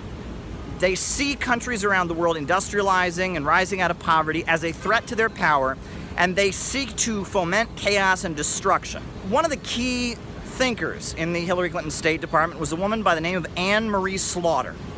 And if you read Anne Marie Slaughter's writings, basically she wants destruction around the world, right?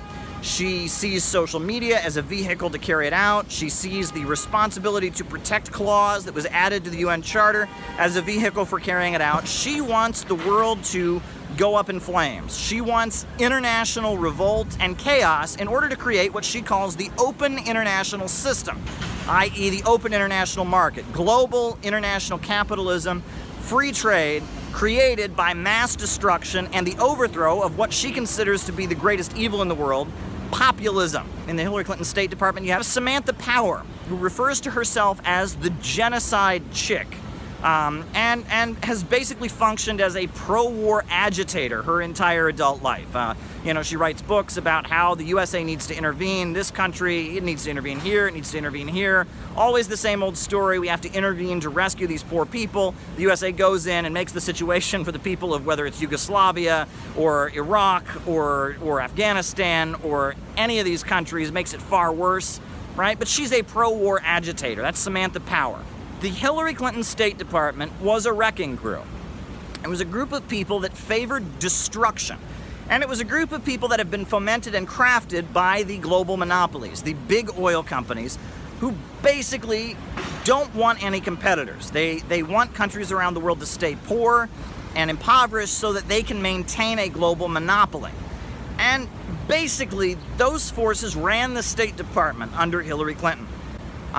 And what's going on now is that those forces would like to have the White House and the State Department back. Trump has played ball with them to some degree, and John Bolton seems to be in with that same crowd. However, they see Trump as a barrier. They see Trump as a dangerous populist, as somebody who appeals to common people, someone who's associated with building and construction around the world. He's built hotels, his name's on the side of buildings. They view Trump as a dangerous populist. What they want is entities that will harness the psychological desire for destruction in order to tear things down around the world and secure a monopoly for Wall Street. All of us, it's natural. We have a desire for aggression and a desire for destruction. They talk about babies, when they play with pets, cats and dogs, they'll pull the tail. You'll see kids when they're building something with blocks and they'll take pleasure in knocking it over. Within all of us, we have somewhat of a destructive impulse. Furthermore, we all have a rebellious impulse. At various points in our lives, we felt like our parents, like our school is too authoritarian, we want more freedom. That's just a natural part of the human existence. However, if you look at the Hillary Clinton State Department, and you look at the way it operated, you see a distinct over attachment to this part of the human psyche. You see individuals who not only are they kind of frozen in this desire to see things torn down and this desire for destruction, but furthermore, they seem to be narcissistic, right? I mean, there's that clip of Hillary Clinton. We came, we saw, he died.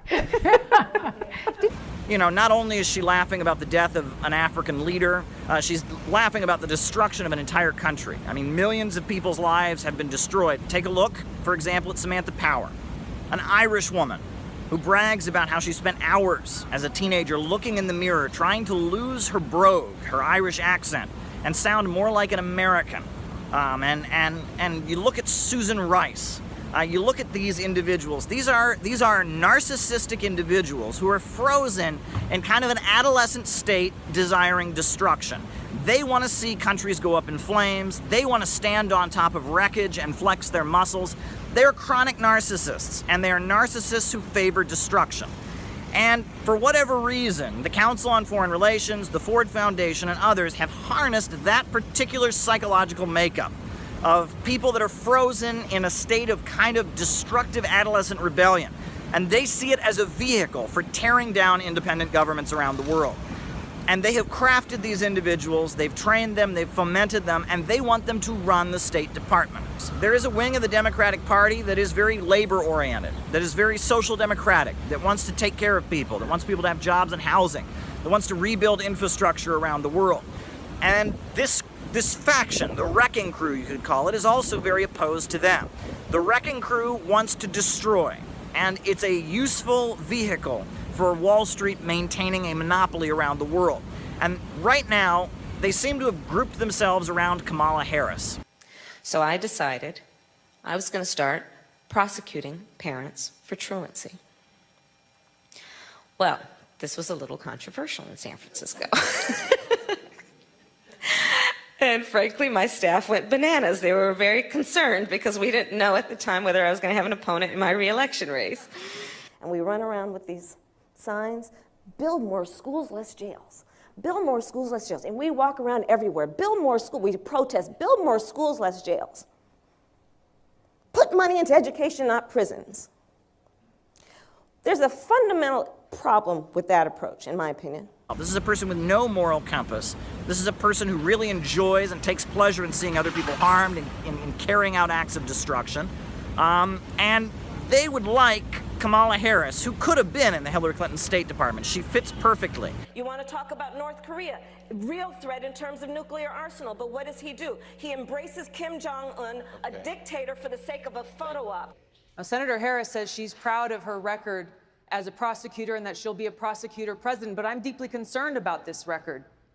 There are too many examples to cite, but she put over 1,500 people in jail for marijuana violations and then laughed about it when she was asked if she ever smoked marijuana. She blocked evidence.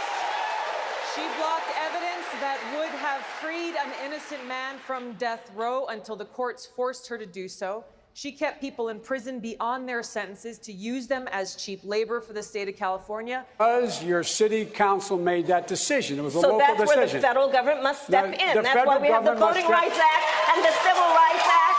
That's why we need to pass the Equality Act. Our voices are full of emotion, but there's a lacking of any moral compass or accountability for what she's done. Take a listen to Kamala Harris. She is of that trope. This is a certain psychological mindset that the certain international financial interests find very, very useful. And the wrecking crew would like to retake the U.S. State Department. That's what's going on. And I think that there are many wings within the Democratic Party who don't want the wrecking crew to regain power. And I think that this is a fight within the Democratic Party for whether or not they will nominate a candidate from that wrecking crew, from that destructive mindset, and continue their efforts to foment global chaos and unrest around the world, or if we will have a government that will take action to serve the needs of the United States and try to ease international tensions. I think that's the fight that's going on, and that's what's behind the Democratic Party debates. Every worker who was a member of the Communist Party, and how they had a protest out in front of the plant, you know, for the right of workers in the steel mills of Buffalo, New York, to join whatever political party they wanted. And the next day after that protest, she was a teacher in an elementary school. The FBI showed up at her job with a photo, and she was in the principal's office. They had a photo. Is this you at this communist demonstration? Yes, you're fired.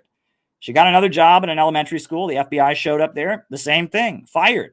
And she ended up getting a job at a telephone company. FBI showed up there, and the telephone company said, okay, are you going to talk about communism on the phone with anybody? She said, no. And they said, okay. And she kept her job as a switchboard operator, and that was the job she had for the rest of her life. But that's McCarthyism, Frances Dostal, who was a founding member of the Workers' World Party, who was kind of my mentor when I was in the group. She told me about how she attended the only protest against the Korean War that happened in 1951. It was in New York City, and it was at a time the Communist Party was completely illegal and completely underground. And how, she was in nursing school, and somebody that she knew who had been a friend who was possibly involved with the party told her, just whispered to her very carefully, be in Times Square at a certain time. They gathered in Times Square, and a bunch of people were just standing there in suits and ties, and they didn't know each other or whatever. And then somebody shouted a code word, and then they unfurled a big banner that said U.S. troops out of the Korean Peninsula. And immediately the police started clubbing them and beating them up. And so they dispersed, and they went down to 34th Street, and they did the same thing. And then they went down to 23rd Street and did the same thing. And a number of people were arrested and beaten and injured. That's what our comrades had to go through. And that's how they learned that whatever your disagreement is, whatever your rivalry is, whatever tensions or grudges exist, you always stand with people who are under attack. You never go along with the capitalist state in silencing people. And I would say that that should extend not just to leftists, but to the right wing. And that's something that, the Socialist Workers Party brought forward. And the groups that I was in were wrong on that point, right? We had the line that the KKK should be outlawed. We supported government repression against people that were right wing. And I think that was a huge mistake on our part. We should never embolden the capitalist state to take away civil liberties. Look, this one of these communist groups, Freedom Road Socialist Organization, right? They're on the college campuses. I stood up for them when they were under, FBI harassment back in 2010. That's a distant memory at this point, but they've been on the college campuses for the last, 4 or 5 years. And the main thing they've been doing is trying to get college campuses to ban Republican organizations for being, quote unquote, racist. And they get their members to find the screenshots and find out that these Republican groups are racist and get student councils and student government organizations to ban Republican groups. Well, when the Palestine protests broke out this spring, what were the very rules they were using to kick students out of Columbia University, saying that they were racist, saying that From the River to the Sea is anti-Semitic, etc. So by empowering the capitalist institutions, the universities, etc., to silence people on the basis of their speech, they set the stage for that being used against us, because that's what the capitalist state is. It's not our friend. You don't empower the capitalist and imperialist governments to suppress people on the basis of their speech, even if it's for people that we disagree with, because we know that will inevitably be used against us, right? That's. So let me ask you. Let me ask you a question. Do you think that because I agree with everything you just said, of course, all of it, but when I look ahead and I think about the difference between Kamala Harris and Donald J. Trump, I wonder if there is a path forward that won't include the suppression of politics in America. That because while Trump and the Republicans have said in their party platform that they want to protect free speech and they're very concerned about that, at the same time they're saying if you burn the American flag, you should face jail time. Right. If you teach Marxism, you should be deported or sent to Gulag. I'm not sure what they say. But now I don't take the threat of deportation seriously, right? I know that's political rhetoric, but I do remember that the Bush administration, Bush Jr., when he created the Department of Homeland Security and the surveillance apparatus, which then was exposed over time, the promise of the Obama administration was that he was going to come in and do something to restore civil liberties in the United States, and that did not happen. Instead, the surveillance program, extended and expanded, and where we're at now, which is the surveillance of Americans has turned into the surveillance and control and censorship and propaganda and I'm going to just say the attempt to use mind control on the American population. I think that's true. I think psyops are operating all the time. I know that makes me sound paranoid, but I feel confident I could back that up with some receipts. So do you have any hope that things would be better if Kamala Harris was not to become president, if Donald Trump would be elected instead?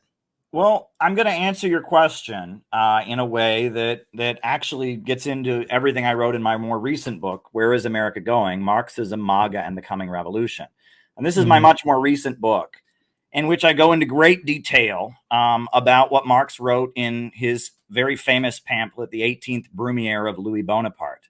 This is the process of liberal capitalist society facing an economic crisis. And what happens is, there's always repression of people that are organizing for the working class, organizing, there's always repression of the working class. But what happens when the ruling class is fighting among itself in terms of an economic crisis, as they're panicking and trying to figure out how to get the economy going again, is they begin to suppress each other. And that's what Marxists call Bonapartism.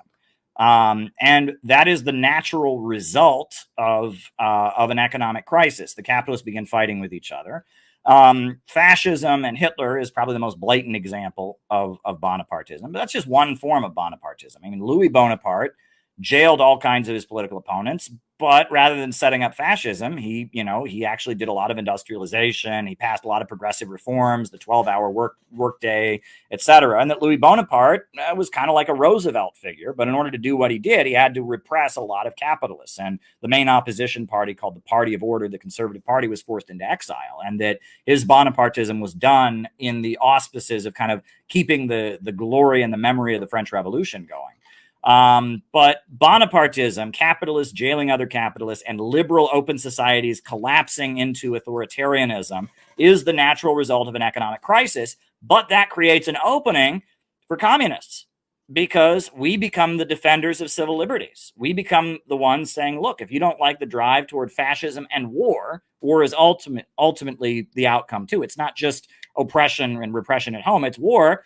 You should join with the forces that are fighting for the working class. And this is, in the majority of the places in the world that have had communist and socialist governments, they've come into power on the basis of fighting fascism. Communists were at the center of an anti-fascist united front, and they led the anti-fascist mobilization. And after the Nazis were driven out, or after the Japanese invaders were driven out, they became the ruling party. And that this is Earl Browder, this is the Popular Front, Georgy Dimitrov. Capitalism naturally leads toward fascism and authoritarian illiberalism in an economic crisis. And so that creates a great opportunity for us to be the defenders of democracy. But we have to be aware of what's going on. Roosevelt was a very authoritarian, heavy-handed leader. He tried to pack the Supreme Court. he did all kinds of things that threatened the power, threatened the rights of capitalists in order to stabilize U.S. society. And he jailed his opposition. And, Japanese internment was pretty awful. I would never defend or endorse that, but Roosevelt certainly did that, and that wasn't good. And that, Roosevelt was a Bonapartist as well, and that this is the natural result of capitalism in crisis. I would argue that that's where we're going right now. And it's rooted in the tendency of the falling rate of profits, the computer revolution, et cetera. And it's rooted also in the fact that there is this other economy in the world centered around Russia and China and Iran and Venezuela and Cuba that is not being held back by the irrationality of the market, that is not being ripped apart by the computer revolution, and is continuing to grow, and they can't control it. And so they're facing the rise of a new economy around the world. They're facing their economic system falling apart and collapsing on its own weight with long-term crises or value crises, et cetera. And authoritarianism is the natural direction. And our job is to oppose it. Our job is to build a movement of the American people, which may very well be founded on defending our freedom. It may be founded on defending the American dream, civil liberties, et cetera, right? And that's why talking to libertarians is so important right now. Talking to people who may not agree with us about economics, but would understand that we have to fight the low-wage police state and the march toward World War III. I think that's who we should be talking to right now. Most of the left, unfortunately, they just want to talk about identity politics. They just want to talk about who's a big fat racist or sexist or homophobe. And they have become the foot soldiers of the ultra rich and trying to set up their authoritarian state. So that's why I would argue talking to Trumpers is important. I will say, though, that I do see an anti-woke psyop on the horizon. It's already started. The notion that wokeism is all a big conspiracy from China, which it is not. I mean, China is not woke. Let me just tell you that much. I mean, the idea that TikTok is a big conspiracy from China to make your kids have mental illness, that's not true. That's absurd. The idea that Kamala Harris is an agent of China, that Kamala Harris is herself a communist, that Biden's a communist.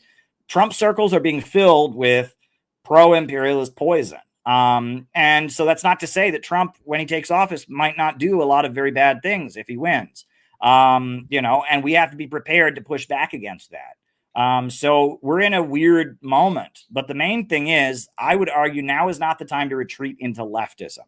Now is not the time to retreat, to just run back to wokeism, because we have a job to do, and our job is not to be loyal to Trump or to Kamala Harris or Biden. Our job is to be loyal to our class, the working class, and our job is to stand against imperialism. I would say that since 2016 to after the United States Supreme Court just ruled that he would be immune from criminal prosecution. Just imagine Donald Trump with no guardrails, and how he would use the immense powers of the presidency of the United States, not to improve your life, not to strengthen our national security, but to serve the only client he has ever had, himself. Well, the ironic thing is that Donald Trump, as a self-serving politician, will be on the defensive from the moment he takes office. And so that will force him to do popular things, right? I mean, Donald Trump is facing opposition from the establishment. And so in order to stay in office, he's going to have to deliver. He's going to have to deliver the goods. But America, we are not going back. We are not going back. We are not going back. We are not going back to when Donald Trump tried to cut Social Security and Medicare.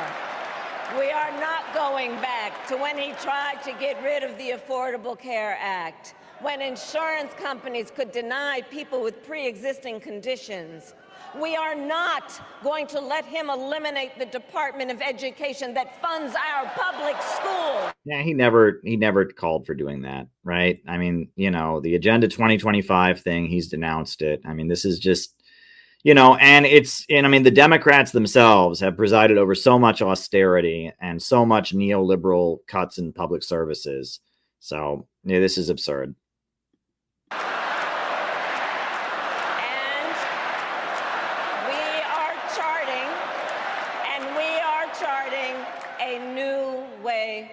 forward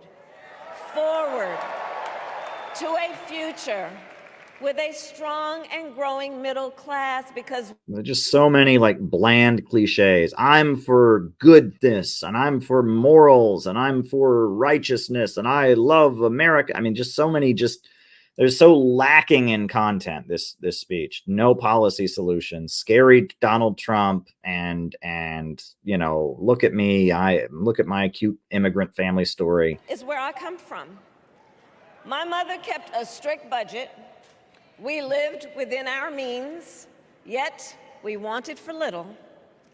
And she expected us to make the most of the opportunities that were available to us and to be grateful for them. Because, as she taught us, opportunity is not available to everyone. That's why we will create what I call an opportunity economy where everyone has the chance to compete and a chance to succeed. What does that mean? I mean, do we expect her to get up and say, well, I want an economy where nobody can succeed? I mean, there's no real meat there. Right now, you know, she's rolled out some interesting economic proposals that sound great about price controls and stuff like that, but none of it's going to happen. But the more desperate she gets, the more that they'll have to lay out like serious economic proposals. Everyday needs like healthcare and housing and groceries, we will provide access. How expensive have those things gotten under her? Entrepreneurs and founders. And we will end America's housing shortage. We don't have a housing shortage in America. We do not have a housing shortage in America. There are 2-3 houses for every homeless person. The issue is the rent is very high, right? To Donald Trump, because I think everyone here knows he doesn't actually fight for the middle class. He doesn't actually fight for the middle class. Instead, he fights for himself and his billionaire friends. And he will give them another round of tax breaks that will add up to $5 trillion to the national debt.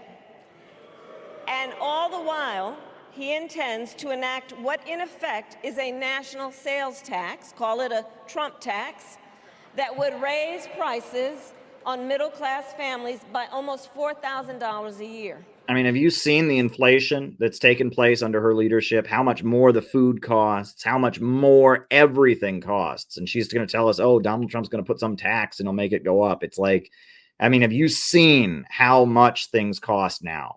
How working families are being squeezed, right? It's not some tax that's making prices go up. I mean, this is ridiculous. She's the queen of inflation. Cannot truly be prosperous unless Americans are fully able to make their own decisions about their own lives, especially on matters of heart and home. And what about matters of getting vaccinated? What about matters of what they read on the internet and all of that? What about matters of religion and religious faith and what kind of indoctrination their kids get in school? Donald Trump handpicked members of the United States Supreme Court to take away reproductive freedom. Like the one area where they're in favor of your right is to have an abortion. They want big tech companies to decide what you can read. They want you to be forced to get vaccinated. They want you to have your kids to have to go to school and be told that all kinds of insane over the top gender theory. Right. And you have nothing to do about it. They want your kids to get transgender surgery without your permission. But on the one issue of abortion, oh, my God, they want you to have your freedom. All because doctors are afraid they may go to jail for caring for their patients. Couples just trying to grow their family, cut off in the middle of IVF treatments. Children who have survived sexual assault. Here we go. How many times is she mentioning sexual assault? And it continues, folks. She is triggering her audience. I am convinced that this is not Kamala being crazy. This is smart speechwriters trying to trigger her audience. Essentially being forced to carry a pregnancy to term. This is what's happening in our country. Right. We couldn't have more people in the country, right? We don't want to increase the population or anything like that, right? We got to. As a part of his agenda, he and his allies would limit access to birth control, ban medication abortion. No, they wouldn't. I'm sure Donald Trump doesn't care about you going to the store and buying a condom. Congress. And get this. Now, Donald Trump is not going to take away your right to buy a condom at the drugstore. Give me a break. Abortion coordinator. And force states to report on women's miscarriages and abortions. It's not going to happen. Simply put, Roe v. Wade was overturned, and that was supposed to be the end of the world. And Roe v. Wade's been overturned, and barely anything has changed. So, many of the ultra-rich want abortion because they want to decrease the population. And, yeah, this is... That they don't trust women? Well, we trust women. We trust women. Is that Donald Trump seems to be fighting with Silicon Valley. He's now accusing Facebook and Mark Zuckerberg of being sympathetic to China, number one. Furthermore, at this point, the Justice Department is now investigating Silicon Valley, the tech companies, for being monopolies. And it seems to me that Silicon Valley represents a particular wing of the American ruling class. It's tied to the intelligence agencies. In fact, you can Google this. And it's weird. You say this kind of thing to people. You say to people that Silicon Valley and the computer revolution was the work of the CIA. And people look at you like, oh my God, where's your tinfoil hat? Oh, did the space aliens tell you that? Google it, right? That actually it's one of the most successful things the intelligence agencies did is set up and channel the money to create, they saw that the Soviet Union didn't have the resources. They had the innovation, they had the skills, they just didn't have the resources to keep up with the computer revolution. And we weren't sharing technology with them because of the treaties. And so the CIA and the intelligence agencies worked really hard to push a lot of money into Silicon Valley. And, and it didn't stop after the end of the Cold War. The intelligence agencies, they really pushed for the creation of Google. They really pushed for the creation of different things. And those links are, look it up, right? The NSA, the CIA, the various intel agencies have a lot to do with Silicon Valley, right? And because of that, they seem to be particularly tied to a faction of the ruling elite of the United States that is tied to the intelligence agencies. That faction being the Ford Foundation, the Rockefellers, that wing, right? The big oil companies, that wing of the American capital. That seems to be where the sympathies of Silicon Valley lie. Meanwhile, it seems like Trump is more tied to fracking companies. He's more tied to, folks in the ruling class like Betsy DeVos who feel like they're not part of the club. Where did Betsy DeVos's money come from? Came from Amway, right? Selling Tupperware. She's not part of the club. She's not in with Rockefeller. She's a billionaire, but she's not part of the club, right, of these entrenched ruling circles. There are divides between the ruling class. And if you look at the entities, that are tied with the National Endowment for Democracy or tied with the, the Silicon Valley folks or tied in with, with the Ford Foundation and the CIA, those folks have one agenda. And it seems that Trump is on the other side. He was closer to the Pentagon. And it's interesting to note that, also the Bernie Sanders wing seems to not be in with that faction either. You'll notice that Bernie Sanders is also calling up for the investigation and the breaking up of tech monopolies. But what is interesting is that when Hillary Clinton was running the State Department during the Obama administration, right, when she was running the State Department for Obama, Silicon Valley and the State Department worked closer than ever before. They worked hand in hand like you wouldn't believe. Seriously. For example, there was an individual by the name of Jared Cohen. And Jared Cohen was on the board of Google Alphabet. And during the Arab Spring, this is openly admitted, right? Not a secret. Look up Jared Cohen. During the Arab Spring, he was a State Department employee who was coordinating social media for the State Department. He was making sure that everything went right when people were out in the streets, and the protests against the government of Libya, the protests against the government of Syria.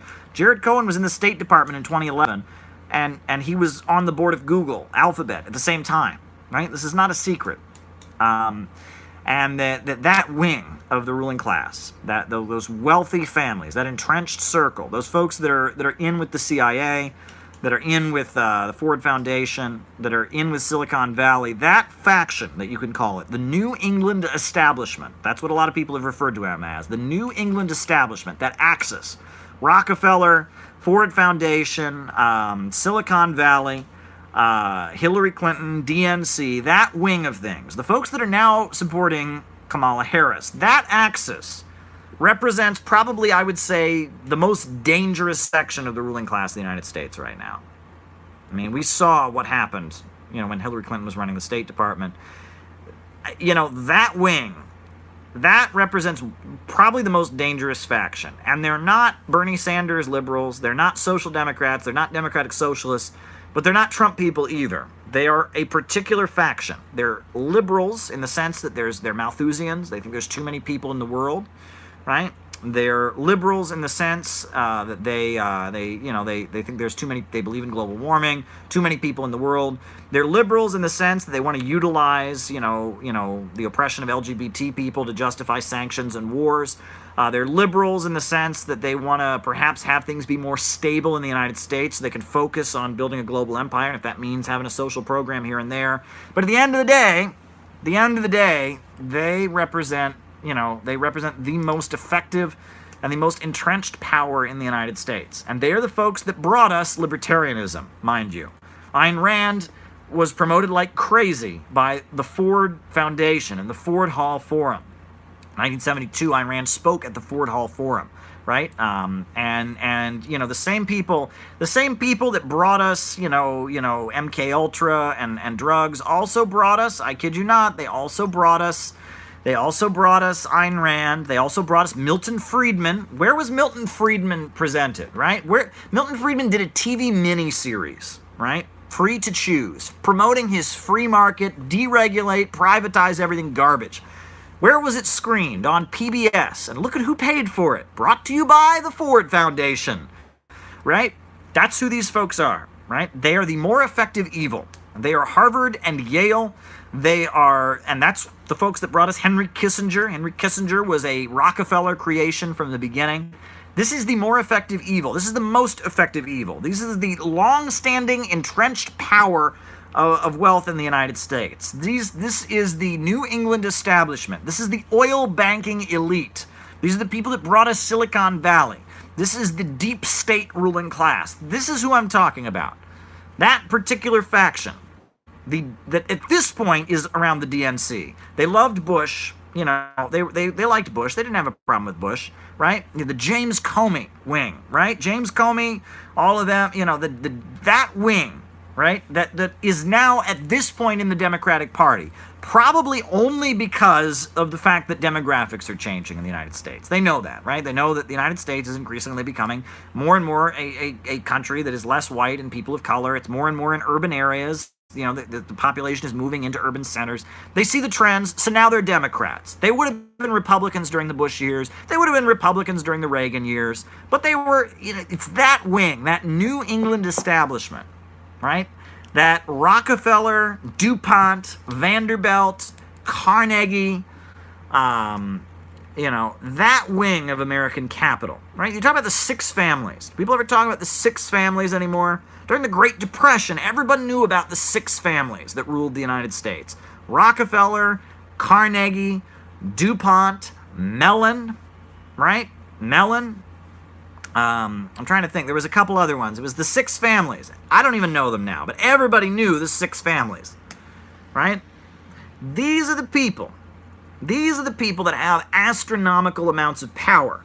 And Silicon Valley is theirs, and the intelligence agencies are theirs.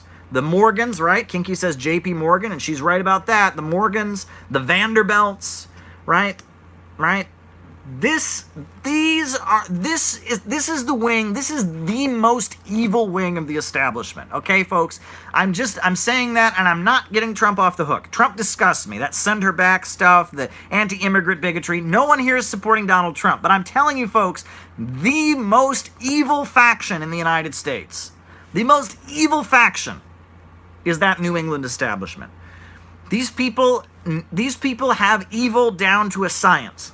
They know how to overthrow governments. They know how to reduce countries economically to rubble.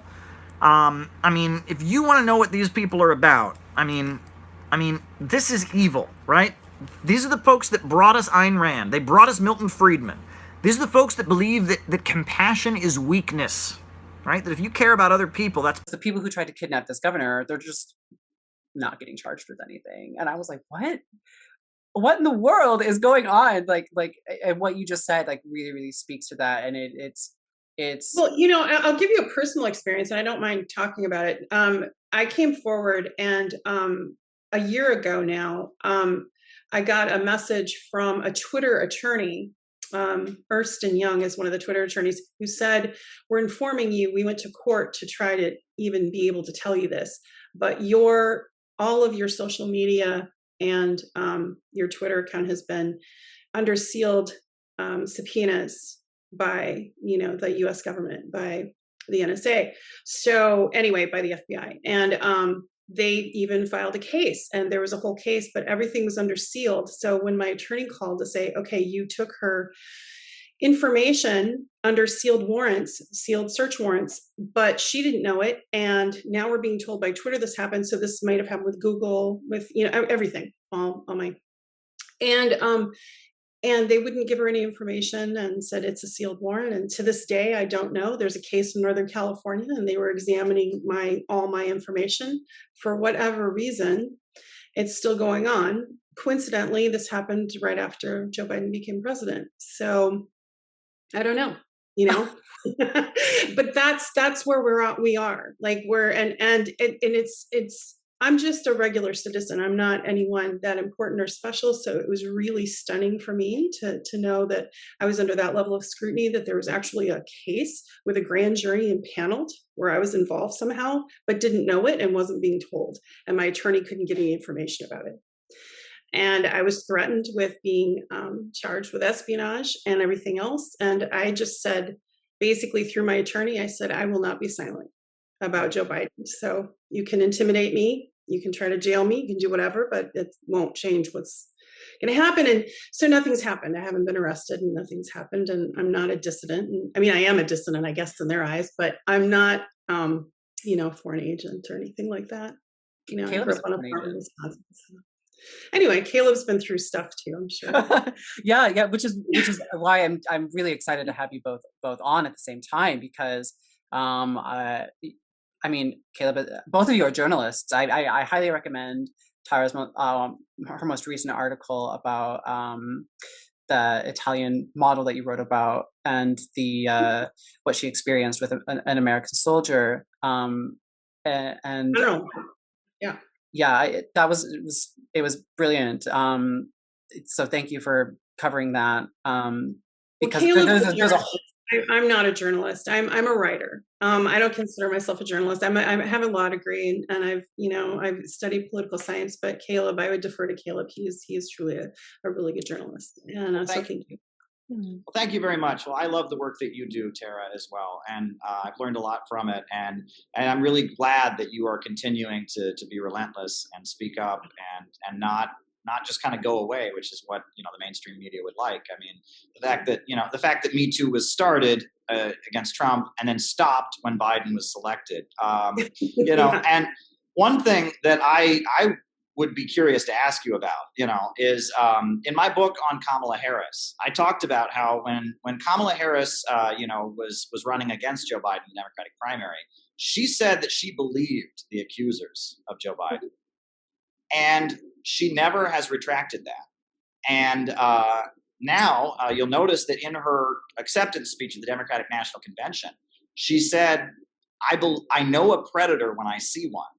And then you would think if you listen to the speech, that was a line about Trump, except it was followed by this awkward pause, this very awkward pause in which everyone, I mean, there weren't very many people in the room because of COVID or whatever, this awkward pause. Do you think that Kamala Harris has something on Biden? I think there's a good chance she does have something on Biden. And I reached out to her. I reached out to her before I went public. She was my representative. So I reached out to her as a former Senate aide. You know, I had worked for Leon Panetta when he was a congressman, and I worked for Joe Biden, and I worked for Jack O'Connell, who was a state senator. So I'd worked in both the state and federal government and as a staffer. And I reached out and I said, I need help. I want to come forward about this. I want someone to know that this person shouldn't be elected president.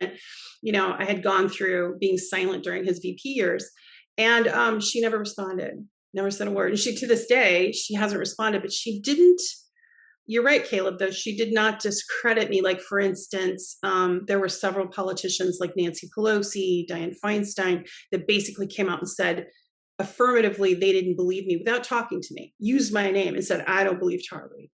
Yeah. And didn't know me, yeah. Yeah, and it's very interesting because, she was put on, the speaker's schedule for the Democratic convention came out, and she was listed not as the nominee. She unfollowed Joe Biden on Twitter like 6 hours before he named her as the nominee. Like, something was going on there. That's not normal, right? And Biden was 11 days behind the day he'd announced he was going to announce his vice presidential nominee.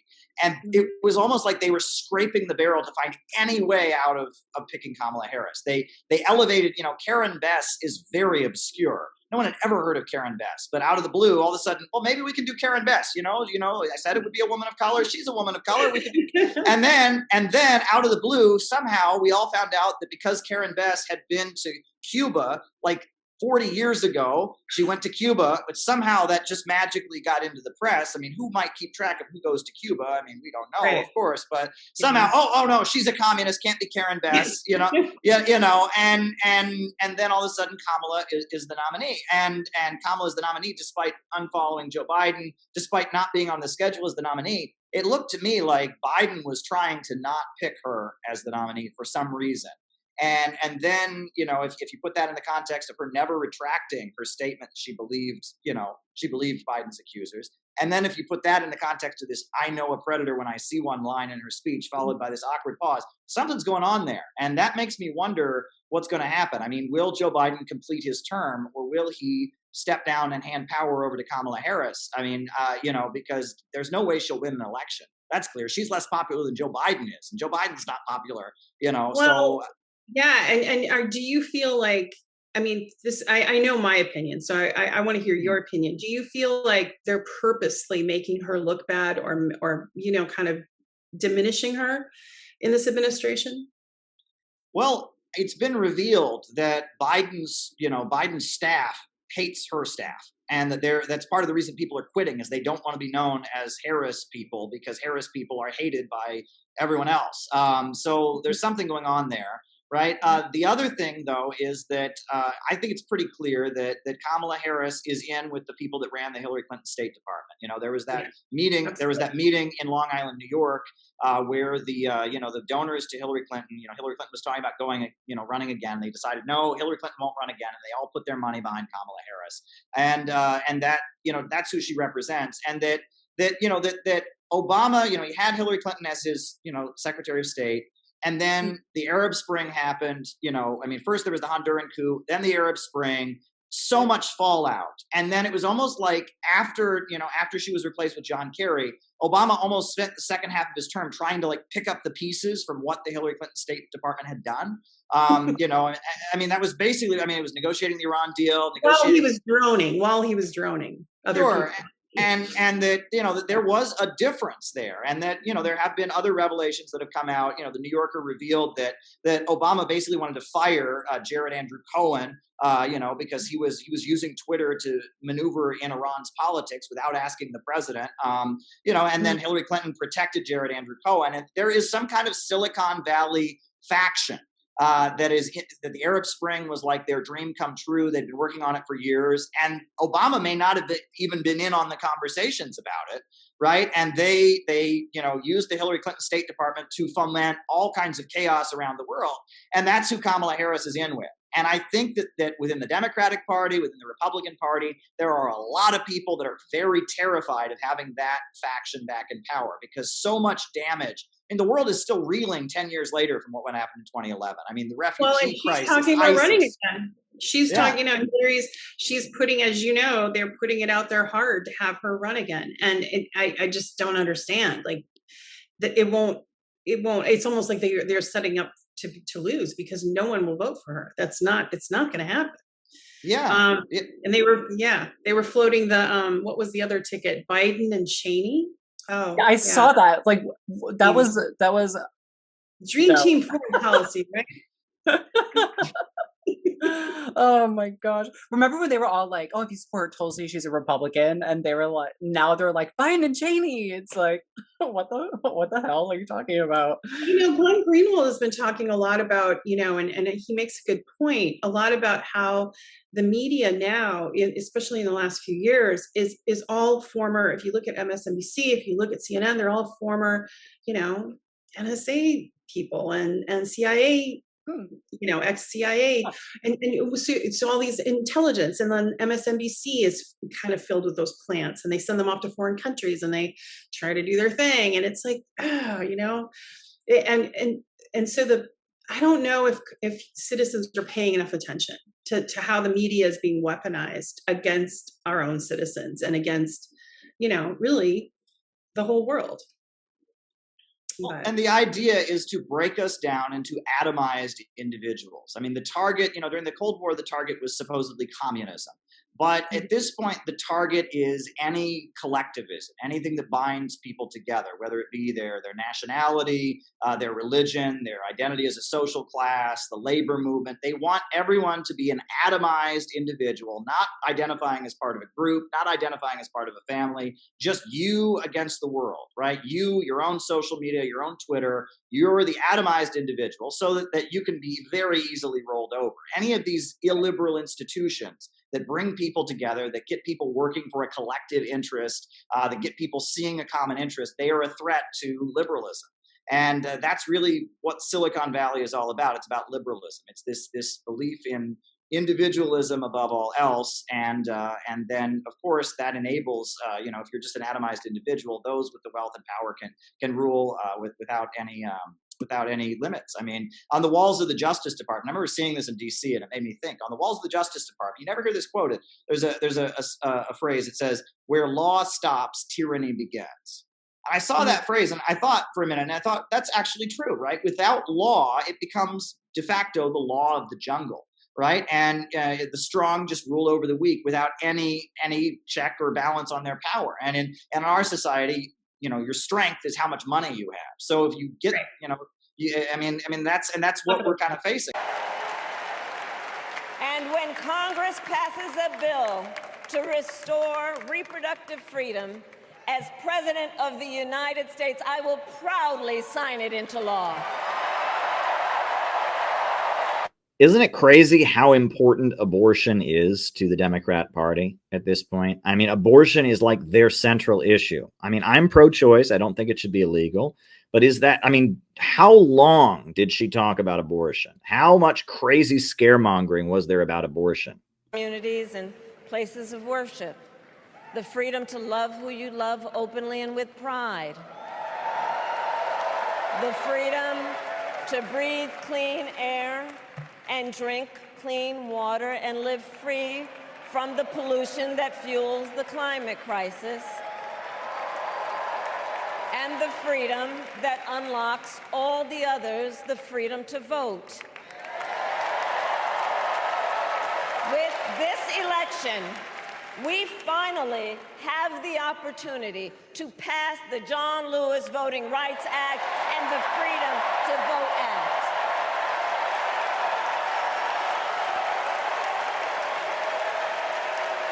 And let me be clear. After decades in law enforcement, I know the importance of safety and security, especially at our border. Last year, Joe and I brought together Democrats and conservative Republicans to write the strongest border bill in decades. The Border Patrol endorsed it. But Donald Trump believes a border deal would hurt his campaign. So he ordered his allies in Congress to kill the deal. Well, I refuse to play politics with our security. Yeah, well, and that's a good point that John raises there. No one voted for Kamala Harris in the Democratic primary. Joe Biden was the nominee until he was ousted, and they didn't even have debates with Marianne Williamson or with RFK or with any of them. I mean, yeah, freedom to vote, but not freedom to pick the candidate of your party. There was nobody voted in the Democrat primary for Kamala Harris. Nobody. Create an earned pathway to citizenship and secure our border.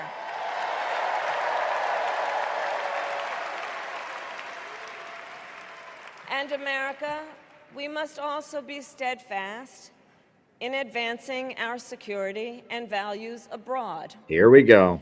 As Vice President, I have confronted threats to our security, negotiated with foreign leaders, strengthened our alliances, and engaged with our brave troops overseas. Yeah, what foreign leaders has Kamala Harris negotiated with? I must have missed that one. Where has Kamala Harris been negotiating with foreign leaders? As Commander-in-Chief, I will ensure America always has the strongest, most lethal fighting force in the world. And I will fulfill. She's reassuring the military-industrial complex, no cuts. She will continue to spend billions and billions of dollars on the military, and will continue having huge military bases all over the world, right? This right now, this is George W. Bush right now. Our sacred obligation to care for our troops and their families, and I will always honor and never disparage their service and their sacrifice. See, there's all these people that are protesting the war, and they hate our troops. They hate our troops. If you disagree with invading Iraq, you're against our troops. You're against our troops. You got to support the troops, right? I mean, do you remember that? I mean, this is a Bush speech. She's giving a George W. Bush speech, right? That was always the big line. If you disagree with U.S. foreign policy, you're disrespecting our troops, right? And she'll never cut the military budget. No.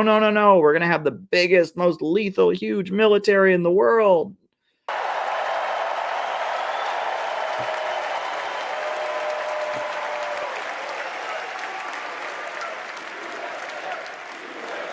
I will make sure that we lead the world into the future on space and artificial intelligence, that America, not China, wins the competition for the 21st century, and that we strengthen, not abdicate, our global leadership. Trump, on the other hand, threatened to abandon NATO. Not that! Abandon NATO? Oh my God, what are we going to do if we're abandoning NATO? Oh my God, we don't have a huge military alliance and huge military bases in Germany. Oh my God, what are we going to do? Oh, did Donald Trump threaten to abandon NATO? Oh man, we can't have him. Oh man, we might not be inching closer to World War III with Russia if Trump gets in there. Oh my God. He encouraged Putin to invade our allies, said Russia. I'm sure that's exactly what Putin did. I'm sure that's exactly what Trump did. He called up Putin. He said, hey, Putin, Putin, I don't know if you ever thought about invading Ukraine. That would be awesome if you invaded Ukraine. I would do it if I was you. I would totally do it. I mean, this is so ridiculous, right? I mean, she's calling Trump a communist. Could, quote, do whatever the hell they want.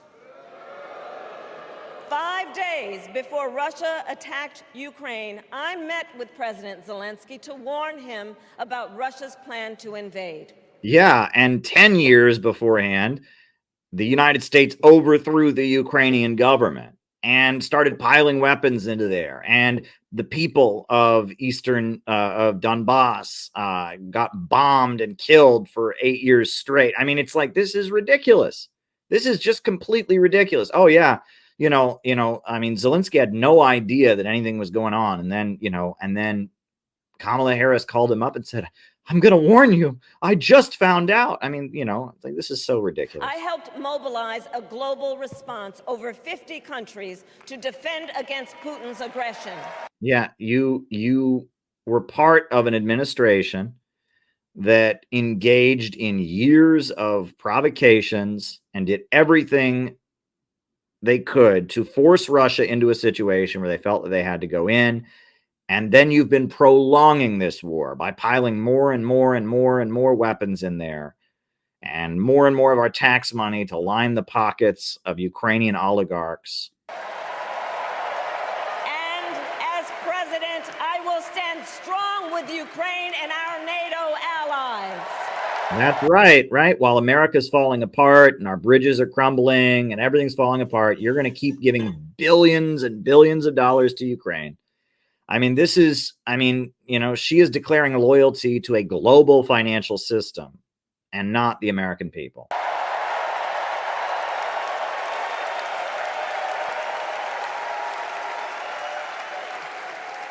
With respect to the war in Gaza, This is where it gets great.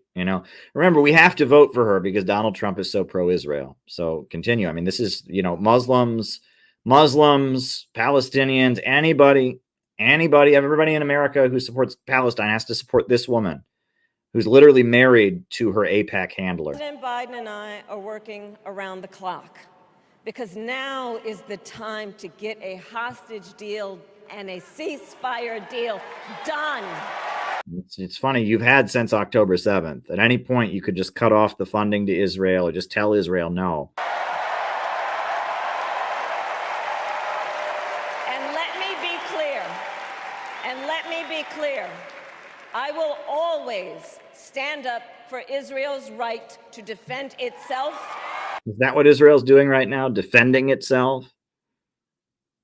The murder in Gaza that's been going on since October 7th. That's just Israel just defending itself. And I will always ensure Israel has the ability to defend itself.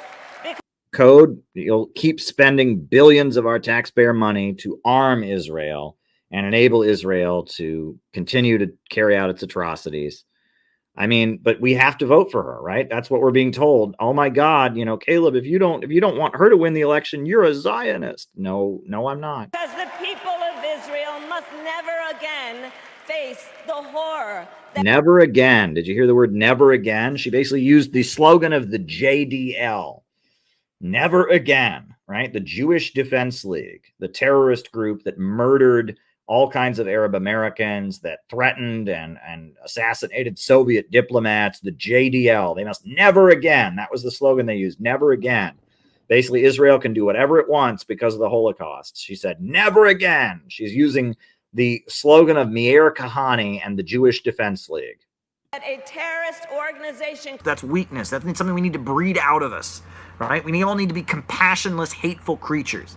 These are people that believe we need to drastically reduce the human population. They're talking about reducing the human population by half. There's just too many of us in the world. We need to reduce the human population. That's who these people are, right? That New England establishment, right? And yes, the Rothschilds are in with them, sure. But it's you say Rothschilds, people say anti-Semitism. Most of these ruling families are not Jewish. And if you want to make it about Jews, that's anti-Semitism. This is not about race. This is not about ethnicity, okay? This is about certain circles of wealth, mainly tied in with big oil, mainly tied in with banks, and now tied in with the intel agencies more than anything. This is finance capital. This is the lifeblood of Wall Street. This is not the lower level insider trading guys. This isn't Wall Street stockbrokers and all of that. This is the lifeblood of Wall Street. This is JP Morgan Chase. This is Goldman Sachs, right? This is Citibank. This is GEO Group. This is Bank of America. Those folks. Right? The financial center of Western power that is very closely tied in with Britain. That's where the Rothschilds are at. They're in Britain. They're not based in the United States. That's where BP is at. That's where HSBC Bank, a whole bank set up for the purpose of hooking Chinese people on opium so that they could be subjugated and oppressed, right? This is the center, the wing of the American establishment that is the most dangerous. And they are in the process right now of trying to roll back human history. I kid you not. They are talking about overpopulation. They're talking about how there's just too many people in the world. And they really, I mean, if you want to see what these folks have in store for the world, look at South America in the 90s, before the rise of the Bolivarian socialist movement, before Hugo Chavez, before Evo Morales. Look at South America in the 1990s. Look at Bolivia, where it was a crime. It was a crime to collect water on your roof. It was a crime to collect water on your rooftop. It was a crime to collect water on your rooftop because the water of Bolivia had been sold to American corporations. In Venezuela during the 1990s, all right, the government would lay off all kinds of government workers in the power plants and the sanitation facilities, and every year they'd go back. They needed these development loans, and so they would go back to the development loans, and they'd say, oh, you got to lay off more people. And it got to the point that whole neighborhoods, working class neighborhoods in Venezuela, didn't have electricity for weeks. Not because the power plant didn't work, just the government just didn't have the money, and it laid off the workers, and it was unbelievable. Garbage wouldn't be collected. In poor neighborhoods, what we're talking about here with neoliberalism, economic neoliberalism wedded with social liberalism, right? Right? Free markets, privatize everything, gut the standard of livings, have one giant global economy or an open international system. That's another brilliant one from Hillary Clinton's State Department. Anne Marie Slaughter loves that open international system, right? That open international system that has destroyed my home state of Ohio. It's destroyed Pennsylvania. It's destroyed Michigan. Right? That open international system where the whole world gets poorer and wealth concentrates in the hands of a few bankers. That system, that open international system, right? That's what these people are about. And that is the most dangerous wing. And their woman right now is Kamala Harris, right? Kamala Harris, this is a woman who took pleasure in destroying the lives of innocent people. I kid you not, she was, false, she was caught, not turning over evidence and working hard like crazy to keep innocent people in jail. She is a person without a moral compass whom they can manipulate, who they see as their woman, right? And she's a demagogue, she can tell touching stories, and they love Kamala Harris, right? And California with Kamala Harris, people talk about huge prison populations and all of that. They want to do, and look at California right now. Look at the homelessness problem they have in California right now. Yeah, they're letting people out of jail at this point. Governor Jerry Brown finally started letting people out of jail because the prison population was so ridiculous. Right, but look at California and the huge prison population they have there, right? Huge huge homeless population now, right? They're letting them out of jail. Used to be a huge prison population, now a huge homeless population.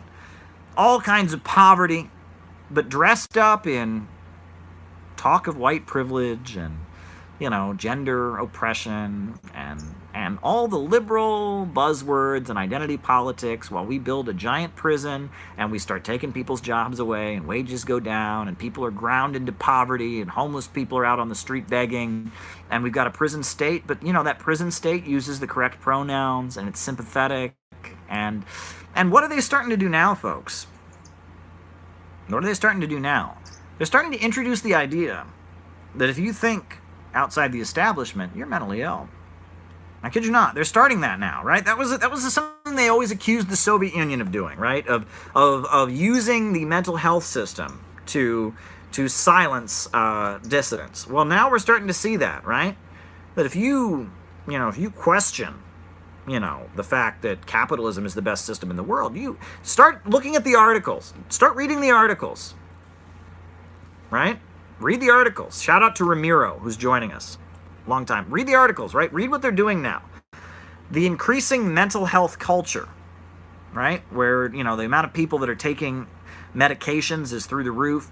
They're increasingly setting the stage where it's going to be that if you don't think that capitalism is the greatest system, if you don't think that the USA invading Syria and overthrowing Bashar Assad would be the best darn thing in the world, you're crazy. You're mentally ill, and you need to get to a hospital. You need to be medicated because clearly, you don't play well with others, and they won't be mean about it, right? They're not like the Trump people, right? It's they're going to be friendly about it. They're going to talk about white privilege and mansplaining. They're going to talk to you in this nice little voice, and they're going to start locking people up in prison in big numbers. You broke the law, or it's scary, right? I'm telling you, the most evil wing of the American ruling class, as Black Agenda Report famously coined the term, the more effective evil. The more effective evil, it's this faction. It is that New England faction. They are dangerous, dangerous, dangerous. They are dangerous, dangerous, dangerous. They have a left side to them. They're into social liberalism. They have a right-wing side. They're into economic neoliberalism and free markets and libertarian privatizations. They have multiple sides to them, but they hate socialism. They hate socialism, and they hate the American working class. Whether you're black, white, they want the standard of living here to drop, and they want the world population to be cut in half. There's too many people in the world. There's too many workers. We don't need them anymore. We got machines. We got computers. I'm telling you, folks, this is who we're up against. That DNC wing of things. Very, very, very dangerous. And that doesn't mean I support Trump. I don't. And these people hate Bernie Sanders far more than they hate Trump. Far more, right? But, when Bernie Sanders speaks and talks about the need for a mass movement and people struggling for justice, that scares them more than anything. Trump can rile up the rabble in Ohio and Pennsylvania, but that doesn't scare them as much as what Bernie Sanders is saying scares them. Doesn't scare them as much as what, as what Tulsi Gabbard is saying when she exposes their ugly wars, right? This wing of the American ruling class is very, very dangerous. And I'm just telling you, folks, I'm telling you how I see it. I'm telling you the analysis. There's a lot of facts that don't get highlighted. We don't know who all these factions are. We think it's all just a struggle of personalities. Kinky's pointing out, someone said that Bernie makes the skin crawl. Why would Bernie make the skin crawl? You see Kathy Griffin very nervously on there talking against Bernie bros. Oh, Bernie bros are bad. They're awful. I don't like the Bernie, There's a particular faction here. There is a particular faction here. Kamala Harris is their woman. She's their woman. And they don't like Trump, but they really don't like Bernie Sanders, and they are the face of evil. I'm telling you that. Look at who was in Hillary Clinton's State Department. Anne-Marie Slaughter, Jared Cohen, right?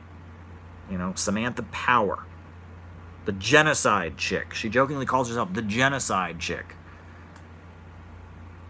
This is scary stuff, folks. These are scary people. And, and if you talk about this, people are like, oh, there you go. This is very, very scary, folks. This is the intel agent. Now, there has been a struggle on the left to overcome what is often called identity politics, or was, and is now being called wokeism, or political correctness is what it might have been called. It was what it was called, I think, in the 90s. And that the people who were people around Bernie Sanders and the DSA and Jacobin Magazine and that milieu were to a large extent anti-woke and wanted to return to some sort of class-based political project and analysis. And what we're dealing with now is not a left that is retreating into wokeism, but just sort of the defeat of that left and the dominance of the Democratic Party over our media landscape. And that also includes taking up some of the people who were part of the social democratic turn over the last decade, roughly, and pressuring them to conform in order to support the Democrats, which they had already been doing. So, I'm not sure. I would just see the retreat into wokeism. It's not something that the left, as I understand it, is doing, but rather is a symptom of the defeat of that left, the class-oriented left that had risen up. And then we could talk about exactly why it was defeated so thoroughly. And I think the primary reason is that it made the mistake of tailing after a capitalist party and capitalist candidate, which was always going to be a path to despair and defeat and tragedy. But do you think right now that, I mean, look, before Biden dropped out, I was relatively convinced that the days of woke politics were numbered. But now, as I'm inundated with the algorithm and I see nothing but woke politics when I go on Twitter, I wonder if I could have been completely wrong. Is there let's say in the middle class society, do you think there's a large population of people who really are moved by this approach to understanding the world? Well, I got a couple things I'll say on that. First of all, I went to college during the Bush years, and that was the very end of the political setup in America that you could call the late Cold War normal. And you remember these years very well. And in those years, people went to college to think, to learn to be independent thinkers. And average white working class Americans said, George W. Bush is our president. If you don't like him, then, you need to leave the country. You must work for the terrorists. America is great. Love it or leave it, etc. And it was at college that you went to learn, well, actually, there's two sides to every story. Actually, America has done some bad things. Here's some Noam Chomsky books. Colleges it was almost like they were considered to be, they were like the troubleshooters of American imperialism. They were the people that were trusted with highlighting America's flaws to make the country stronger, right? It wasn't, it was in academic circles, we could admit the bad things about America and all of that. For the masses, it was, just wave the flag and blindly believe. But in academic circles, we had to talk about America's shortcomings in order to make it stronger. Well, that is not the way it is. Now, average working class Americans are into conspiracy theories. They think that the government is corrupt. It's run by an elite that doesn't care about them. They're angry. They don't trust the mainstream media. And you go to college to learn the party line and to repeat the party line and to be tested about how well you can repeat the party line and to be vetted for, a place in this kind of intellectual, layer of society, this professional managerial class. It's not for everybody. It's only for people that have proved they are intellectually conforming enough and obedient enough to do it, to be part of it. And it is in those workplaces that people can be fired for making a remark or a tweet that's problematic or whatever. It's in those workplaces that people are constantly being, encouraged to sit through identity politics workshops and all of that. And that again, part of the authoritarianism has been cultivating a layer of the population whose job it is to constantly be conforming politically, not to be free thinkers. And that's kind of the change that I'm seeing in American politics.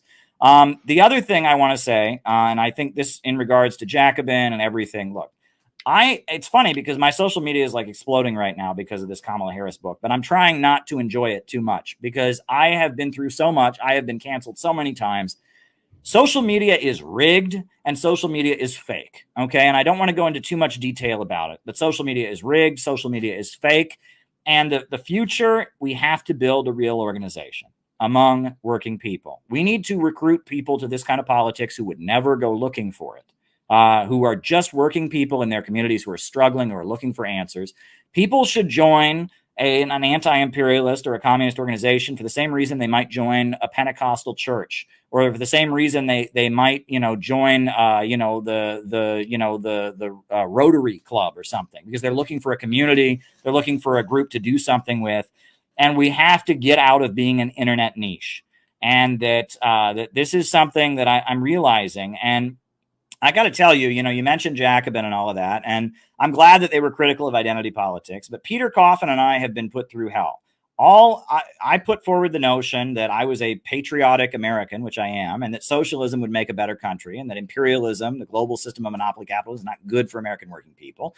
And it became common knowledge on the internet that I was clearly a neo-Nazi. I was clearly a white supremacist. Well, it's interesting because my wife is an immigrant. It's interesting because I've spent years, going to court with police brutality victims and, and all that. But no, I clearly must be a neo-Nazi. Starting around 2016, 2017, I could not even go into leftist spaces in New York City. I went to support the students at New School University when they occupied their cafeteria, and I was taken aside and told, people are uncomfortable with you being here because you're known to be a white supremacist and a neo-Nazi, and that the internet is a psyop and it's very controlled, and that these forces may have been critical of social media to some degree or other. I did not see them ever defend myself or Peter Kaufman. In fact, I saw them dogpiling onto Peter Kaufman and myself. And, certain people were allowed to be the voices of Bernie Sanders-ish politics, and certain people were boosted, but they were pretty clearly told that Peter, myself, and certain other people were just not on that list. And that this is all just a psyop. It's all just a game. It's about controlling opposition, and it's about keeping it in an internet sphere where we play games and we throw mud at each other and we gossip and all of this.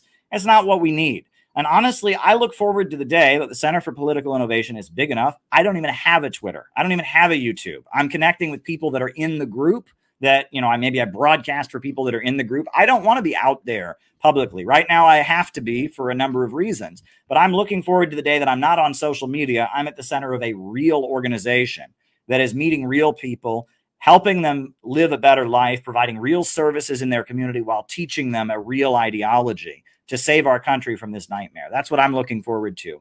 So those are my thoughts in reaction. So you were called a neo-Nazi, not even a Strasserite, right? But full on neo-Nazi. Many times. I got the Strasserite accusation from time to time. I had never heard of that. And I actually went and read Strasser after people said that, because I had to go research it. And I looked into it. I wanted to be known as a peacemaker. And that Hillary Clinton State Department was doing all kinds of things without Barack Obama's knowledge and permission. And that was revealed. And I talk about that in the book, and how Biden very much did not want Kamala Harris to be his VP, and there are divisions within our American elite. I argue that there are many within the military and many within the American anti-terrorism apparatus that just don't want another Arab Spring. And they look at Kamala Harris and say, this is another Arab Spring waiting to happen. This is a woman who has been groomed by the color revolution apparatus, by Anne Marie Slaughter and Samantha Power and all the forces that did so much damage during Barack Obama's first term. That's what Kamala Harris will bring in. And her record as a vicious prosecutor, her ties to George Soros and others. Kamala Harris's presidency is a very, very dangerous thing for the world. Well, I've seen her dancing. I've seen her jiving. I've heard her jive talking. She's in full, I'm a young, sexy black woman mode at the moment. She sends twerkers out front to warm up the crowd. I mean, it's like an episode of the Blues Brothers watching her presidential campaign. How is she doing? Well, according to mainstream media, she's just doing amazingly well. I mean, all the American people are just lining up to support her. The facts on the ground tell a little bit of a different story. I mean, we have never seen this level of amping up support for one candidate. You have what was done to my book. You have the number of news stories about how reporting on people should like Kamala because they already like Kamala. They have pulled out all the stops for Kamala Harris. But the facts remain that the American people don't much care for her, and that if she wants to present herself as someone who should inherit the legacy of Black Lives Matter, she has a lot of explaining to do about what she did as a prosecutor, about how the drug lab scandal of 2010 involved at least 1,000 people who went to jail or had criminal convictions overturned because her office was covering up that drug labs were turning over false positive results, and people were being reported to have been using drugs when they weren't. She mocked Black Lives Matter protesters. She marched around the stage in Chicago in 2013 saying, build more schools, less jails, in this sarcastic, mocking voice. She was the queen of mass incarceration. Kevin Cooper was just 4 hours away from getting the death penalty. And the governor of California wanted DNA evidence to make sure he was actually guilty of the crime. And her office stepped in and tried to stop it and tried to prevent DNA evidence from being acquired. She wanted an innocent man dead. This is Kamala Harris. She's a very, very dangerous person with no qualms. I mean, her office actually argued on multiple occasions for keeping people in jail because they needed their cheap labor pool, that it was cheaper to use prison laborers than it was to use law-abiding citizens. And people were going to be kept in jail not on the basis of justice or the crimes they committed or whatnot, but on the basis of saving money, to avoid hiring people.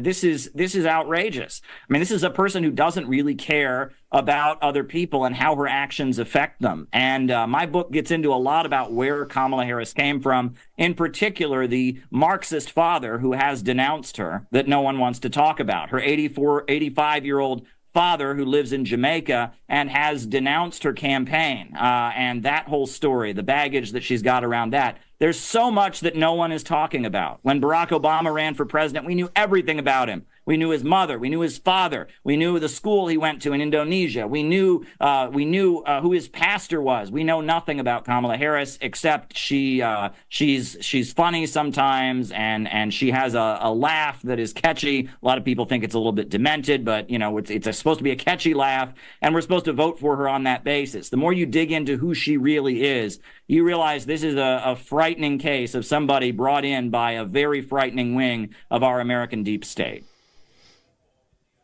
Well, the best way to deep dive into Kamala Harris is to get your book. We'll come back to it at the end of this interview. I want to ask you, though, one quite important question. I saw someone that I worked with 30 years ago in the States and respected, Dr. Phyllis Bennis. I saw her on television effectively shilling for Kamala Harris as someone who will be tougher on Netanyahu, who'll be more sympathetic to the Palestinian agony than Biden and certainly Trump. Was Dr. Bennis an outrider there, or is this a thing? Well, anyone who's worked as a Palestine solidarity activist in the Bay Area will tell you that Kamala Harris is very much an Israeli creation. Starting from when she became the district attorney of San Francisco, she was going on regular trips to Israel, being wined and dined and given the all-star treatment by the Israeli government. And when she would meet with Palestine activists, when they would come to her office, she would sit there and silently look at them, no questions, not even really listening to what they were saying. She has never been a friend of the Palestinians. But what I think we're seeing here is an attempt for the Democratic Party to try and keep the votes of Muslim Americans. Because in Michigan, which is a very key state in the upcoming election, you got lots of Muslims. Dearborn, Michigan is the highest concentration of Arab Americans in the country. And they see what Genocide Joe has done, and they're not going to go and vote for him like they once did because they see what he's doing and the license he's giving Israel. Minnesota has a lot of Muslims in it. Wisconsin has a lot of Muslims in it. There's been a lot of Muslim migration to the United States. And because of that, the Democrats very much want to present an understanding that they're not running, Joe Biden. They're running someone new, someone, with family from the developing world, et cetera. But when it gets down to it, this is what we saw under Barack Obama. Barack Obama was a 21st century Napoleon, right? We all know what Napoleon did. When Napoleon was trying to conquer Egypt and trying to drive out the British Empire and conquer Egypt and Syria for the French, he put up posters everywhere saying that he was a Muslim and they should follow him and he was going to be their friend against the British. Well, Napoleon was lying. It was a lie. He was just trying to gain the trust of the people there, and his staff joked about it. Napoleon wasn't a Muslim. Napoleon was simply trying to fake out the population, and that's what Barack Obama did. They rolled him out. He was going to reset everything from the Bush years. His middle name was Hussein. He'd been to a Muslim school. He's had Twitter wars with Netanyahu. But look what happened under Barack Obama. Libya was destroyed. Syria was reduced to chaos and civil war. Barack Obama was no friend of the Muslim world, and Israel got exactly what they wanted. And that's what will happen under Kamala Harris, but there will be a lot of smoke and mirrors and virtue signaling and theater. Donald Trump is honest about his ties to Netanyahu and his loyalty to Israel. Kamala Harris is trying to play games with the people, and I think that's what we need to recognize. The other thing that's worth noting is that after leaving office, Donald Trump noted very strongly how Netanyahu betrayed him. And he made a very, very public, acknowledgement of the fact that Netanyahu stabbed him in the back as he was leaving office. And that if you read Donald Trump's follow-up book, he wrote The Art of the Deal, but he also wrote The Art of the Comeback. And one of the things he talks about in The Art of the Comeback is payback and keeping track of who betrays you, and how when you have a downfall, that's a moment to know who stabbed you in the back and who your real friends are. So you have to wonder how much of a friend of Netanyahu Trump will really be after what happened when he left office. Show us the book and tell us how we can get it, Caleb. Well, it's back on Amazon, but you can get it on Gumroad. You can get it on Lulu. It's available, a new edition. And we actually are planning to distribute it in bulk at the Democratic National Convention, because the fact that they pulled it and tried to suppress it shows that there's probably a lot of people who need to hear its content. So we're currently raising funds to distribute it in bulk at the Democratic National Convention to anyone who's there and cares to take a copy. Everyone watching, buy it on the most convenient platform. And very much glad to see you again, Caleb. Thanks for coming on the mother of all talk shows. Best of luck with the relaunched book. Well, I got to tell you, the reason that I wrote this book is because I interacted with somebody. There was somebody I came across, and they had worked with Kamala Harris's father, Donald Harris.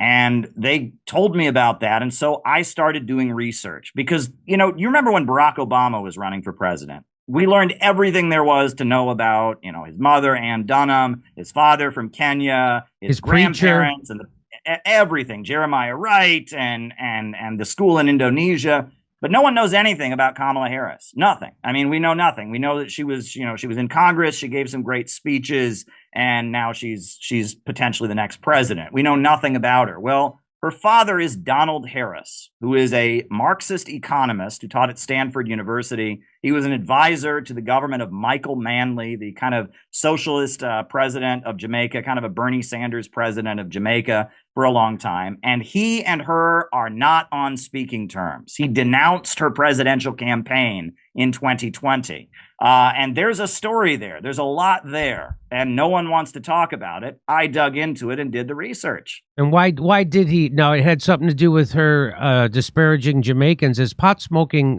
potheads, right? Well, yes. So what happened was she was on a radio show called The Breakfast Club.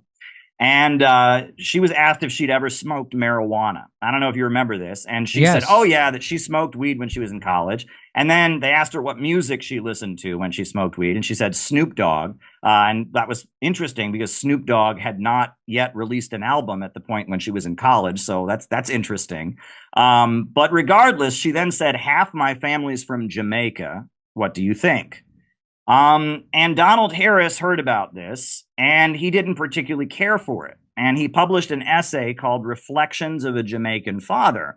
And in that essay, he reveals that it looks an awful lot like Kamala Harris lied in her autobiography. In her autobiography, The Truths We Hold, she says that when her parents divorced when she was a small child, the only thing they fought over was the books. Oh, doesn't that sound nice? They only fought over the books. Well, Donald Harris reveals they actually fought over who got custody of Kamala and her sister. There was a custody battle. And in that custody battle, they played up the stereotype of Jamaican men and black men as not good fathers, as pot smokers, as lazy, etc.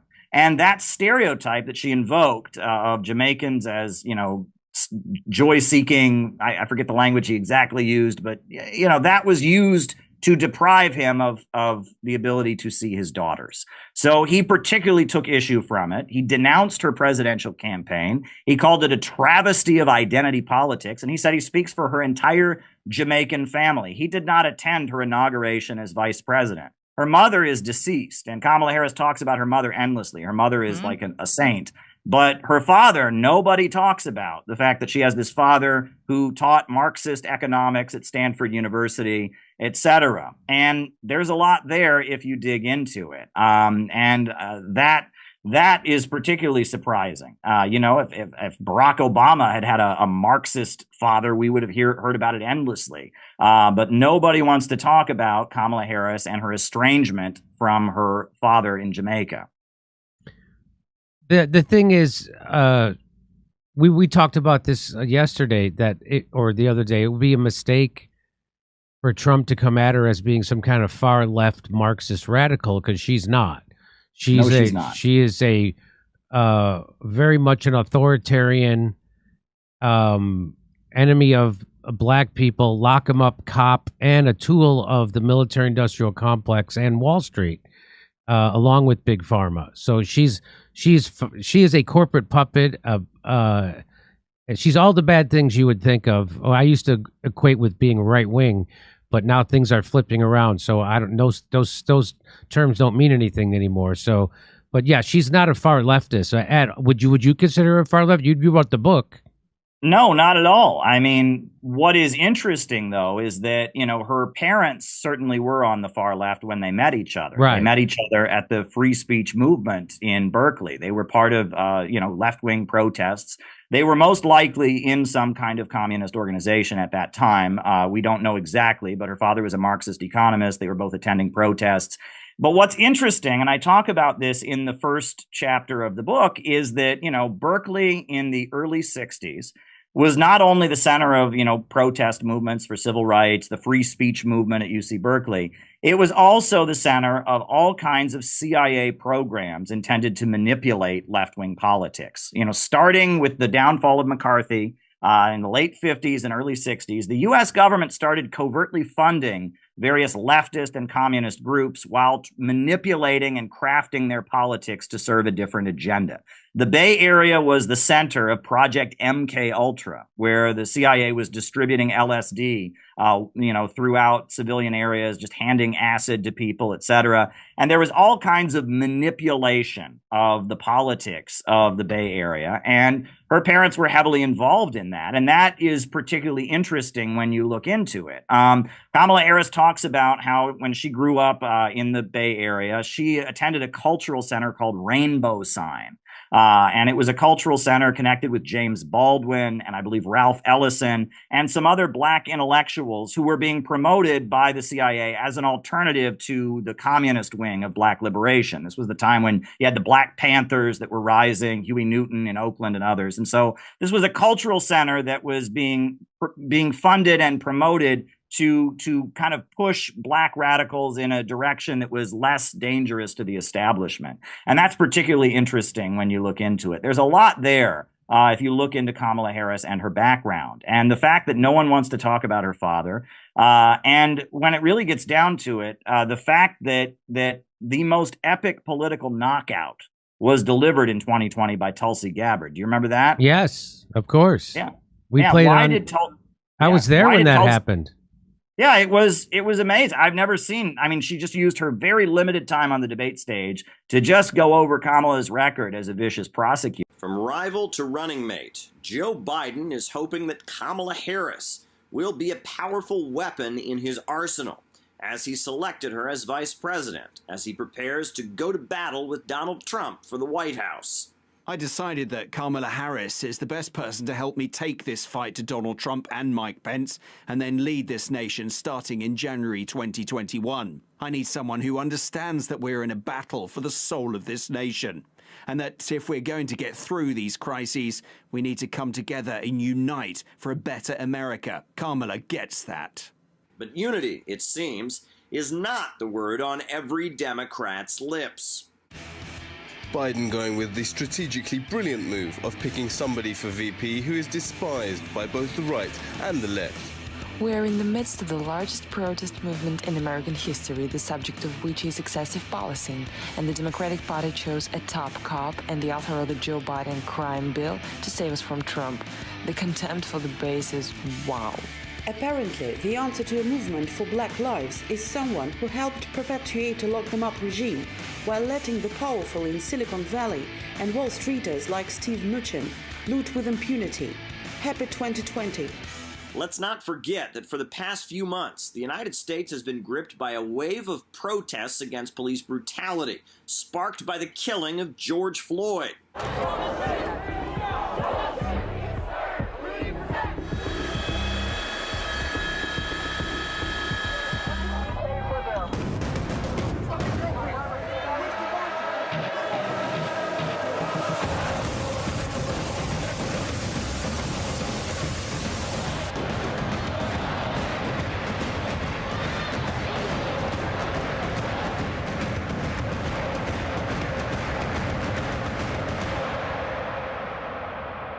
So Joe Biden has selected Kamala Harris as his vice presidential running mate. And with her Jamaican and Indian roots, she is the first woman of color to be selected by a major U.S. political party as a vice presidential candidate. This may sound like a smart move, generating enthusiasm among the Democrats' base among African Americans. However, the polls are suggesting otherwise. We protest, build more schools, less jails. Put money into education, not prisons. There's a fundamental problem with that approach. I agree with that conceptually, but you have not addressed the reason I have 3 padlocks on my front door. Kamala Harris has got a resume full of working with the police, locking people up, and being unnecessarily gleeful about doing so. She even took the move of jailing parents of children who were truant from school. As California's Attorney General, Kamala Harris fought against moves to release nonviolent offenders, even after the courts ordered her to do so. As San Francisco's district attorney, she secured the conviction of over 1,900 people for smoking marijuana. These folks got lifelong criminal records and often jail time. However, she then joked about the fact that she's a pot smoker herself. Have you ever smoked? I have. Okay. Like And I inhale. I did inhale. It was a long time ago. But yes. At a time when police are not necessarily the most loved among rank-and-file Democrats, a certain catchphrase is spreading across social media.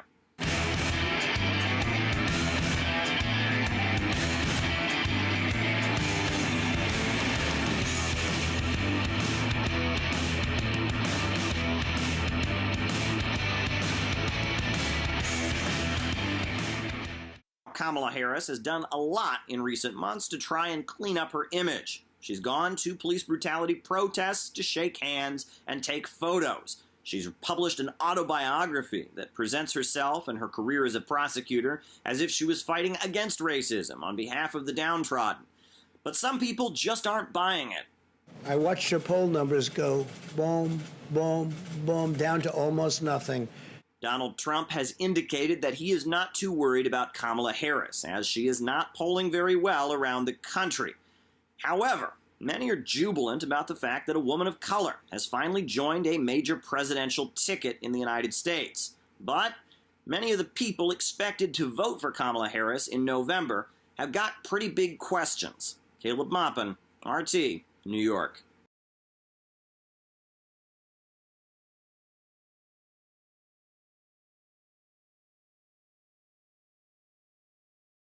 I thought, oh, that's interesting. I mean, and I did all kinds of research about who Strasser really was. What was this? I'd never even heard of that before. My background is as a leftist. I worked for Ramsey Clark. I was in the Workers' World Party. I was the media spokesperson for the International Action Center. My whole background, my whole life story was I was an alienated young person in an evangelical Christian small town who drifted toward communist politics as a teen. So I never thought of myself as right-wing or racist or anything like that. So there you go. Of course not. Yeah. The first time I ever really had an encounter with Peter Coffin, and it was, I think we talked a few times on Twitter or whatever.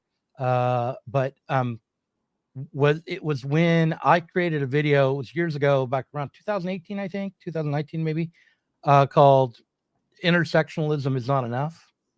And I was like, I was arguing that if you want to take a look at what the intersectional doctrine actually was, it was a legal doctrine that had some use for, workers in the 70s and might not have been entirely wrong in the context of suing your employer for discrimination, but that in terms of a revolutionary struggle to overcome the root causes of our dilemmas, that in trying to actually address the inequities and oppression that's built into the capitalist system, that intersectionalism was nowhere near enough, and that we couldn't turn to it to be the horizon of our politics.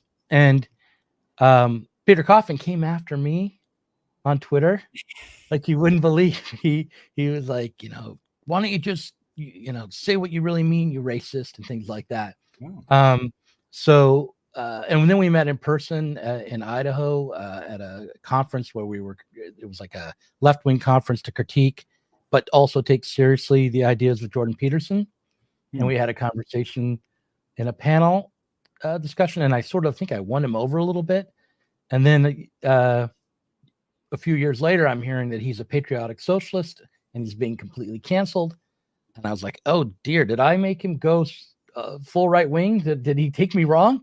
I mean, that's not what I meant. But then I talked to him and I was like, no, that's just he's being attacked in bad faith by a lot of different people. But I just thought it might be interesting for you to know that that's my story with Peter Kaufman, that everyone kind of starts out on the left and trying to accommodate themselves to the left as it is, I think. And then you have to go through a process of understanding and self-critique and critique of the left to develop.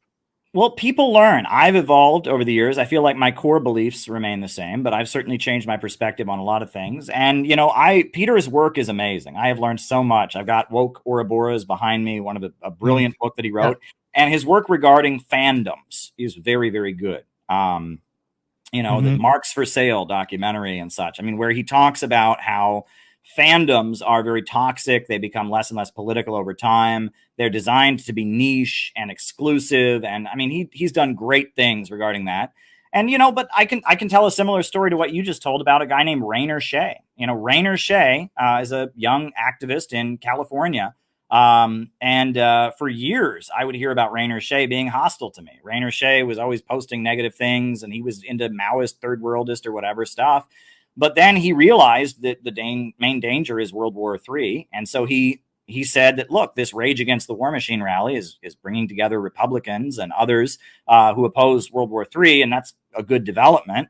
And they all came for him, and he realized what was going on. And now Rainer and I are good friends. And Rainer is a member of the Center for Political Innovation. We're going to publish a book that he wrote pretty soon.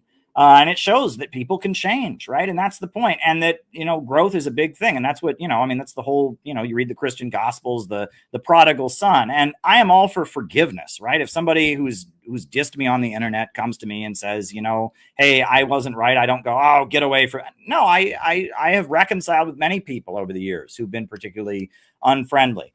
I will say, however, and I'm not going to get into specifics because I don't want to start that up again, right? I have no obligation to run after big social media influencers and beg for them to reconcile with me, right? And that is something, and that is something that there are a lot of people trying to pressure me to do right now. And I'm sorry, I'm not going to name names, but I'm not going to name names, but there are a number of people. Oh, why don't you just go beg to join this group? Or why don't you? No, I'm not going to do that. Right. I mean, if people have made clear they don't want to be working with me, if people have had the opportunity over and over and over again to, heal the wound and they don't want to, I'm sorry, I'm not going to humiliate myself that way. Right. And as Jimmy Dore frequently says, these people know how to reach me. And the one thing I don't like is when people on the internet try to be the back channel. They have it in their head, well, I'm going to be the person. And it's part of the fandom syndrome. They're a fan of this voice online and they're a fan of your voice online. And in their minds, they want to keep liking both shows. So they're going to try to heal the group. No. If this person wants to reach me, fine. But don't play games with me. And I'm done with the internet. I really, really am. I have a message. I have an idea. And I'm at the point where we're transitioning away from the communist label in CPI. I mean, we clearly are. We quote Marx and, my life story and all of that. But if you say communist to average Americans, they think you're woke. And I am an innovationist. That is the essence of what Marx taught. It was historical progress. It was technology. It was man's creative power. The idea that we can expand the productive forces to the ultimate stage, higher stage of communism. And I want to communicate to people that I want economic growth and I want to make their lives better. And if I say I'm a communist, people think I want destruction and vengeance and chaos. And I don't want that. Right. And so, the term innovationist is now the term that CPI is starting to embrace as our perspective when we present ourselves. We're not denouncing Marxism and socialism, and we obviously think our interpretation of it is correct. But our interpretation of Marxism and socialism is so far away from what your average person calling yourself that in the United States thinks right now. It doesn't do us any favors to go around waving the red flag. When I went to the RNC on the way to the RNC. This is one of these anecdotes that I know I'm going to tell too many times eventually, but I don't think I've told it too many times yet. I flew from Las Vegas to Milwaukee, and on the plane from Las Vegas, I was seated next to a Trump supporter, and we got to talking for a little while. And, I didn't talk about my politics. He didn't talk about his. We were talking about our personal lives. We hit it off. Both of us being middle-aged guys, I guess we had something in common. And then a deadhead came and sat on the aisle. And right away, you could just tell looking at him, this is a deadhead hippie. He was also middle-aged, around 50. And we started talking about the RNC and Trump. And the 4 hours on that flight went by very quickly. And by the end of it, I had been invited to his house for a barbecue and brought my film crew with me to film it. He was not going to the RNC. He was going home. He lived in Milwaukee. He was a Trump supporter, but not excited by it at all. Not that political. And when I went to the barbecue, I interviewed his son, and I was talking to him about what he thought about politics. This 20-year-old kid. And what he said was what he really wanted was to be in a society, or he didn't say society. He said, I just want to have a life where I can have friends and we can disagree about politics. We can argue with each other as much as we want, get really down into it, be vicious with each other, and then know that we love each other and we're friends at the end. And when I was at the RNC overall and I was talking to people on the street, that came up in different ways again and again. And one of the things I think that is really true about this moment that people on the left should recognize is that we've been duped into playing along with a very divisive strategy for the last 8 years. Yes. And that the people in this country, by and large, are our friends and neighbors. They don't want to hate us. There's no reason for us to hate them. And whether they're Democrats or Republicans is really a secondary thing. And if we could start to try to organize on that basis in the real world, I think that socialism might have a shot. Yeah, because that's what socialism I couldn't agree more. Primarily about. Yeah. So see, there you go. Well, I appreciate you having me on, Doug. And I know you're a book guy, so this is particularly of interest to you as a longtime publisher. So I will certainly keep you up to date on how this develops. But right now, I'll just end our current project. We're raising money on GoFundMe. We plan to distribute 1,000 copies of this book that has been banned on the streets of the Chicago during the DNC.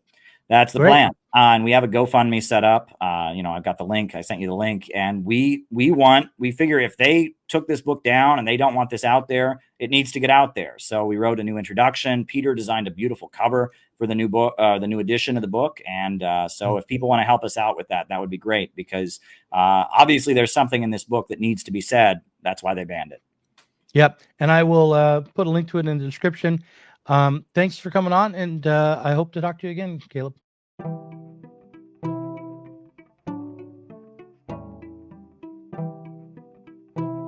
If you enjoyed this conversation, please do consider supporting us on Patreon.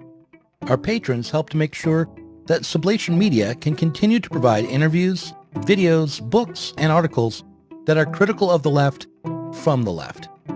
If you are tired of remaining stuck within bourgeois ideologies and politics, help us sublate them both.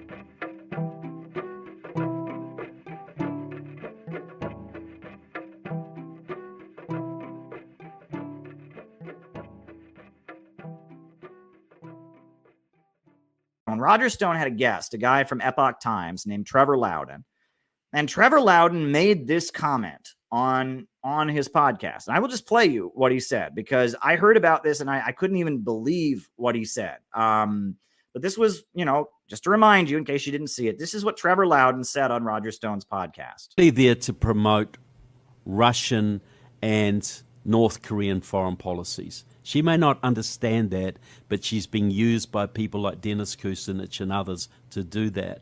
She also has some connections to the Center for Political Innovation, which is a very pro-Russian outfit run by a man called Caleb Maupin, who used to be in the Workers' World Party. She's on the... Now, this is what he said. He's talking about Congresswoman Tulsi Gabbard. Just in case. She also has some connections to the Center for Political Innovation, which is a very pro-Russian outfit run by a man called Caleb Maupin, who used to be in the Workers' World Party. She's on the... Now, that's at the time we heard this, we thought this was kind of silly. I mean, I've met Tulsi Gabbard once in my life. I've met her. But that's how it works. You know, if you meet somebody, you therefore are controlled by them. I mean, I met Dugan once, and so the internet has labeled me as a Duganist, you know, and all of that. But you know, this happened once. This happened once, and so whatever. I mean, and you know, I saw that and I thought, you know, it's possible. I mean, I admire Tulsi Gabbard. I've tweeted in support of her, and there's some journalists and YouTube people, and there's people I know who consider Tulsi Gabbard to be their friends and have met with her and had meetings and stuff. So, you know, I mean, it's possible. Maybe she's read my work or something like that. You know, and I just kind of thought, hey, you know, I shouldn't completely laugh it off and dismiss it. Maybe I've only met her once in my life, but maybe she watches the YouTube channel. Maybe she sees me on RT. Who knows, right? Who knows, right? And I just kind of laughed it off. But then something happened. This week, a video dropped on Tulsi Gabbard's channel where she was talking with Jordan Peterson. And I watched this video. And this video made me go, uh-huh. So this is the video that Tulsi Gabbard dropped this week on her channel. She's talking with Jordan Peterson. And this is what she says. Two questions on the Hillary front. I mean, one of the reasons she terrified me, I suppose, is that it was pretty damn obvious that she's been aiming at the presidency for 50 years. Sure.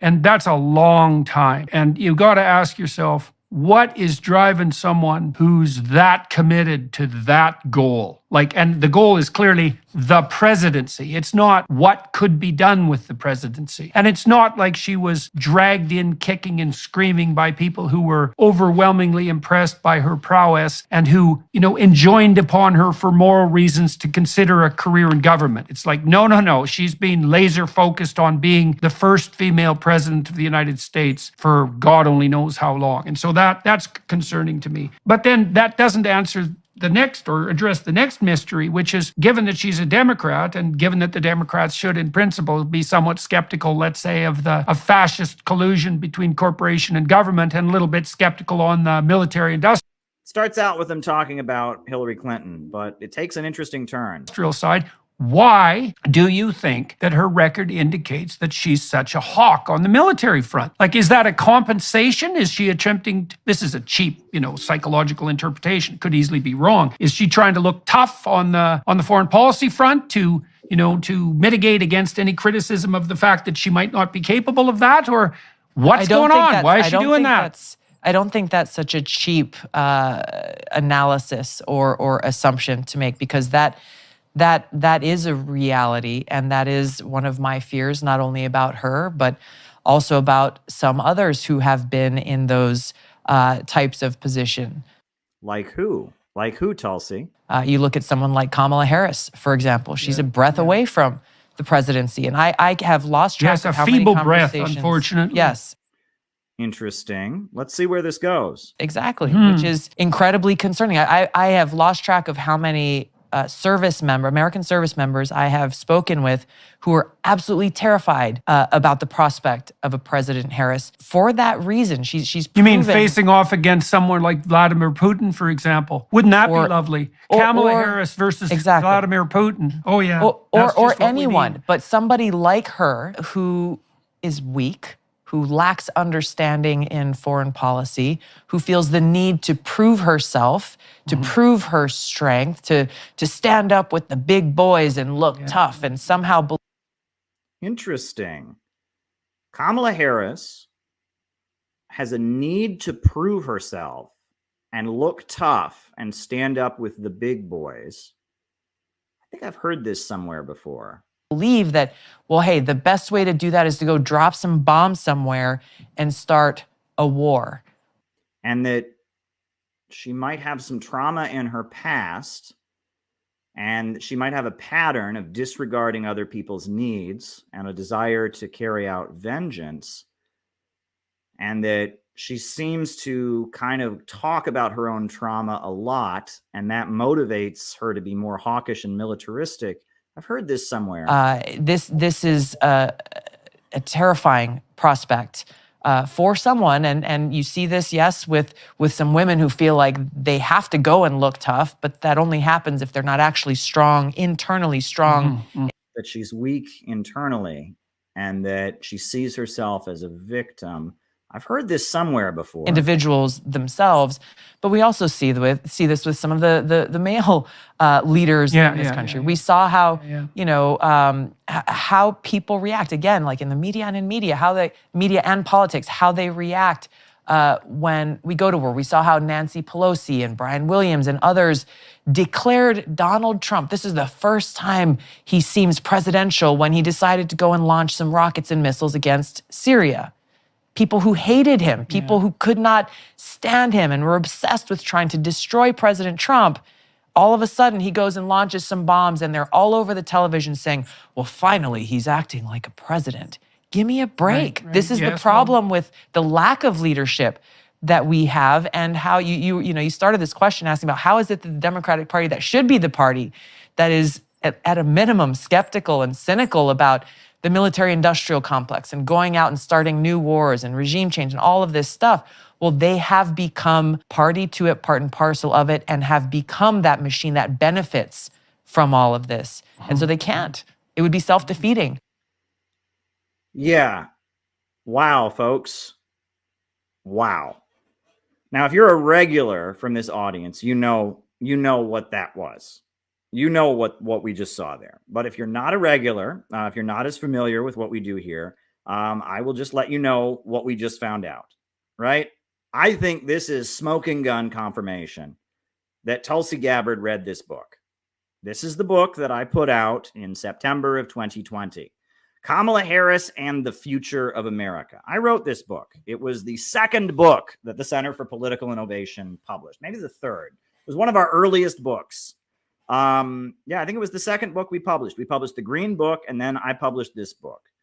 And I wrote this book because someone who is friends with Kamala Harris's father approached me and told me about Kamala Harris's father, and told me about Kamala Harris and how she's estranged from her father, and told me about how she sees herself as a victim.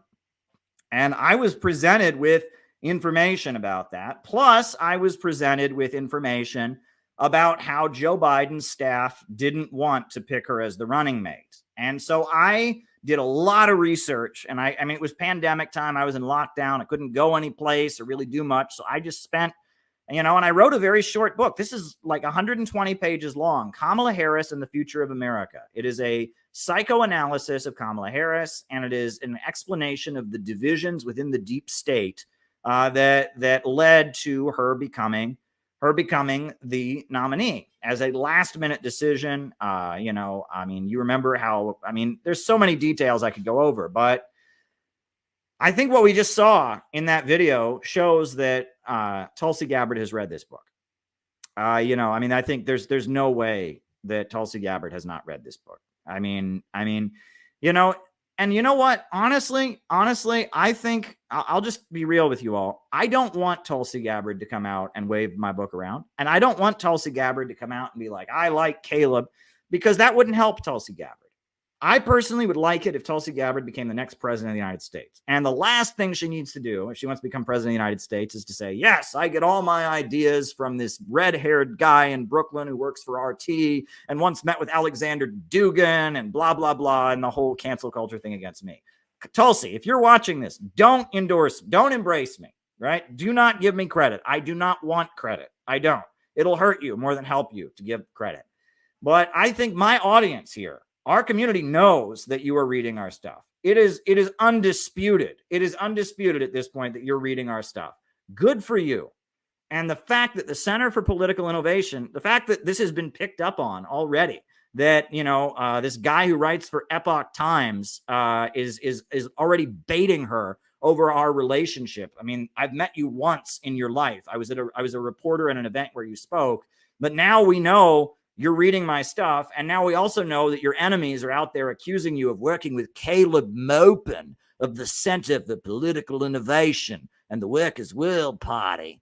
I haven't been with them since 2015, but whatever. You know what I mean? The fact that her enemies are already baiting her over some association with me, And the fact that she's now using talking points from my book and my research into Kamala Harris's past, it's a fact. Tulsi Gabbard is paying attention to what we do. Tulsi Gabbard is reading my stuff. This is a fact. I mean, there's no escaping this. I mean, sure, there's this chance that this is all just a big coincidence, right? I mean, never say never. This could all just be a good big coincidence, or maybe somebody in her staff read the book, didn't tell her about the book, but just told her about Kamala Harris. I don't know. I don't know. Okay, but this is a really good sign, and this shows that the work that we are doing is having an impact. So I want everyone who worked to promote this book, everyone who was like buying this book, giving this book as a gift to people, this is a big deal. This is a really, really, really big deal. You know, I think we should be proud of ourselves. I think we should be really, really proud of ourselves. This is a huge breakthrough.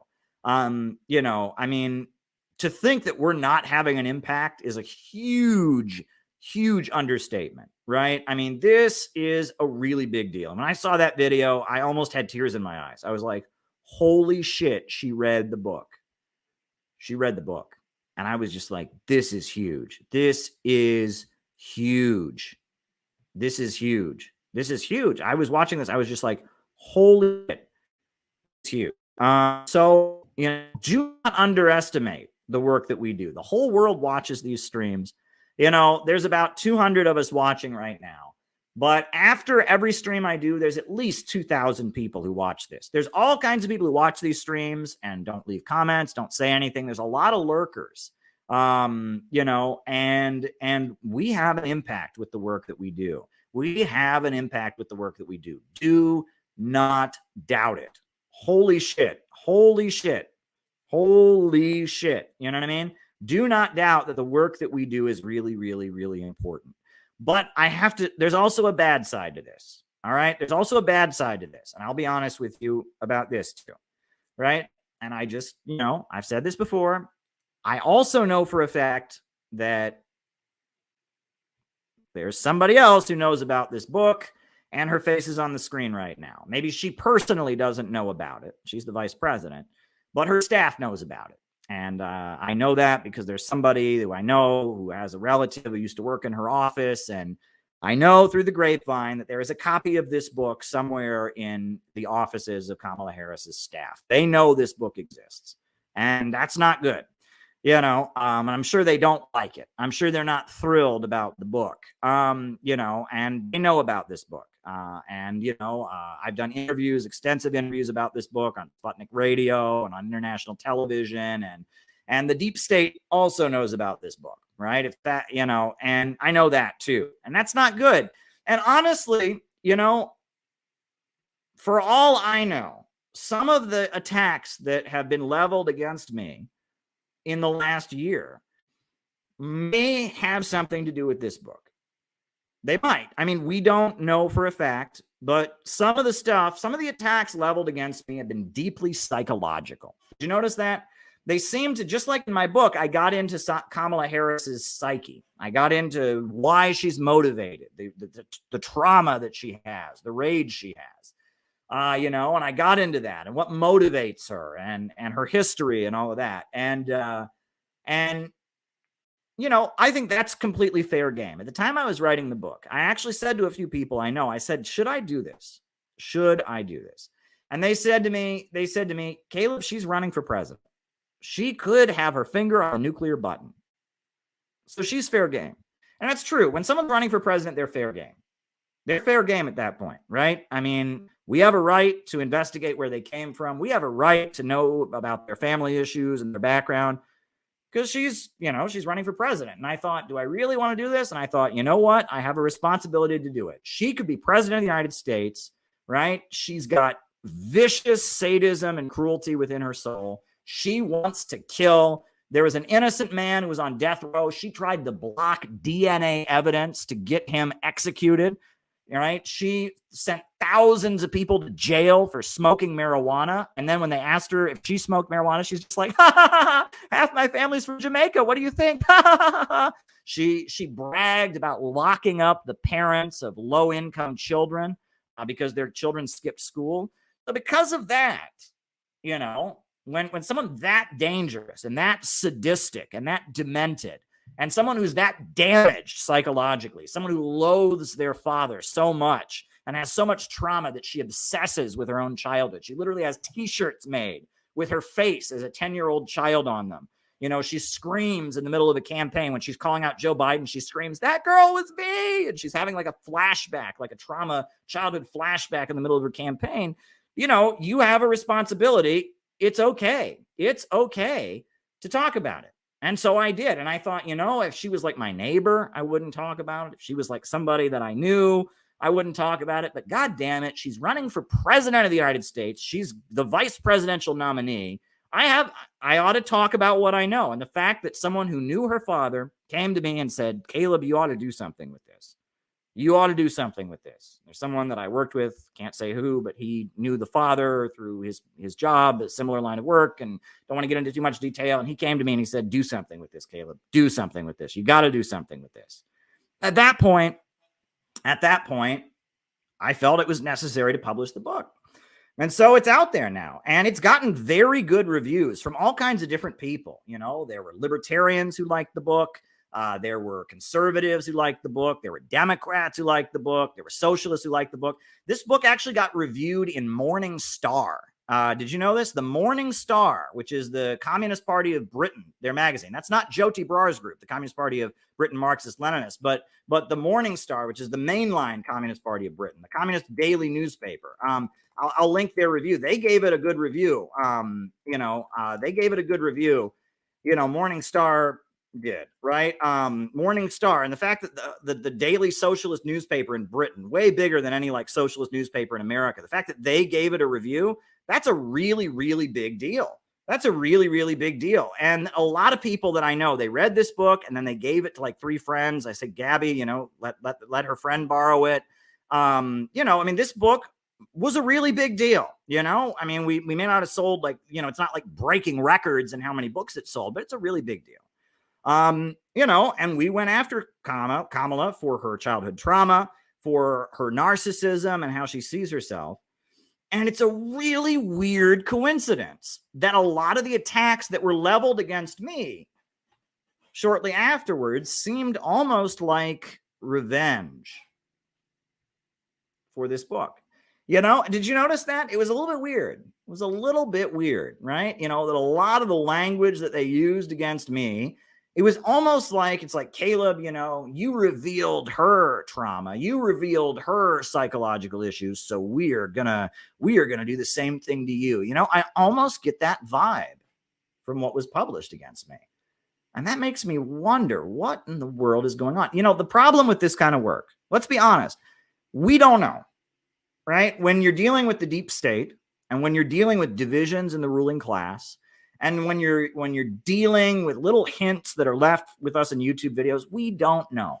We don't know. We don't know for a fact that Tulsi Gabbard read my book. We don't know that for a fact. We don't know for a fact that Kamala Harris, you know, that her staff has the book. I mean, I've been told that by people who would know, but we don't know that for a fact, right?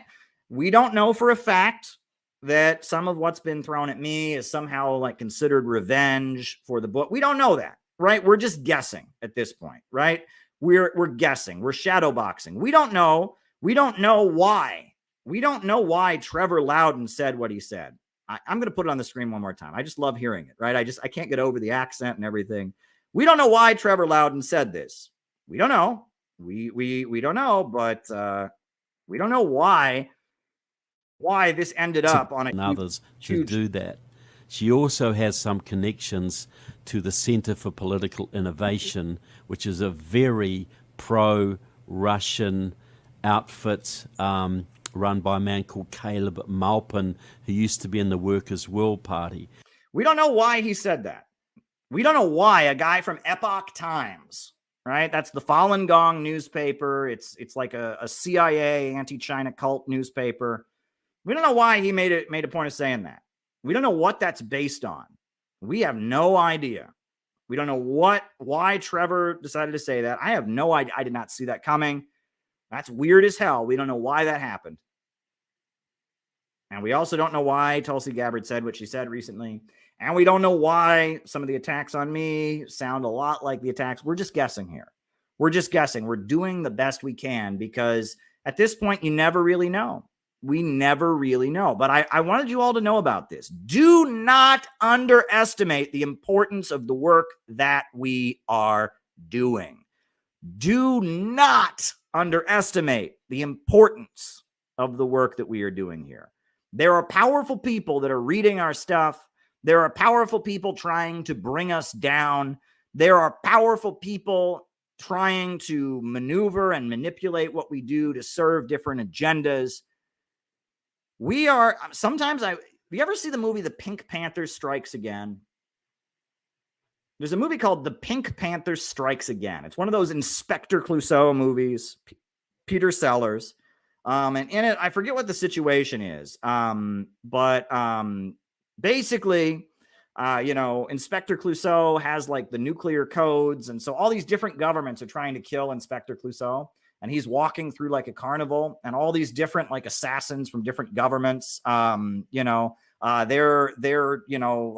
shooting at him, and they're like shooting each other. Sometimes I feel like that's what we're doing here at the Center for Political Innovation, right? We got Tulsi Gabbard's people, they are paying attention to us. We got Kamala Harris's people. They want to bring us down. We got Steve Hassan and the bread tube crowd. They want to bring us down. We got the FBI and the CIA, but then there's also divisions in the ruling class.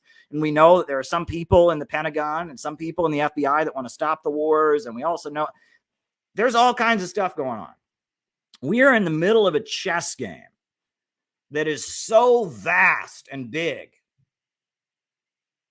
right? There is a big geopolitical, international, and domestic deep state chess game going on.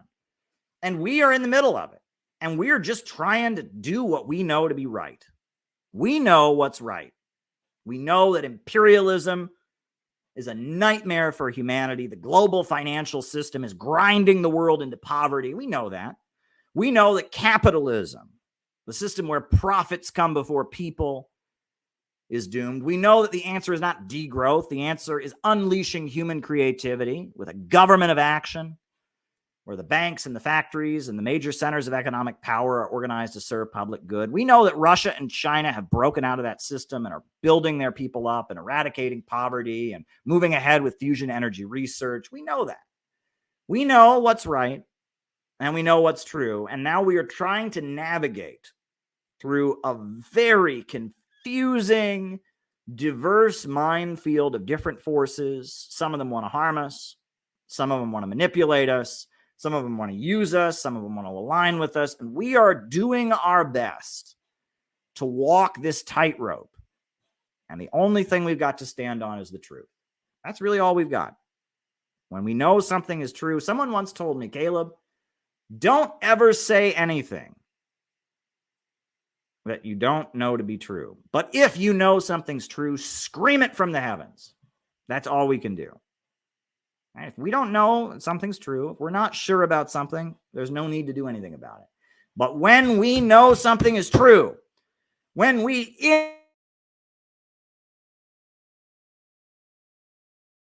in our bones know that something is true, we will scream it from the heavens. And if that means we bring a Russian flag to a rally in Washington, D.C. against war, we do it. And if that means we write a book about Kamala Harris and her trauma and her mental illness and the maneuvers within the Democratic Party, we do it. And if that means we expose BreadTube, we do it. When we know that something is true, and when we know that right is on our side, we take action. And like Fidel Castro said, history will absolve us. History will absolve us. Called Hamas caused on October 7, including unspeakable sexual violence and the See, sexual violence, right? Even though the October 7th rape thing has been largely debunked and challenged, but no, she's got to bring up sexual assault and sexual violence. How many references to pedophiles and sexual assault and sexual abuse are there in this speech? I mean, it's some sinister manipulation she's doing. I mean, she's messing with the minds of her audience and manipulating people's trauma. massacre of young people at a music festival. At the same time, What has happened in Gaza over the past 10 months is devastating. It's devastating. Listen to that language. It's not wrong. It's not immoral. It's not murder. It's not criminal. It's devastating. Geez, you know, I mean, if I shot my neighbor in the face, would that be devastating? I think it would be a crime. But you know, she doesn't call it a crime what Israel's doing. Innocent lives lost. Desperate, hungry people fleeing for safety. Yeah, there's no condemnation here of what Israel's doing. She's just describing things that happen. No condemnation, not war crimes, no condemnation whatsoever. Just descriptive words, right? This is pure theater. She is a Zionist. She's married to a very prominent, big supporter of Israel. Over and over again, the scale of suffering is heartbreaking. It's heartbreaking. It's not criminal. It's not murderous. It's not genocide. President Biden and I are working to end this war You can do it with a stroke of your pen, Kamala. that Israel is secure, the hostages are released, the suffering in Gaza ends, and the Palestinian people can realize their right to dignity, security, freedom, and self-determination. Meaningless words.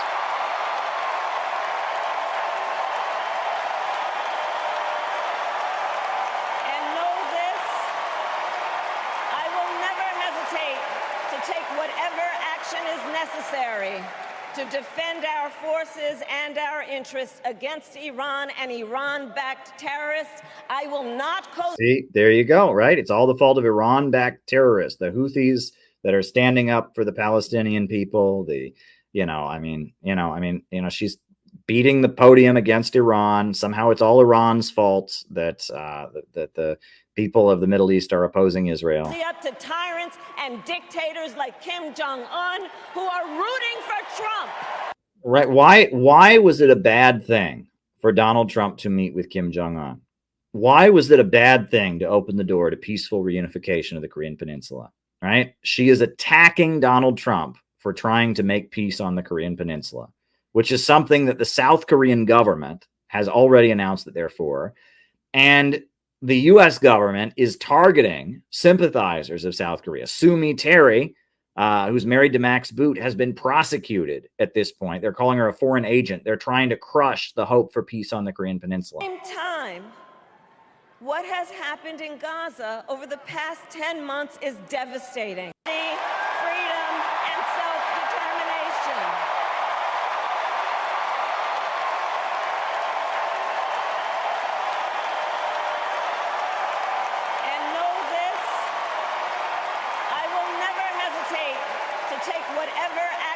Necessary to defend our forces and our interests against Iran and Iran-backed terrorists. I will not cozy up to tyrants and dictators like Kim Jong-un who are... Yeah, never try to work for peace on the Korean Peninsula. How dare Donald Trump sit down with the leader of North Korea? We can't possibly work toward peace. We can't possibly bring the American troops home in South Korea home.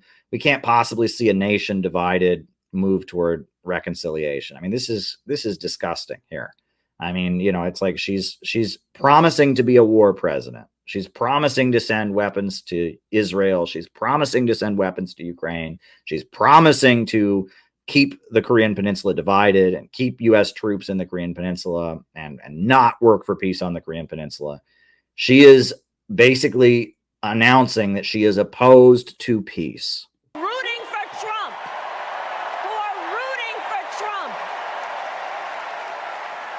Because, you know, they know he is easy to manipulate with flattery and favors. They know Trump won't hold autocrats accountable because he wants to be an autocrat himself. This is just silliness, right? This is just absolute silliness. And as president, I will never waver in defense of America's security and ideals, because in the enduring struggle between democracy and tyranny, I know where I stand and I know where the United States belongs. Yeah, ask the Uhuru movement about that. Ask the Uhuru movement about that. Ask Julian Assange about that. You know, I mean, my goodness.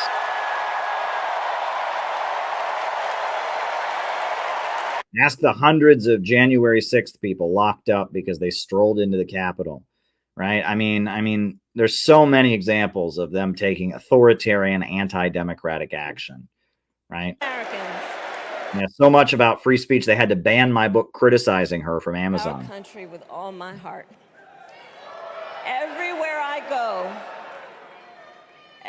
I go, in everyone I meet, I see a nation that is ready to move forward.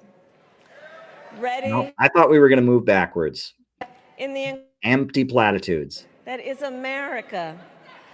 I see an America where we hold fast to the fearless belief that built our nation and inspired the world.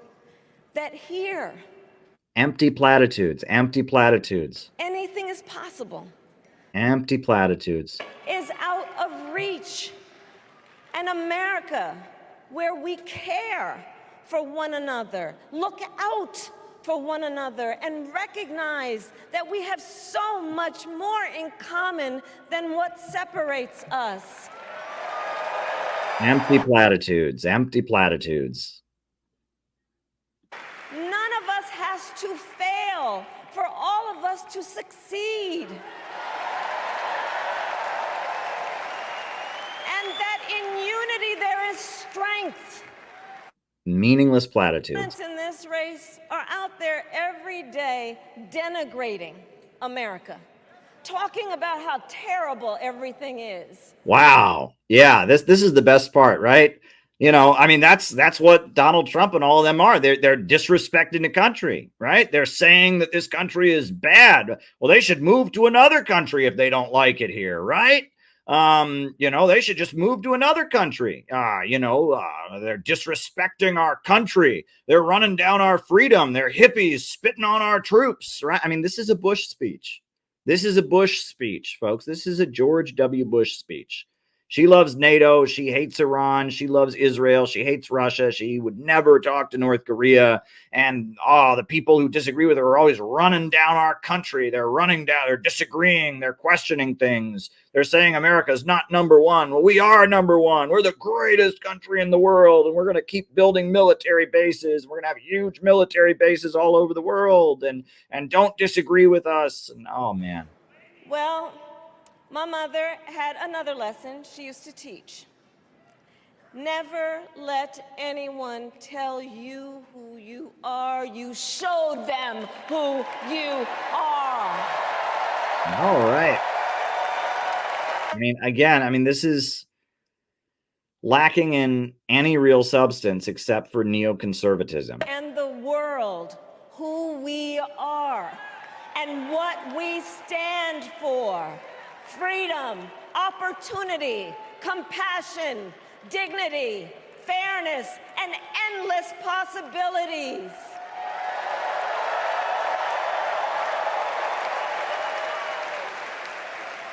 We are the heirs to the greatest democracy in the history of the world. This is just neocon podium pounding. Children and our grandchildren and all those who sacrificed so dearly for our freedom and liberty. We must be worthy of this moment. It is now our turn to do what generations before us have done, guided by optimism and faith, to fight for this country we love, to fight for the ideals we cherish. Blah, blah, blah, blah, blah, blah, blah. The awesome responsibility that comes with the greatest privilege on earth. The privilege and pride of being an American. Blah, blah, blah, blah, blah, blah, blah. So much airtime filled up with meaningless crap. I mean, this is bad. Let's get out there. Let's fight for it.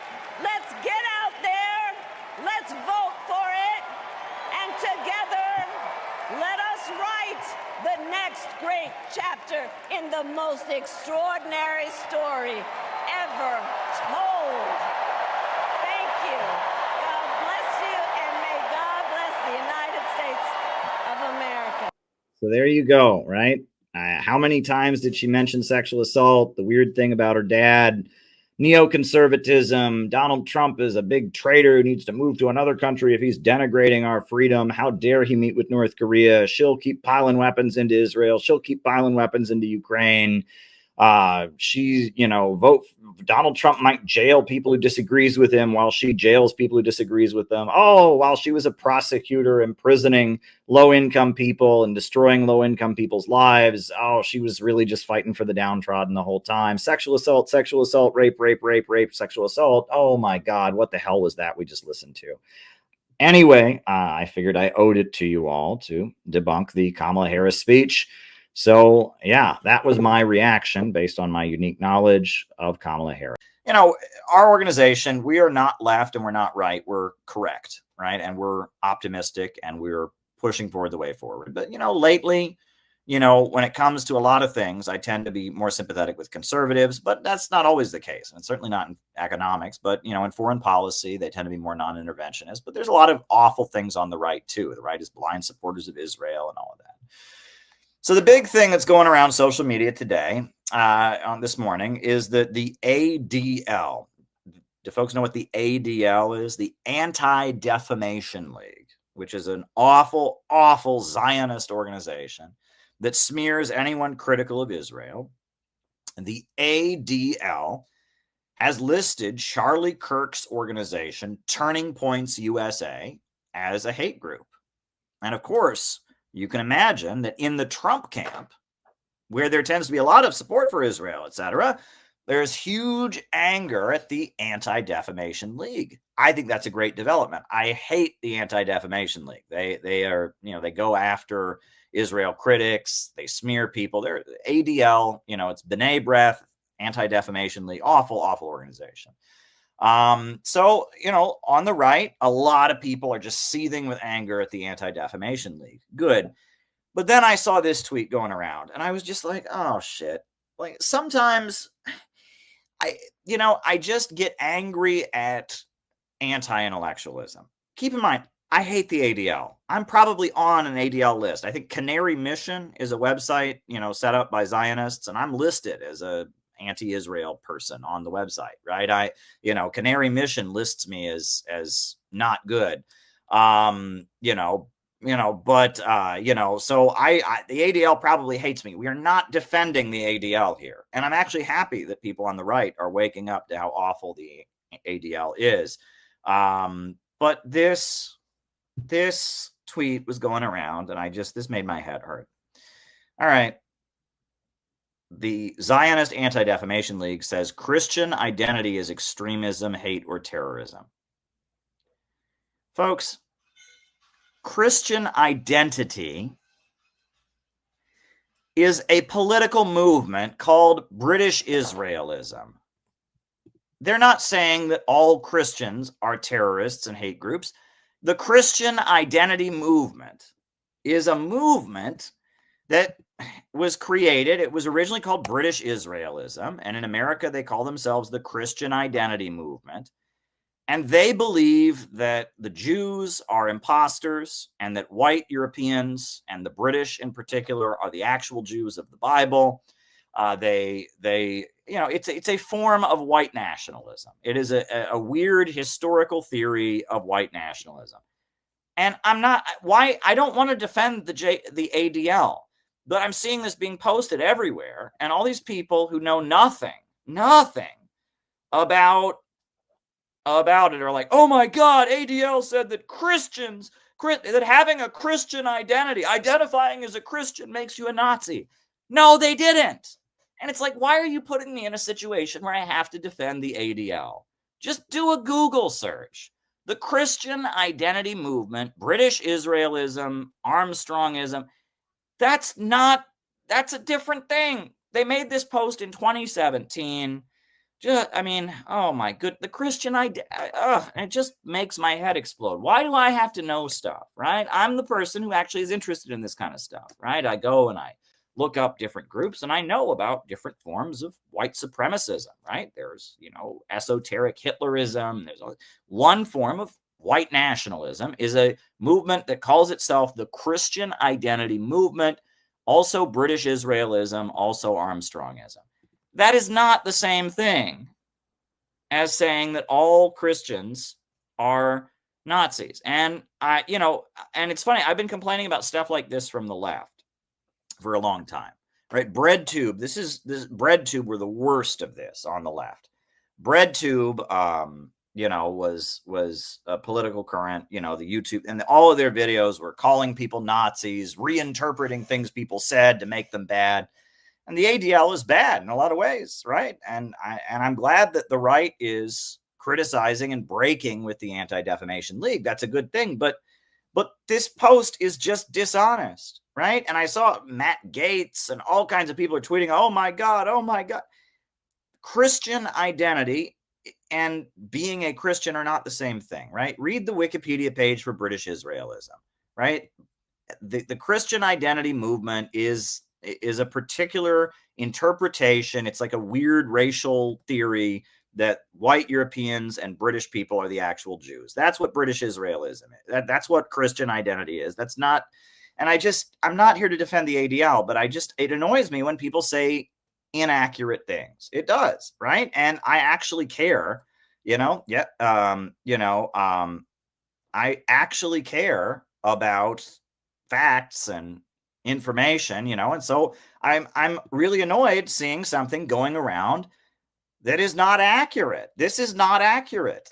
And it annoys me to see dishonesty. I think it is very interesting that there is a form of white supremacist ideology that believes that white people are the 10 lost tribes of Israel or whatever. I think that's interesting.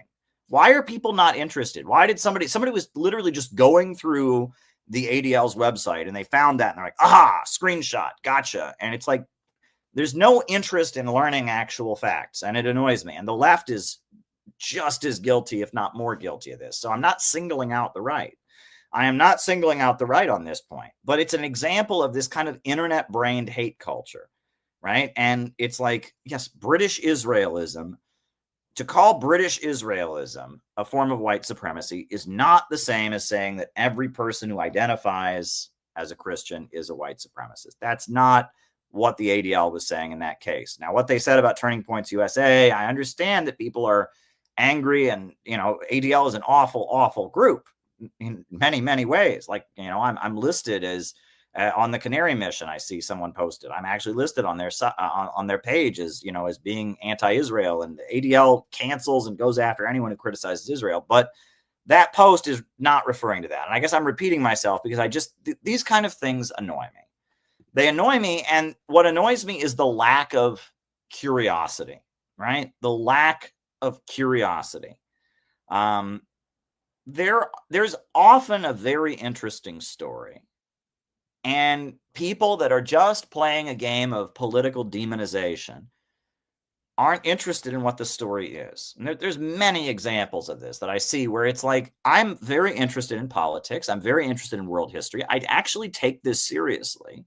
And I see people say wildly inaccurate things because it's politically expedient. Great example. Years ago, I'm still on the email list of Media Matters for America, this liberal think tank that criticizes media.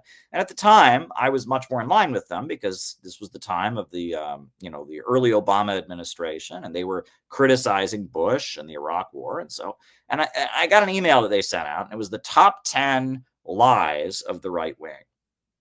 And one of the things it listed was FEMA camps. And then it said, oh, Alex Jones and right-wing people are claiming that there are these FEMA camps where Americans could be placed in a time of national emergency. No camps ever existed. This is just something they made up. Well, I immediately went, no, there's something called the what is it called? The Registration Act, the McCarran Internal Security Act, right? The McCarran Internal Security Act of 1950, and it's actually a really interesting story. It's actually a very, very interesting story. In 1950, the U.S. government passed a law that enabled the U.S. Department of Justice to make a list of 2 million people that were considered subversives, and in a national emergency, put them in prison camps. And if you read the McCarran Internal Security Act of 1950, it's all about communists. And if the, Media Matters or the Southern Poverty Law Center or whoever wanted to refute this, they should pull it up and say, well, this law did exist, and it was to target communists. And they did build the camps, but, the Supreme Court overturned it. And there was even a law repealing it in 1971, the Non-Detention Act, because they were afraid Richard Nixon might use it against his political opponents. So Congress passed the Non-Detention Act and basically repealed it. But if you just say no such law ever existed, all somebody has to do is Google it. Yes, there was a law to create concentration camps to put people in a national emergency. You can't just say that, right? You can't just say that no such law ever existed. And if you want to refute Alex Jones, show that it was about communists. It wasn't against gun owners or libertarians. It was against communists. Show that it was overturned. Show that they passed the Non-Detention Act in 1971. Show that the Supreme Court said it was unconstitutional. But don't just say, oh, no such law has ever existed, because it's politically expedient. But there's a reason they did that, right? It's like this fear of having bigger conversations. This fear of having bigger conversations, this fear of knowing things, right? And that is what grinds my gears, right? The ADL is awful, but they're not awful because they listed the Christian identity movement, which is British Israelism, as a form of white nationalism, because British Israelism is that. They're awful because they smear people that criticize Israel. They're being probably very insensitive in light of the murder of Charlie Kirk, but facts exist for a reason. But somebody who's one of these over-socialized people, that's what we're going to talk about tonight, over-socialization. One of these over-socialized people doesn't want to have that conversation, right? They're not interested in what Christian identity actually is and British Israelism. And no, they don't want to have a bigger conversation. They just want to point fingers and mobilize people to point fingers. And that is a big problem in our politics. People don't take this seriously. It's just fandom. What team are you on? Are you on the red team or are you on the blue team? And if you're on the blue team, anything that you can throw at the red team is fair game. And why do any research? Why learn? And why ask big questions about why the world works? We just want to throw things at the red team and get more internet famous for throwing things at the red team. And if we're on the blue team, all we want to do, if we're on the red team, all we want to do is throw things at the blue team. And we don't care about facts and information and all of that. We just want to throw things at the other team. Well, I'm here to tell you that FEMA camps actually did exist. And there was a law called the McCarran Internal Security Act. And that Christian identity doesn't refer to all Christians. It refers to a specific form of white nationalist ideology that believes that the British people are the actual Jews. And these facts actually matter. These facts actually matter. And I am somebody who does actually take this seriously. I'm not in this to play team sports, and I'm not in this to just get more attention for myself and get more fame by loudly playing team sports. I do actually take this seriously. That's where, you have to be careful, right? You have to draw a line, right? Inside baseball, right? There's an expression, they use the phrase inside baseball. Where, my grandfather, I always tell people, I had a grandfather from Missouri. He was from Fayette, Missouri, a little town called Fayette, Missouri. And he had grown up in the Great Depression in the 1930s. He had fought in the Second World War, and baseball was something that brought him a great deal of enjoyment. He used to listen to baseball on the radio. He used to call me, as I was a teenager and I was tall and skinny, he used to call me Slats. He'd say, "Hey, Slats, how's it doing, Slats?" And I did not know this, but he then told me this was a reference to some famous baseball player. And my grandfather was really interested in baseball, and he knew a lot of very obscure baseball terms, very obscure baseball rules. He knew about baseball players from the 1920s, from the 30s. He had big stacks of books on the history of baseball. He was a very, very very niche guy who knew a huge amount about baseball. And if you sat my grandfather down with another very intense baseball fan, they would start talking, and pretty soon you'd have no idea what they were talking about. They'd be talking about obscure players and obscure rules and all kinds of stuff that, those of us that are not that into baseball, we don't know about, right? And that one thing I struggle to do, because I take what I do very, very seriously, is I don't want to make my writing and my streams, I don't want to make them inside baseball. I want people to be able to come on these streams. And maybe, they're not, intensely interested in the history of communism like I am. Maybe, but I just want them to be able to engage, right? And how do you teach complex ideas and explain complex things, but make them accessible, right? And that's something I think that all of us who take this very seriously struggle with. People who don't take this seriously would never bother to learn. They don't care. But those of us who do take it seriously, we have to get into the nitty gritty. And getting into the nitty gritty often can be a little bit of a rabbit hole where you can lose the ability to explain it to the people. I mean, lately I've been laughing about this clip, but I like to listen to. There's a pastor from years ago, and I just enjoy his sermons. I don't agree with him. I don't follow his particular religious interpretation, but he would get very fired up about inside baseball among fundamentalist Christians, and this clip always makes me laugh. Said I'm fed up to my gizzard with this mid-tribulation rapture garbage. Yeah, he's fed up to his gizzard with this mid-tribulation rapture garbage. Said I'm fed up to my gizzard with this mid-tribulation rapture garbage.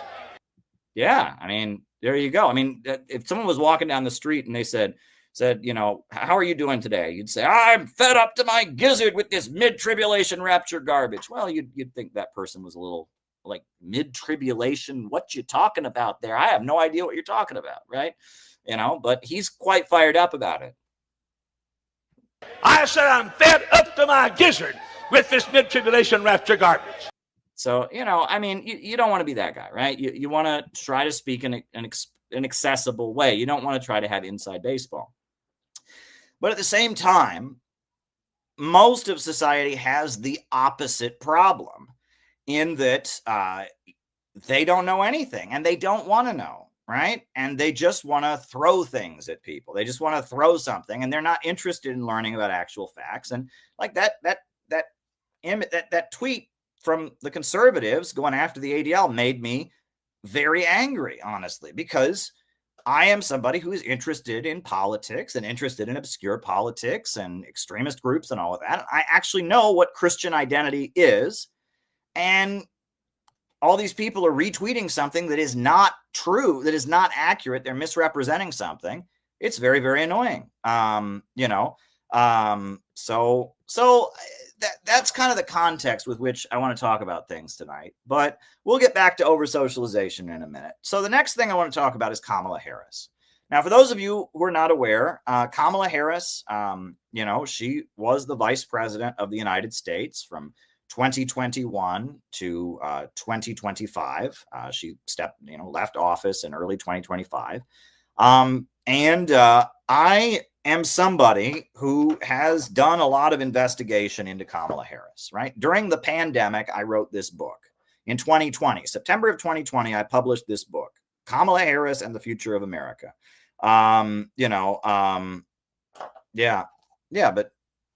I saw someone claim that COINTELPRO locked her up. Her conviction had nothing to do with COINTELPRO, and the FBI was the state police, but nobody cares. Yeah, exactly, right? It's like people say inaccurate things, and then if you say, well, that's not accurate, it's annoying. But anyway, Kamala Harris, during the election, this book was banned from Amazon on the day that Kamala Harris became the Democratic Party nominee. This book that had been in print and for sale for 4 years. It sold a couple hundred copies, but not much. They banned it from Amazon on the day that she was the nominee. And that created a chain reaction. And this book exploded in popularity. As of now, it is my top selling book. It has sold thousands of copies. After they banned it from Amazon, I put it up on Lulu and I sold like over couple thousand copies there. I put it on Gumroad, the electronic version. People were buying it from there. Then Amazon restored it and it kept selling.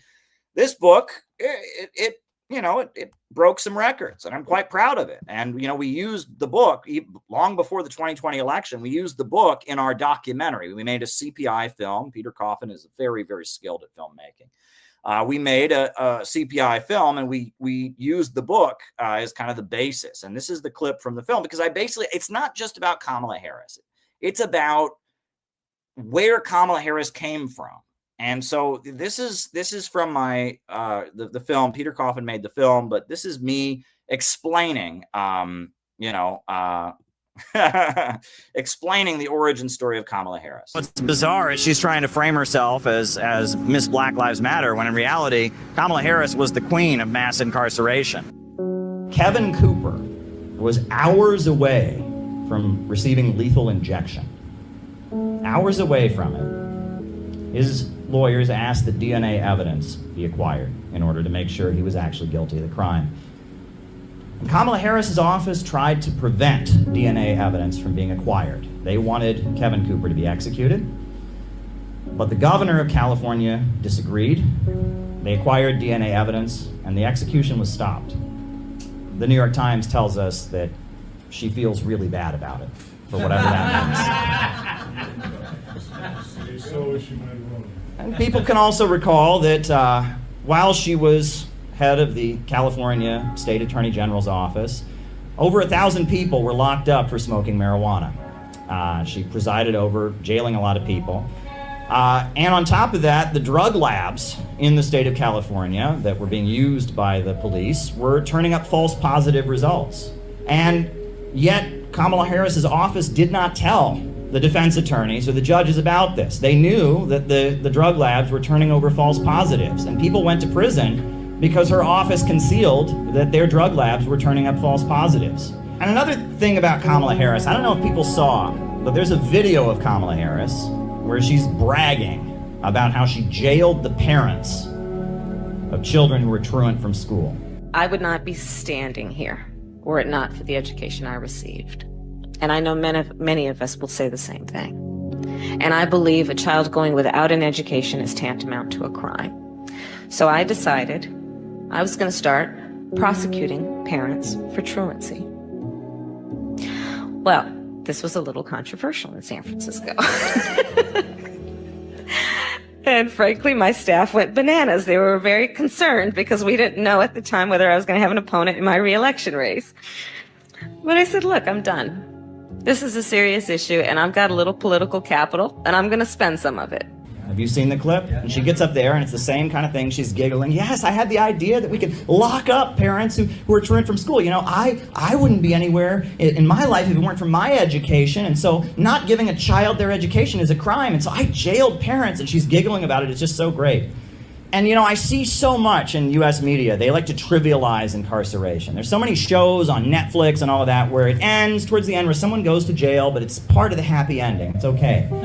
And they don't seem to realize what that means. When one member of a family, when a father or a mother goes to prison, or a brother or a sister, it hurts the entire family.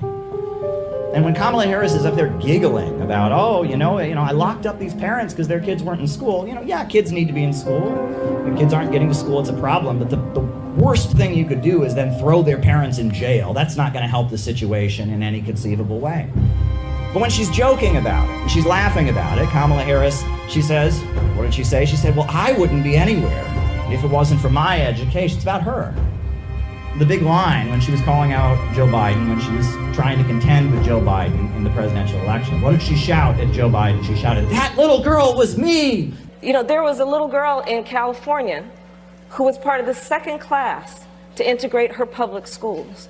And she was bused to school every day. And that little girl was me.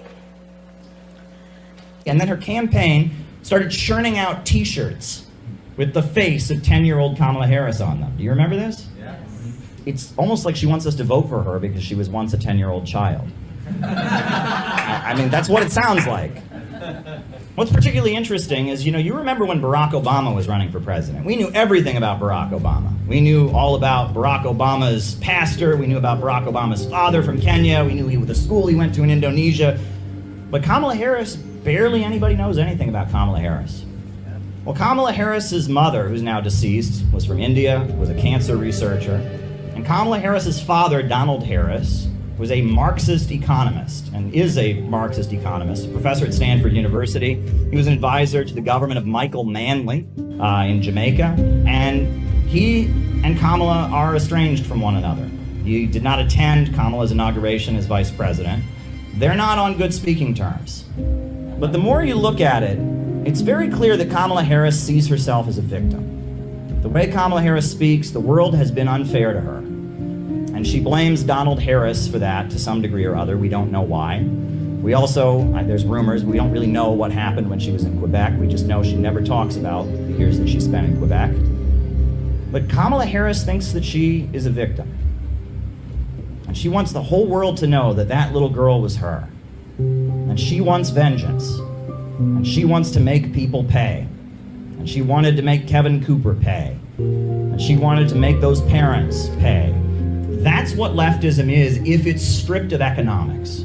If it's stripped of class struggle, if it's stripped of a desire to have the people rise up and control the means of production, if it's just anger, if it's just revenge, it's just a call for destruction, a call for rebellion, that's what Kamala Harris is. Kamala Harris, she's very much a guillotine meme. That's what she is. It's the glorification of punishment, a desire for revenge, a desire for destruction. And that if you look at the history of socialism around the world, the strength of socialism wasn't the guillotines, it wasn't the firing squads, it wasn't the persecution. That's not what people remember the strength of socialism being. They just did a poll. 75% of Russians say that the Soviet Union was the best time in their history, but they're not thinking that because of executions. This was from a PBS documentary. They interviewed a woman named Tatiana Fedorova. Stalin set a task. Build this or build that. And thanks to the fact that people trusted him and this enthusiasm of young people, it was possible. Remember, this was a country where people were illiterate, lived in virtual darkness, wore birch bark shoes. Even now, I think it's like something out of a fairy tale. How was it possible at one of the most difficult times to raise these great construction sites? It was only possible through the unity of the people and the love of the people for their idol. And the reason Stalin remains wildly popular in Russia, it's not because he executed people, it's because he mobilized them to build that country up from nothing. This was a country... He built some of the world's largest power plants, he wiped out illiteracy, and he built a modern industrial country. He raised millions of people up out of poverty. And then they fought off the Nazi invaders, and then they rebuilt the country again, and a few years later they were the first country in outer space.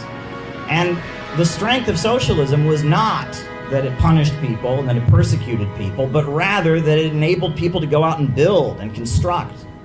I've said to many people, I'm not a socialist because I want to destroy America. I'm a socialist because I want to save America. And we have to save America from the horrors that are being unfolded by an irrational system where profits come before people.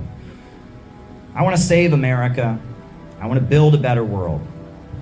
If all the apparatus they've created for destroying people, for imprisoning people, for breaking people psychologically, could be utilized to build and to construct, the popular power were put in control of the means of production and control of the state apparatus of the United States, we could build something very, very beautiful. They want you to be mad at Russia and China instead of the looters that are sitting not very far from here off Wall Street, who are actively getting bailouts in the billions, arguably even in the trillions, for their gambling debts. That's what we're here against, and that's why we're taking a stand for freedom of speech, because they're going after the Yahoo movement and anyone who stands against the imperialists, because they know our real threat and that's rising. They know we authentically represent the American people. They know that the American people are ready for a change and ready for an end to the wars. And that's why they're cracking down on our First Amendment. They're cracking down on our Fourth Amendment. They're cracking down on all the civil liberties we know and love. Yeah, that is basically a summary of the book. I mean, obviously the book takes, hundreds of pages to make the points and has all kinds of facts and statistics and stuff. That's basically a summary of the book that I wrote about Kamala Harris. And, it was a big deal, when I appeared on Jimmy Dore. Maupin is a journalist and political analyst based in New York City. He has reported extensively from the Middle East and Latin America and has made frequent media appearances on RT and Press TV. He is also the founder and director for the Center for Political Innovation, as well as the author of this book right here, which is called Kamala Harris and the Future of America, an essay in 3 parts. Welcome to the show, Kamala. Caleb. Yeah, and I did a media tour over the book. I was on Kim Iverson, I was on Jimmy Dore, I was on InfoWars, I went on many different podcasts. It was a really big deal. So anyhow, the reason we're talking about Kamala Harris is that, she epically lost the election, just epically lost.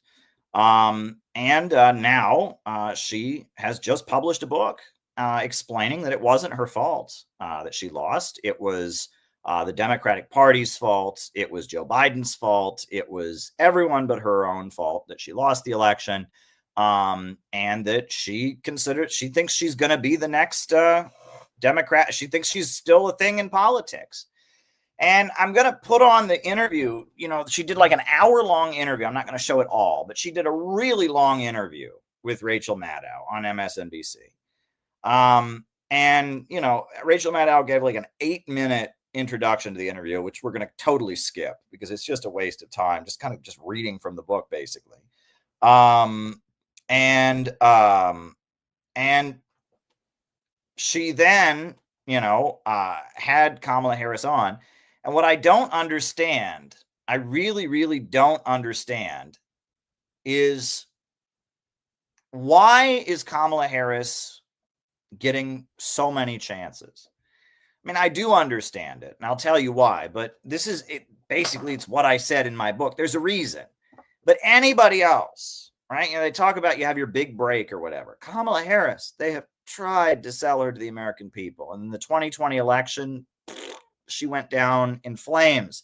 And Joe Biden did everything he could to avoid picking her as his running mate, and he picked her. And she was an epically horrible vice president. Her office could barely hold on to staff, right? All the reports from her office confirmed everything that I wrote in this book about her personality. She's completely toxic.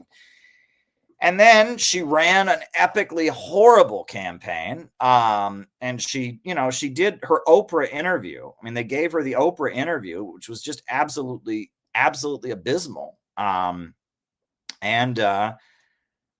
she lost the election after running one of the worst campaigns in history. But now she's back and they're trying to sell her to us again. Like, how many chances does she get? Right? It's just like there are people that are so desperate. There are very powerful people that are so desperate for Kamala Harris to be our next president that, she could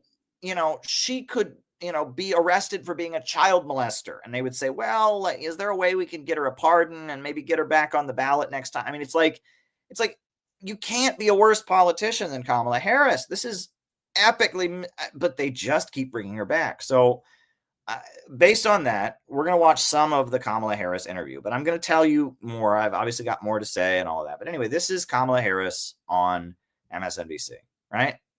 This is Kamala Harris. Joining us now for her first news interview since the election is former Vice President Kamala Harris. Madam Vice President, thank you. Thank you, Rachel. It's good to see you. It's good to be here. It's weird to talk about you with you sitting here and me pretending you're not here. Oh, it was awkward for me, too. It's okay. How have you been? I am well. Yeah, all things considered, Yeah. I am well. How have you been taking care of yourself since the election? I have an incredible family. I've been spending more time with them than I had for quite some time. Cooking, and writing, and reflecting, and talking to a lot of people, making a lot of calls, receiving a lot of calls. Now, the cooking thing was part of their effort to humanize her during the election, right? She did like cooking shows, and her husband is an AIPAC lobbyist, a member of the American Israeli Political Action Committee.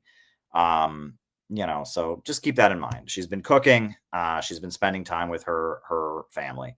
I don't know if she's actually been cooking, but that's something that was a big theme during her campaign to show that she was like a real person, is that she loves cooking. And maybe she does. I don't know. But that was like a big thing from the campaign. And her family, when you think about Gaza being bombed and all of that, that's her husband. That's her husband. So there you go. So I've been busy.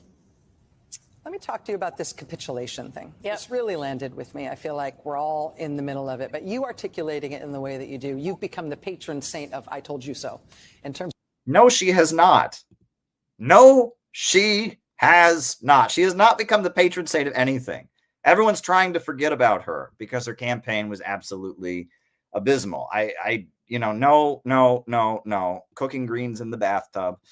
Oh boy. But anyway, I'm going to interrupt every 2 seconds if I keep doing this, but no, she's not been, no one's thinking about her. No one's saying, I told you, like, no one is, everyone's trying to forget her. Like, understanding the sort of warnings and predictions that you made about what Trump would be like.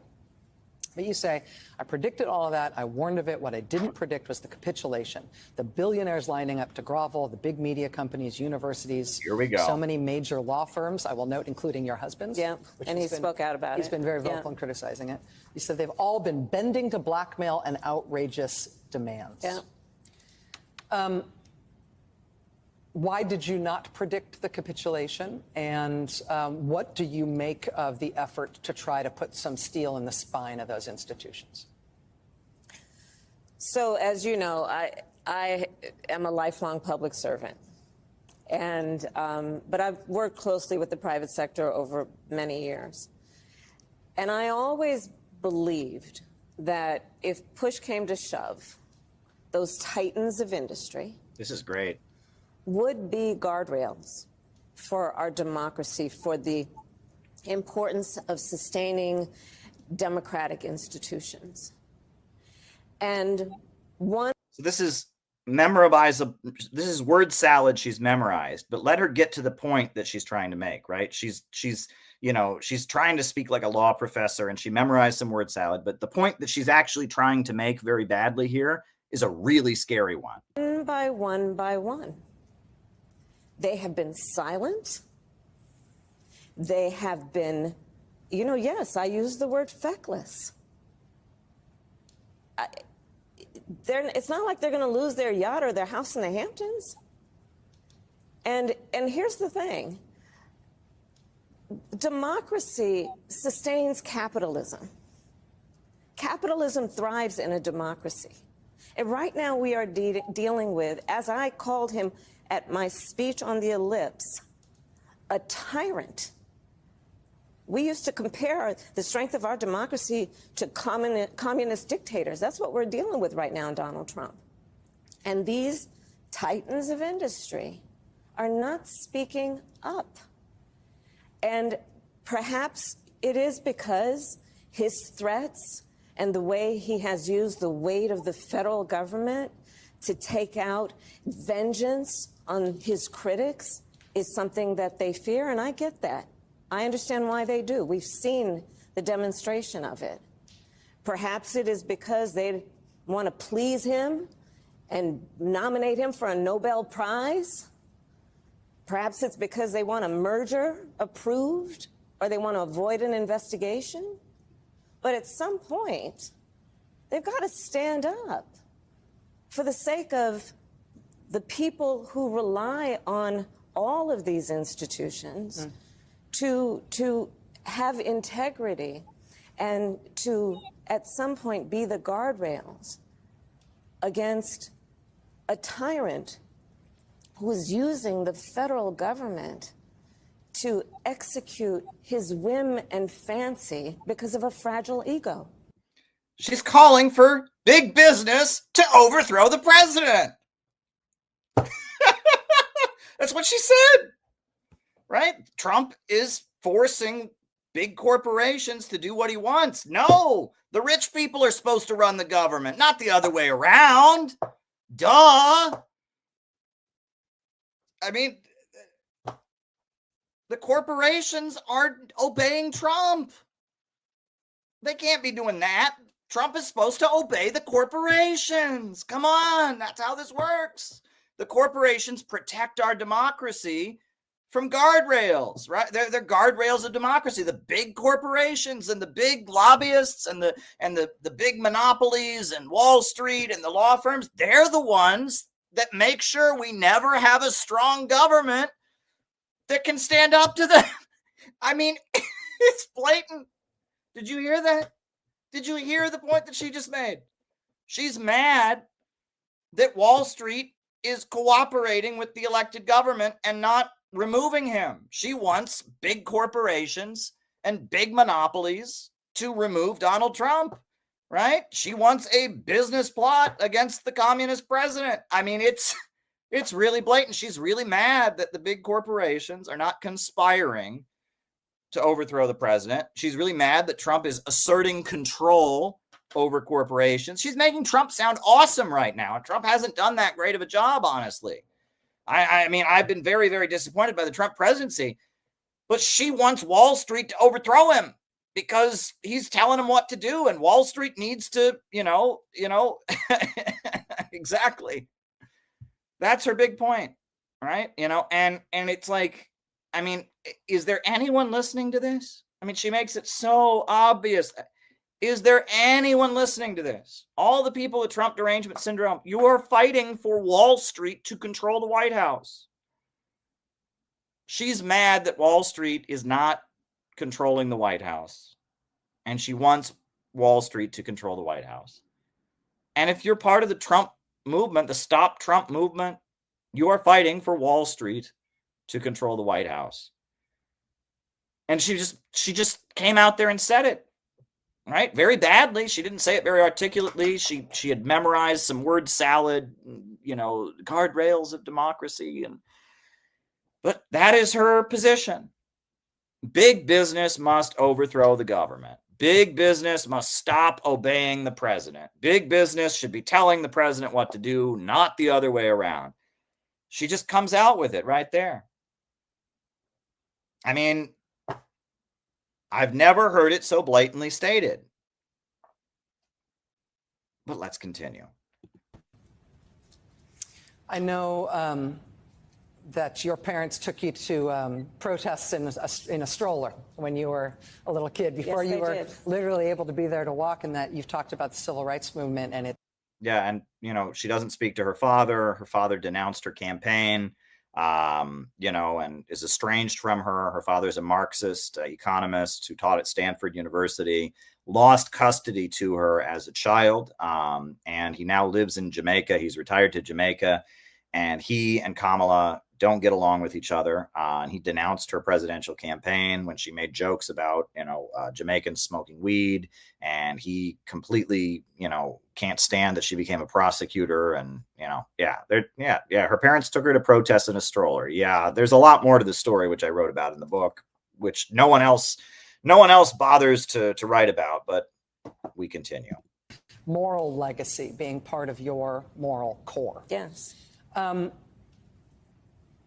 I feel like a lot of the defenses that we tried to build up in advance of this type of a sort of would-be authoritarian takeover were about warning people about how serious the threat was and warning people about what this could mean and what we were in danger of. Now that we're up against it, though, I'm not sure that we have great skills to actually not warn about it, but fight it.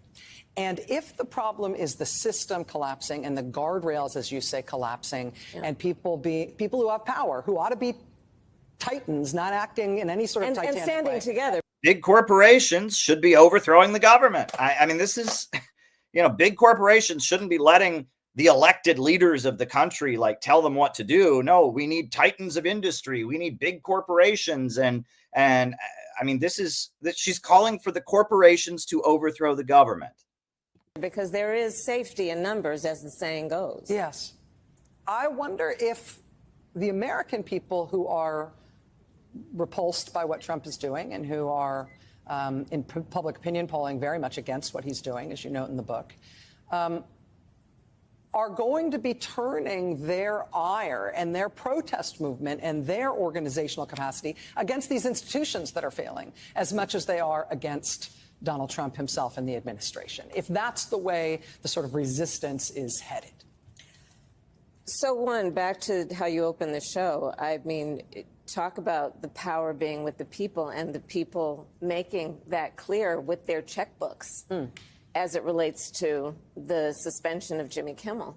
We saw the power of the people over the last few days, and it spoke volumes and it moved a decision. I'm sorry, how can she talk about the power of the people when she became the Democratic Party's nominee for vice president without getting a single vote in the primary? Right? The Democratic Party didn't have any debates and just named Biden its candidate in the election. And then Biden stepped down and she just won by default. There was no primary. There was nothing. Right? And she's talking about the power of the people. No, not a single Democrat voted for her to be the nominee in the 2024 election. Not a single one. And when she ran for the Democrat nomination in 2020, she got less votes than Tulsi Gabbard. She went down in flames. I mean, she was, and she's lecturing us about the power of the people now. Right direction. I think that part of where we are now in terms of thinking about what the fight is, it requires us, yes, to understand that we've got this administration and this president in front of us abusing the power that the people vested him with. But we also need to understand that this is bigger than Donald Trump. You know, part of what I write about, this stuff is decades in the making, Rachel. It didn't just happen overnight.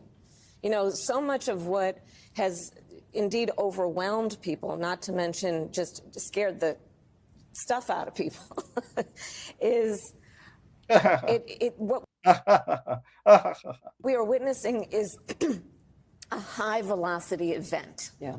We are witnessing something that has been happening so rapidly, and it feels chaotic. But what I would offer you is what we are witnessing is the swift implementation of a plan that was decades in the making. Decades in the making. Project 2025 didn't just drop out of thin air. That's a product of decades of work. Federalist Society, Heritage Foundation. She's just a robot. She's just a robot. This is just, I mean, the hand gestures, the phrases that she's memorized.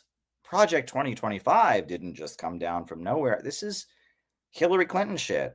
And it's like there's nothing there. There's nothing going on between her ears. I mean, it is just gobbledygook. I mean, there's nothing going on there. Indeed. Understand that the implementation of a plan that's about trying to get rid of the Department of Education, deregulate industries, weaken the rule of law by over a period of time, creating a system and through gerrymandering states so that we would now have the Supreme Court that we have. This stuff didn't happen. Gerrymandering has gone on since the beginning of this country. The congressional district maps are constantly being redrawn by political parties for their own reasons. There's nothing remotely new about gerrymandering. Both parties do it, and it has gone on since the beginning of the country. It is just a reality of American politics. Happen overnight, and it did not happen just because of an election in 2024 or even 2016.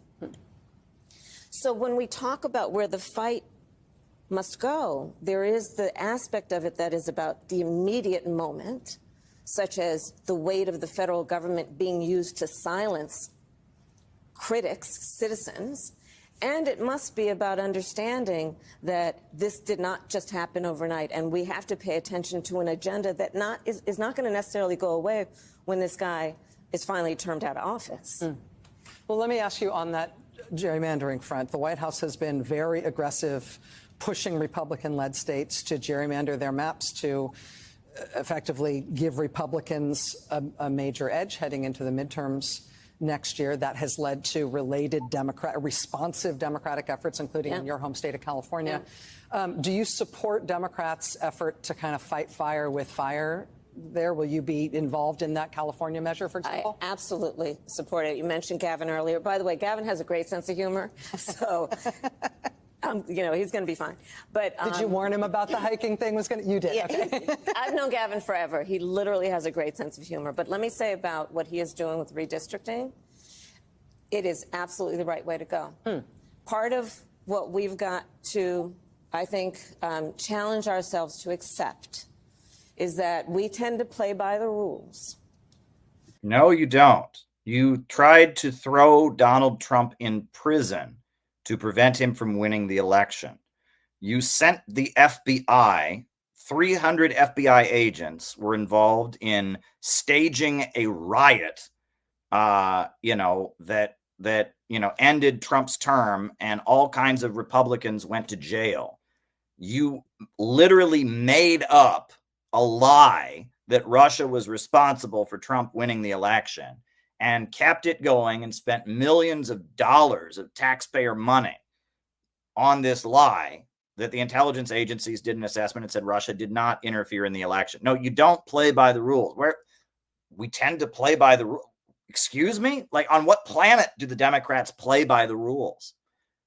I don't know on what is it legal to lie about Russiagate? Is it legal to frame up Donald Trump and try to throw him in prison, and turn misdemeanors into felonies? And how is that legal?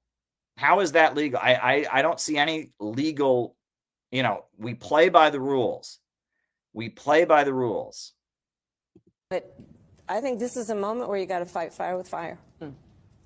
So now the Democrats are going to really fight, because they haven't been fighting him like crazy before, apparently. Apparently trying to throw Donald Trump in jail, making up the Russiagate hoax. None of that was like really fighting. They weren't really trying, right? And then there was when Google rigged the Google search results over Hillary Clinton's health. And there were like so many examples of the Democrats breaking the rules, like threatening military coup.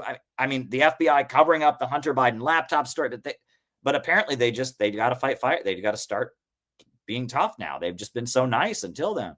And so what Gavin is doing, what the California legislature is doing, what those who are supporting it are doing to say, you know what, you want to play?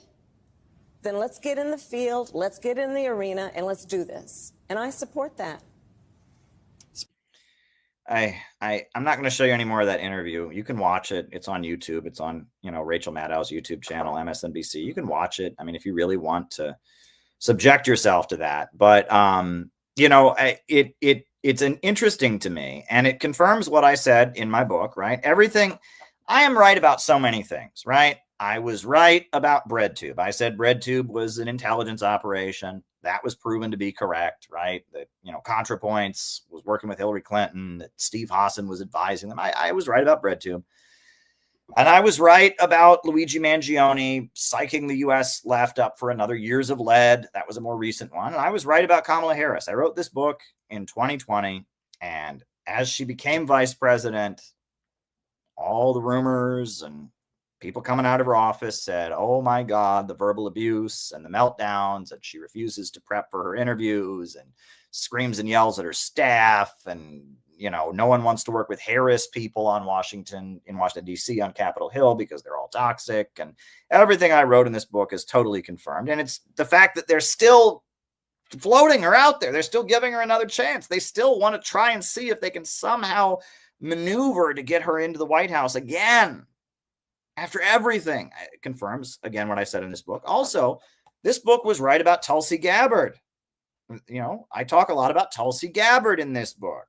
And now Tulsi Gabbard is our intelligence director. And I talked about how Tulsi Gabbard represents a faction within the Pentagon that is opposed to, what the intelligence agencies are doing. And I was right about Tulsi Gabbard. Read chapter 3 of this book, The Geopolitical Stage. And I talk about why Tulsi Gabbard used her limited time on the debate stage to go after Kamala Harris. I know what I'm talking about. I was right about Kamala in this book. I was right about Tulsi Gabbard, our current intelligence director in this book. I tend to know what I'm talking about.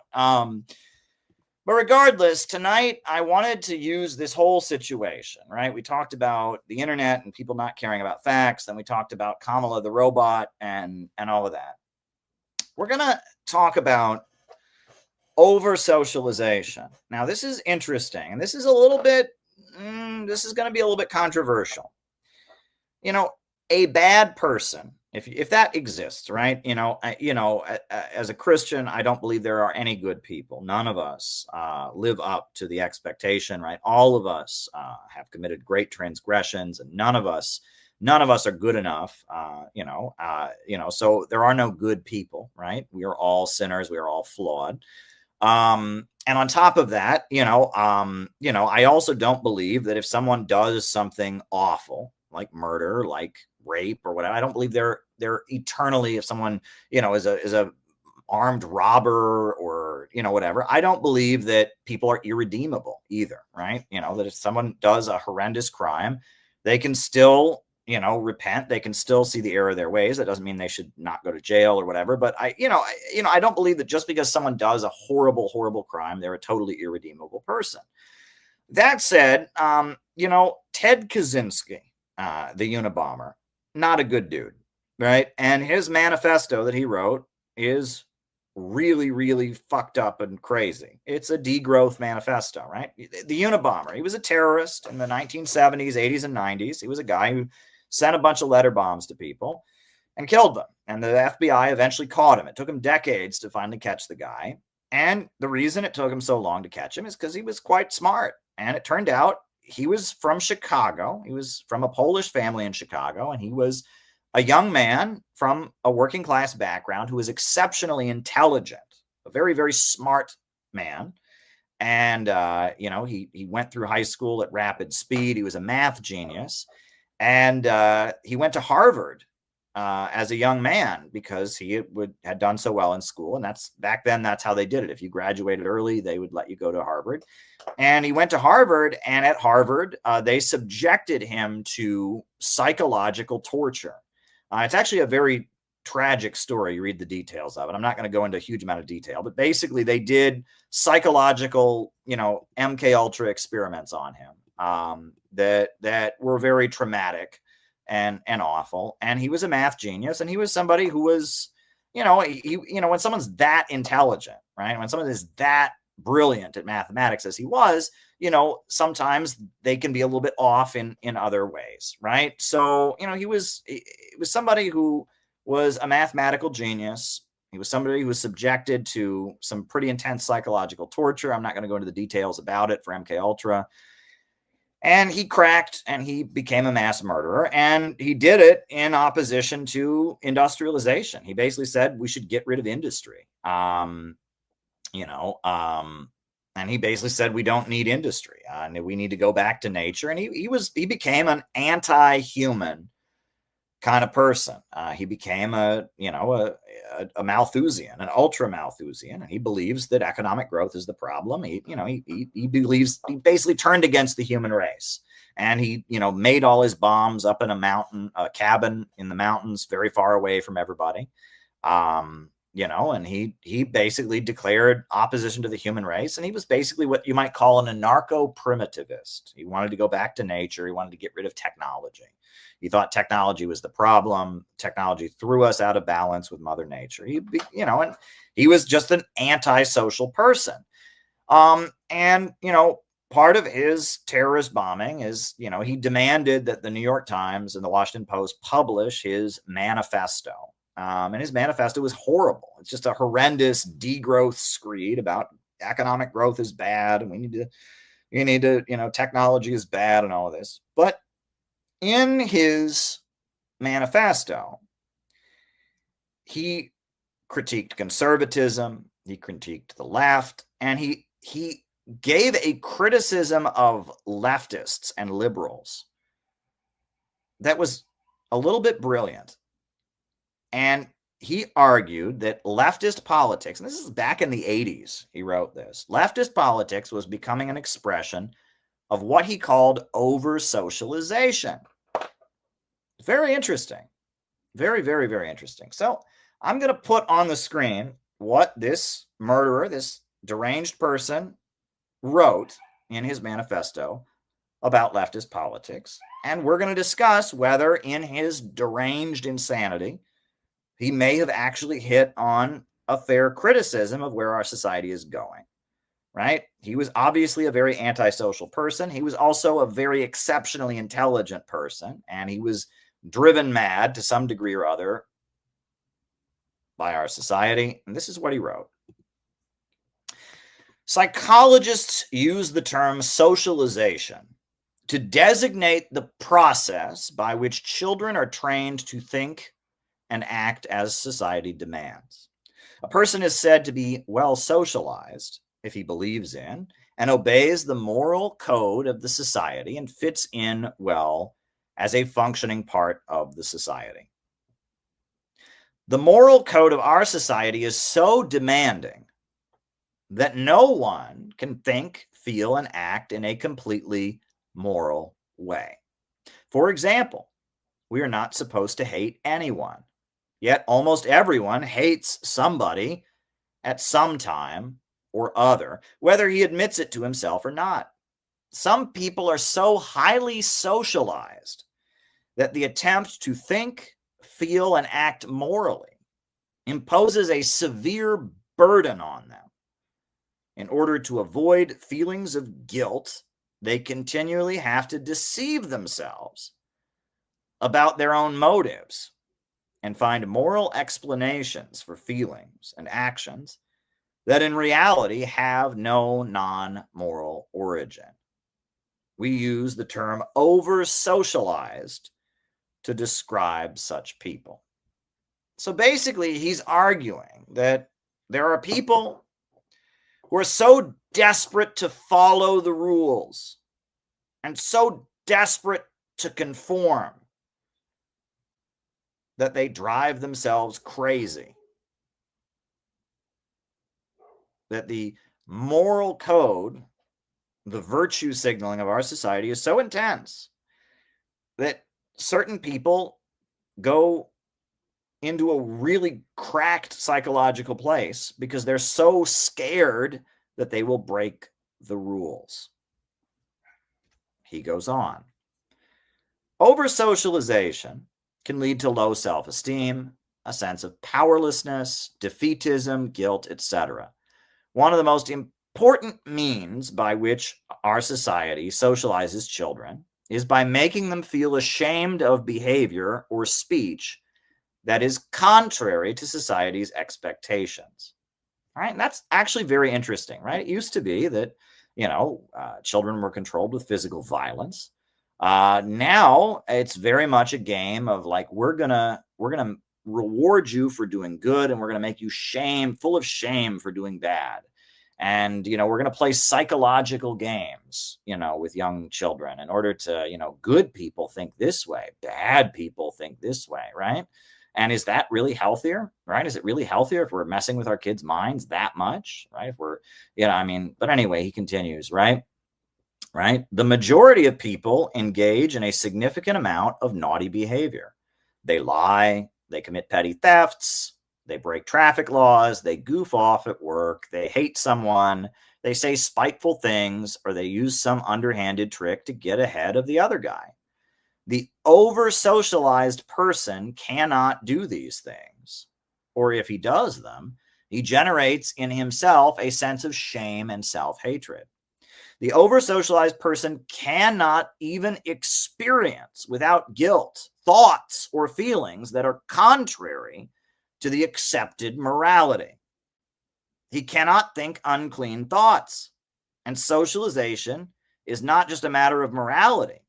We are socialized to conform to many norms of behavior that do not fall under the heading of morality.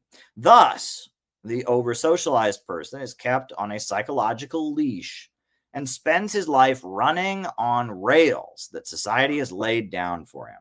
In many over-socialized people, this results in a sense of constraint and powerlessness that can be severe hardship. We suggest that over-socialization is among the more serious cruelties that human beings inflict on one another. He's saying that basically there's some people who get into this trap of must not think, must not think, must not think, you know, and they're constantly trying to think the right thoughts, but they constantly have impulses and feelings that go contrary to what they're told they must think. What must not think, must not think. And it causes them to have a huge amount of despair and guilt and shame and anxiety because they're constantly going, I must think the right thought. I must think the right thought. And they can't do it, right? That they just continue to think bad thoughts. We argue that a very important and influential segment of the modern left is over-socialized, and that their over-socialization is of great importance in determining the direction of modern leftism. Leftists of the over-socialized type tend to be intellectuals or members of the upper class. Notice that university intellectuals constitute the most highly socialized segment of our society, and also the most left-wing segment. The leftists of the over-socialized type tries to get off his psychological leash and assert his autonomy by rebelling, but he is not strong enough to rebel against the most basic values of our society. Let me say that again. The leftist of the over-socialized type tries to get off his psychological leash and assert his autonomy by rebelling. But usually he is not strong enough to rebel against the most basic values of society.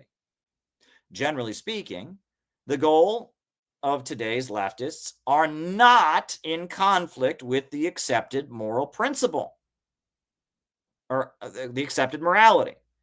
On the contrary, the left takes an accepted moral principle and adopts it as its own and accuses mainstream society of violating that principle. Wokeness. All right, leftism used to be synonymous with wanting the working class to rise up and seize control of the means of production. Oh, no. That would mean questioning the main values of our society. Now leftism is we as a society have decided that we're against racism. And so all these people have said, you know what? We're so against racism, we're going to accuse the government of being racist. And they're not, poor people. They're not, low-income people. They are wealthy people, white people at the top of society. And they have so well swallowed the message of our government, which is we are against racism, that the only way they can possibly rebel is to go around pointing at poor people and saying, you're racist, you're racist, you're racist. And the message of our society is the equality of the sexes. And again, they couldn't possibly rebel in any other way, so they go around pointing at poor people. You're sexist, you're sexist, you're sexist. The message of our society is that we believe in LGBT equality, so they go around pointing at poor people. You're anti-gay, you're anti-trans, They're not questioning the main values of society. They're not adopting a different narrative. They're not questioning anything. They're just so desperate to fit in and so desperate to conform to society. The only way they can give an outlet to the anxiety that they feel and the self-hatred that they have because there's constantly a thought going on in their mind that is against the rules. The only way they can let it out is by going around accusing other people of violating society's rules. Now, this is a very interesting theory.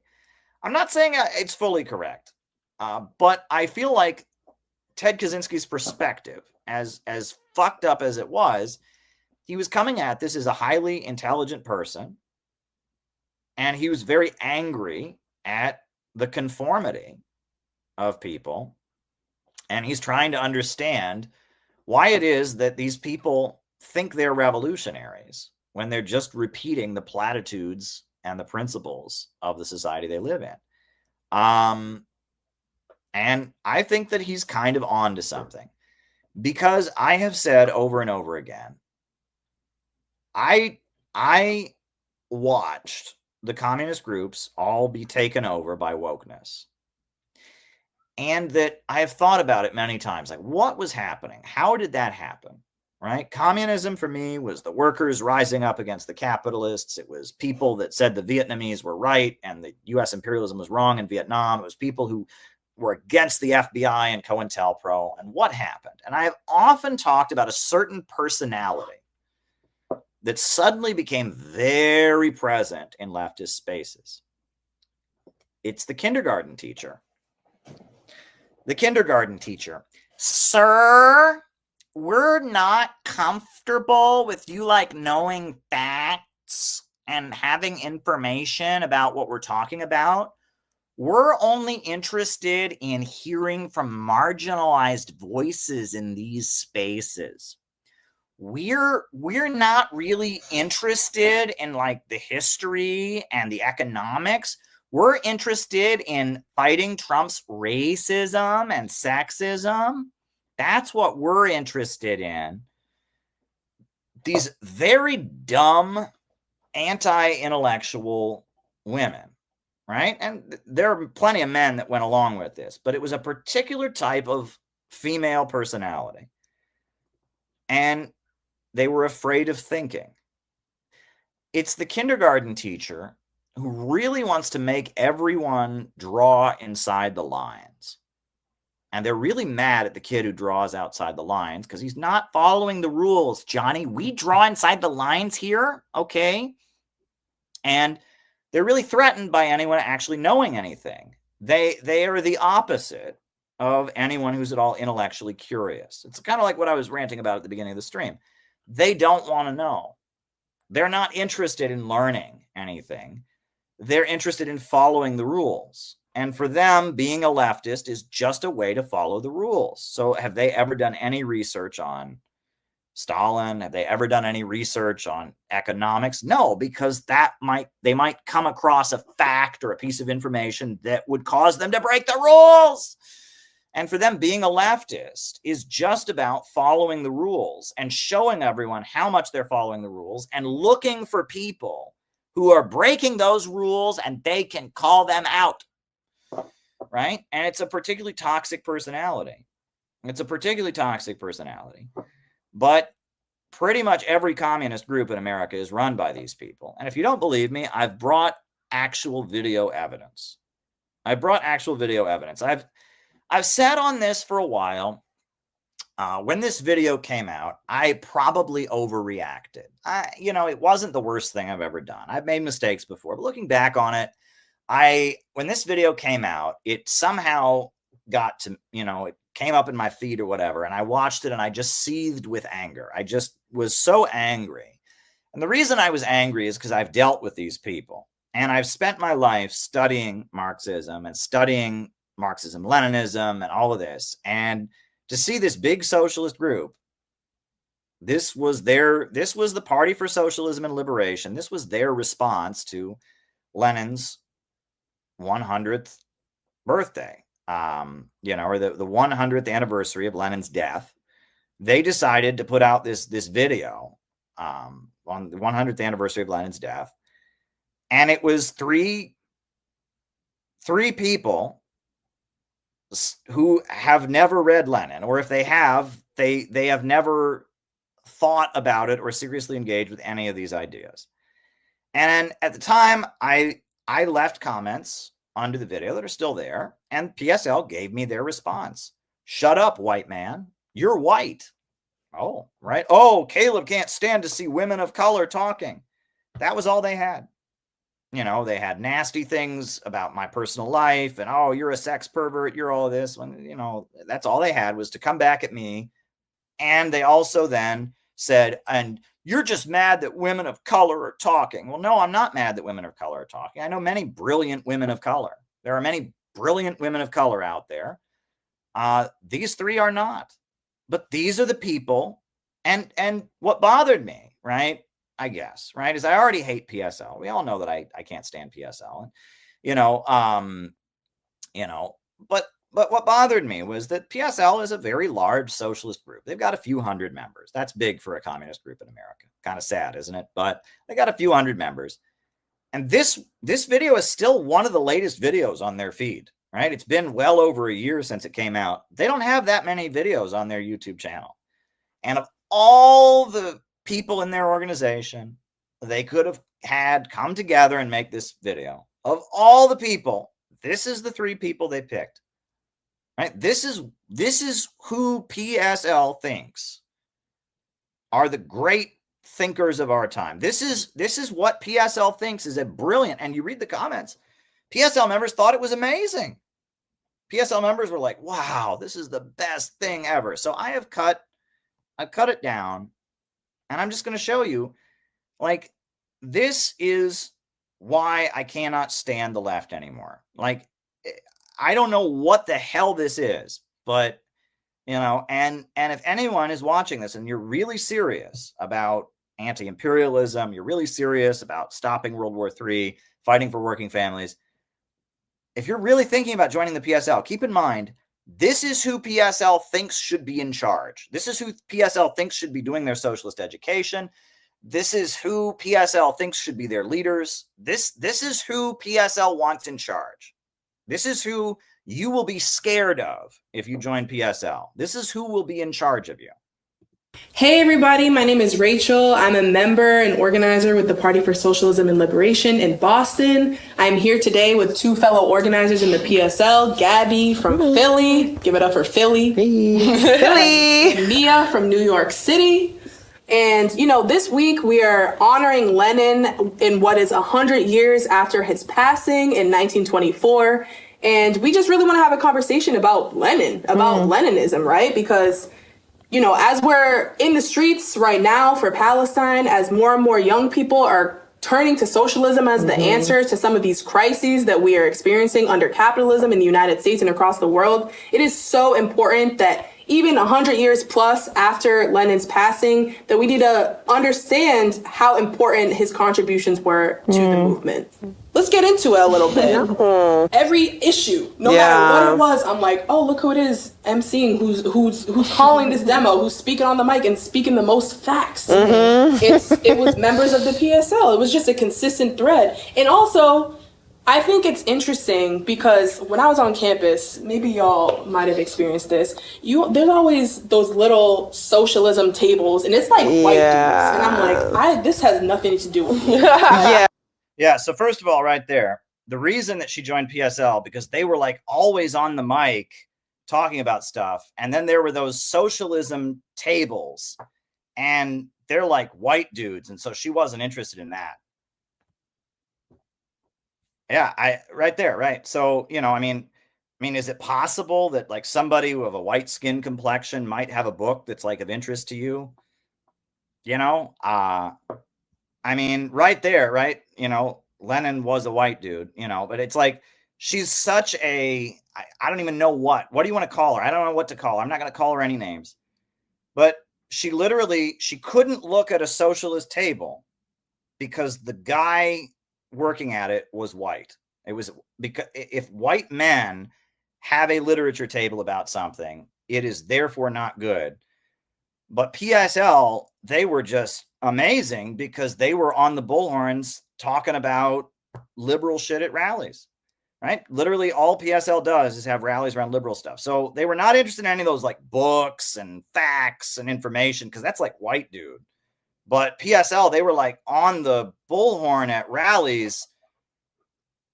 And okay, all right. So right there. So she was not interested in communism. She was not interested in economics. She was not interested in theory because that's like white dude. Okay. But PSL, they were like on the mic talking about like how abortion is awesome. And she was interested. Okay, continue. Talking about Lenin and 2024, damn, it's 2024. Right. But and like the struggle for Palestine is like on fire right now in the US in like a good way. People are coming out. It's like on fire, man. It's like, yeah, like there's a lot of rallies going on, and yeah, like it's just, dude, more consistently and for longer than I've ever seen for Palestine. Lenin has so much relevancy for people like us whose families come from like the periphery, like the third world, who like people who struggle and are under the boot of U.S. imperialism every day in like such a real sense that, you know, people, working class people in the U.S. are also under the boot of U.S. imperialism, but like, you know, like my mom or like even my dad's family, like I'm half Japanese, and I just think about. Yeah, Japan is an imperialist country. You do realize that, like Japan is an imperialist country. Like Japan colonized Korea, Japan colonized the Philippines, Japan killed millions of people in China. Japan is an imperialist country. I just, you know, just a little historical fact, you know, to bring up. But anyway, continue, you know, but people from the colonized world, even though you're from a colonized country, you're from Japan. Okay, continue. The U.S. bombing of Hiroshima and Nagasaki, and it's just like that's crazy, disgraceful. Yeah, it is. We're just like, it's disgusting. Yeah, like, that yeah, and the legacy. war, like it was purely almost experimental. It was like crazy, man, when they bombed Hiroshima and Nagasaki. Like, man, like it was oh man, it was just oh man. I mean, it was. Which is like such a huge thing, I think, for if anybody of like Japanese descent, that's like a big thing. But it's like that's in the legacy of Lenin and this struggle because they dropped that bomb. It's in the legacy of like Lenin, man. I think didn't like Lenin like drop the bomb or something, man. Like I think like Lenin was like in the plane that was like dropping it, dude. So like Lenin dropped the bomb. Like it's Lenin, dude. Are they high? Are they high on drugs? Not because it would win the war, but because they wanted to signal to the Soviet Union, like, this is what's going to happen if you try to liberate Europe, if you try to keep liberating, you know, the colonies. This is what we're going to do to you, and we're not afraid to kill civilians for that. But, like, for me to like, embrace liberation and to embrace, like, what it really means to be, like, a person of my, like, lineage and descendancy, it's like, I'm going to become the U.S.'s worst fear. I'm going to become that socialist. I'm going to become that communist who's going to say, like, you can't, I'm not going to be afraid of this. You can level a city. U.S. capitalism. Yeah, she's going to become the U.S.'s worst fear. That's a brilliant strategy for winning over the working class here. Go around and tell workers, I am your worst fear. Are you an American? I want you to be scared of me because I'm going to be your, what did she say? White supremacy. I'm going to be your worst fear. I'm going to become that socialist. I'm going to become that communist who's going to say, like, lineage and descendancy. It's like, I'm going to become the U.S.'s worst fear. I'm going to become that socialist. I'm going to become that communist who's going to say, like, you can't, I'm not going to be afraid of this. You can level a city. U.S. capitalism. Yeah, she's going to come and she's going to let them know that, like, they can't do that shit. Next time they want to drop an atomic bomb, she's going to be like, no, you can't do that. I'm the U.S.'s worst fear. Oh man, this is, yeah, wow. You know, she's, you know, she's, yeah, she's just going to like level cities like the Japanese imperial. Wow. I mean, and keep in mind, this isn't just like random people, right?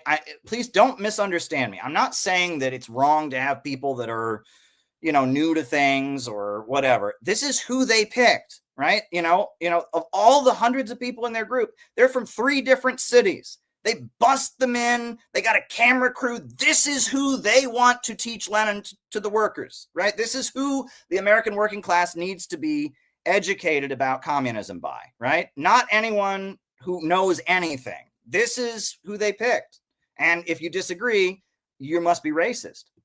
Feeds off of white supremacy. It relies on white supremacy. That's why they're funding Israel so in the way that they are. It's why they're, you know, that's just why there's racism here. It's necessary to divide our class and then conquer us. And so for me, it's like, okay, well, how do we actually get rid of this? Like, what is it really going to take to end racism, right? Because if you study history, it's not like for all of human history, go be with other Black people, with other organizers, with folks who have defeated racism, folks who defeated apartheid, who defeated, you know, the feudalist state, the slaveocracy, all of these different.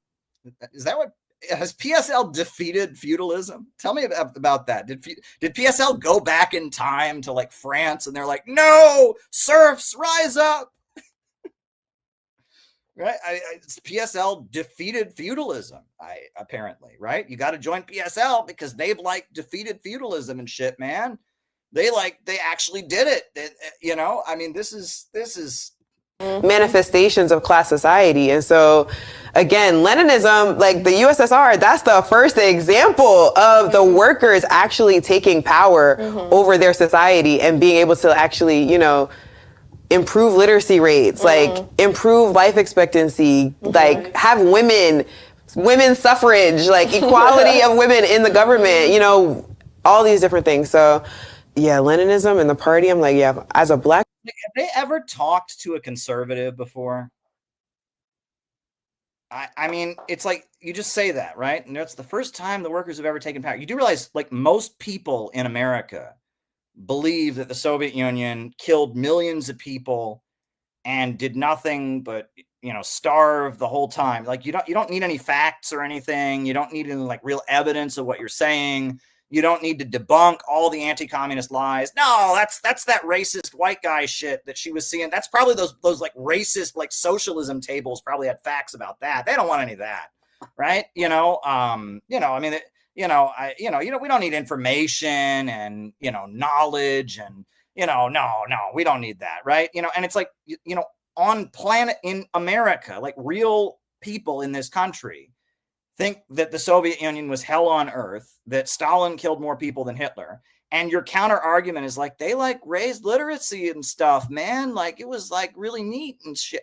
Okay, great. And again, I mean, there are probably people in PSL who can make strong arguments in defense of the Soviet Union, but they did not pick those people. They picked these people. And again, if you disagree with it, that's because you're racist.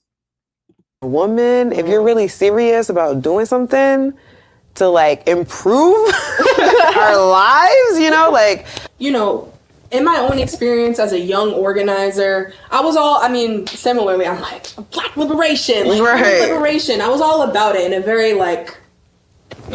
kind of an aesthetic way almost. And I think, as a young person, I didn't necessarily read that much theory. I didn't really, I'm like, what this got to do with me? But ultimately, I've come around. I think that man led a revolution. Right. And not only did he lead a revolution, the revolution won. Yeah. And it set up the first worker state in world history. I should stop talking. I should just play out, there's a couple more minutes here. I should actually just stop talking because every time I talk, I kind of weaken the impact of this, right? I just want you to see this, right? If I keep talking, somebody else who's watching this can think, well, Caleb's just an asshole. So, I am going to let the rest of this clip speak for itself. I'm going to stop talking and just watch. Just watch. I'm not going to make fun of them. I'm not going to say anything. Just watch. Right. This is who PSL picked. Right. This is who PSL thinks is the leadership that we need. Right. This is how we're going to convince the millions of people in America to adopt a socialist economic system. Just watch. I'm going to stop talking. That's no light thing. God. Read Lenin and be like, oh, I saw, like I know exactly what he was saying, whatever. And it's like, no, you don't. And I feel like most people who do that usually are not even organizing. Literally. Like they're not in the streets. They're not, talking to people, doing outreach, having meetings, there's all these strategic questions that people aren't having, but you can read Lenin out of context and all of a sudden you just have the answers. Exactly. If it was that easy, then why wouldn't we have socialism already? That's literally insane. That's what you think, literally. But so the first time I read Lenin with comrades, I read Left Wing Communism. And when I tell you that book changed my life, Lenin is so freaking smart. Yeah. So smart. But also this man is saying exactly what I needed to hear. He was saying just how possible it is for working class people and peasants, mind you, because the peasants was such a large population in Russia at the time, which isn't necessarily the case here in the United States today. Right. he showed us that working class people can in fact take power of our situation and run society. You know, important. Yeah. Anyone else here ever read that book? Anyone else here ever read that book? I seem to. It's not how I remember it, but again, I'm going to stop talking. To shed your ego. Yeah. Because people. Don't even get me started. Let's get into the ego. No, please get started. Get started. It's like, I'm sorry. I'm actually not sorry. Right. But this decentralized, like, we just need to decentralize, and we just need non-hierarchical. What'd you say? Non-hierarchical. Yeah, the non-hierarchical girlies. Whatever. I tell you to read Tyranny of Structurelessness. It's also changed my life. But in the context of like trying to fight imperialism and build socialism, it's not just about feeling good, right? It's about, and it's not even just about being right or having the best idea. It's about how do you actually apply correct ideas to where the people are going and where they're at and what their conditions are, then you have no way of being in touch with them. And like we saw that with COVID, we saw that with the George Floyd uprising, and with Palestine now, like a democratic centralist party can pivot and meet the people where they're at, which is like the essence of organizing.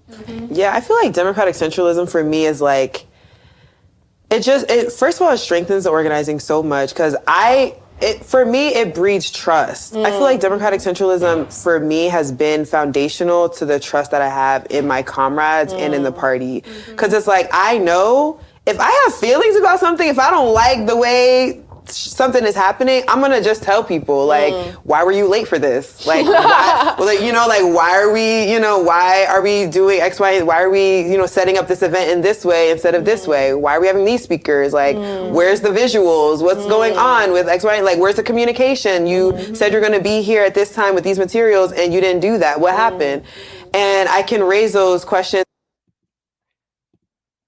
I didn't realize you need democratic centralism to complain about anything, right? Apparently, if you don't have democratic centralism, you can't complain. But with democratic centralism, you can complain if something doesn't go your way. You can raise your concerns. Apparently in no other organization, in no non-democratic centralist organization can anyone ever complain about things. It's funny, in Center for Political Innovation, we don't practice democratic centralism. And I've noticed a lot of people complain about things when people don't like what happens, but I don't know how that works. I mean, they need democratic centralism, man. Oh man, I don't know, man. Like I mean, now you know why I hate the left so much, right? You see me on here night after night talking about all this stuff, taking it seriously, but apparently I should have just, I just need to, and that was just highlights, right? I mean, I could have made you sit through, they did that for an entire hour. And I mean, it's infuriating to me as somebody who takes this seriously, that like, why in the world would a group that, that is supposedly a Marxist-Leninist party trying to build socialism, why in the world would they present themselves in that manner? And I will tell you, first of all, it's over socialization. Right? For them, being a socialist or a communist means you're really against racism, which we're already against in this country. It merely means you're really against sexism. You're really pro-LGBT. And for them, it is just an organization through which they can carry out their over-socialization, right? They can point at people and say, you're sexist, you're racist, so it's that. But another thing about PSL, and I cannot make this point enough, right? And this is a really important point, not just in relation to PSL. And I made this point on Jamarl Thomas's show this morning, that organizing a serious revolutionary movement, you have what's called a transitional program. PSL, on the other hand, has what is called a minimum maximum program, right? And I will bring the quotes this time. I didn't realize the conversation was going to go there with Jamarl, but now I'm here and I've got the quotes for you. That PSL, their 2024 election platform It consisted of two types of demands. One type of demand was what you would call a maximum demand or a maximum program. And their maximum program was incoherent shit, stuff that has no real meaning, right? And I will show you. Hold on. All right, I've got the quotations here. I will show you. It is stuff that doesn't mean anything. It is stuff that is abstract, theoretical, podium pounding.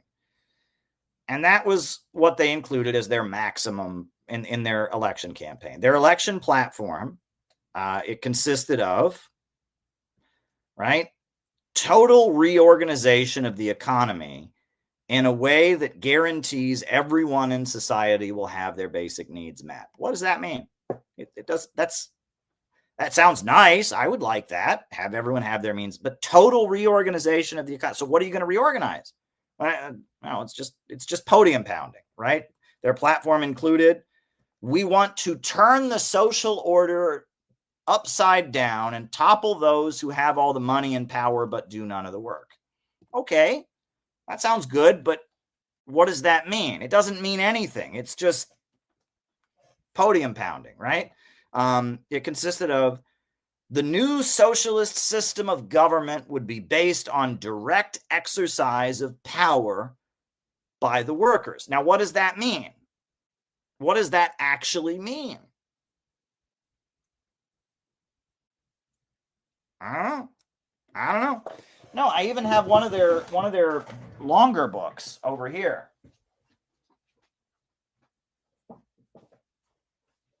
Hold on.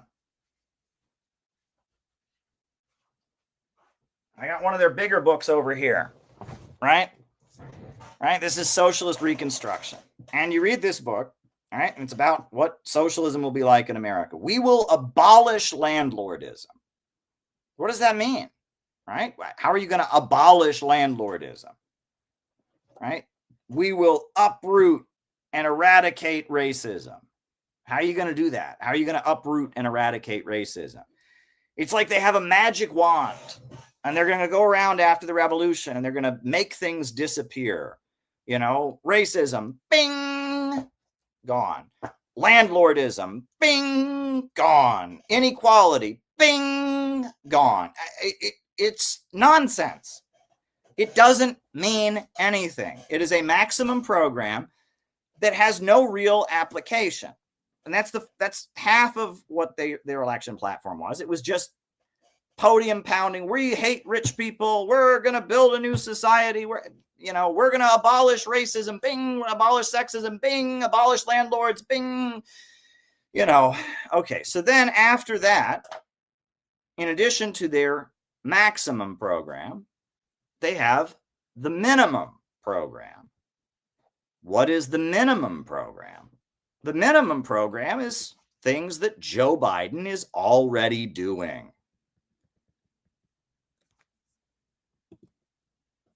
One of which is defend critical race theory in schools.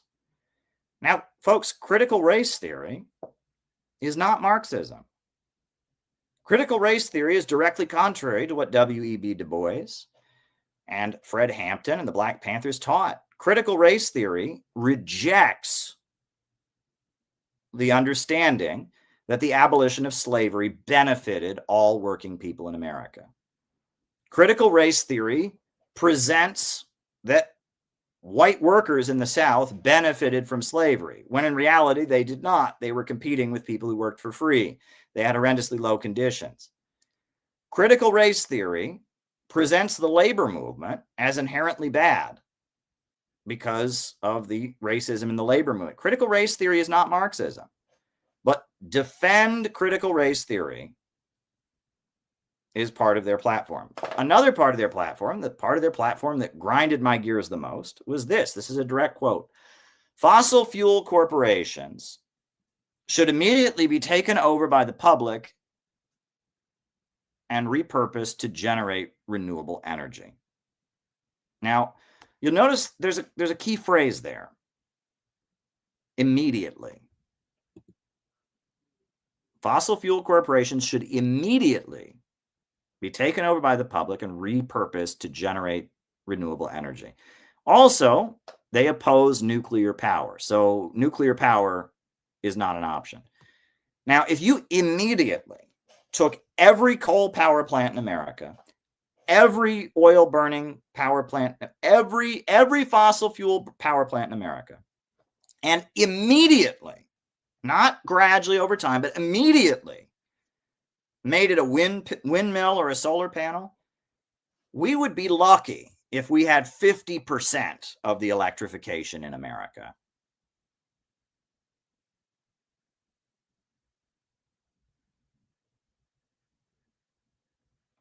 Like right now in America, the power grid is collapsing. In California, they are having frequent blackouts. People can't get electricity in California. In Texas, 2 years ago or 3 years ago now, the power grid collapsed and hundreds of people died because they were cold in the winter because the power grid collapsed.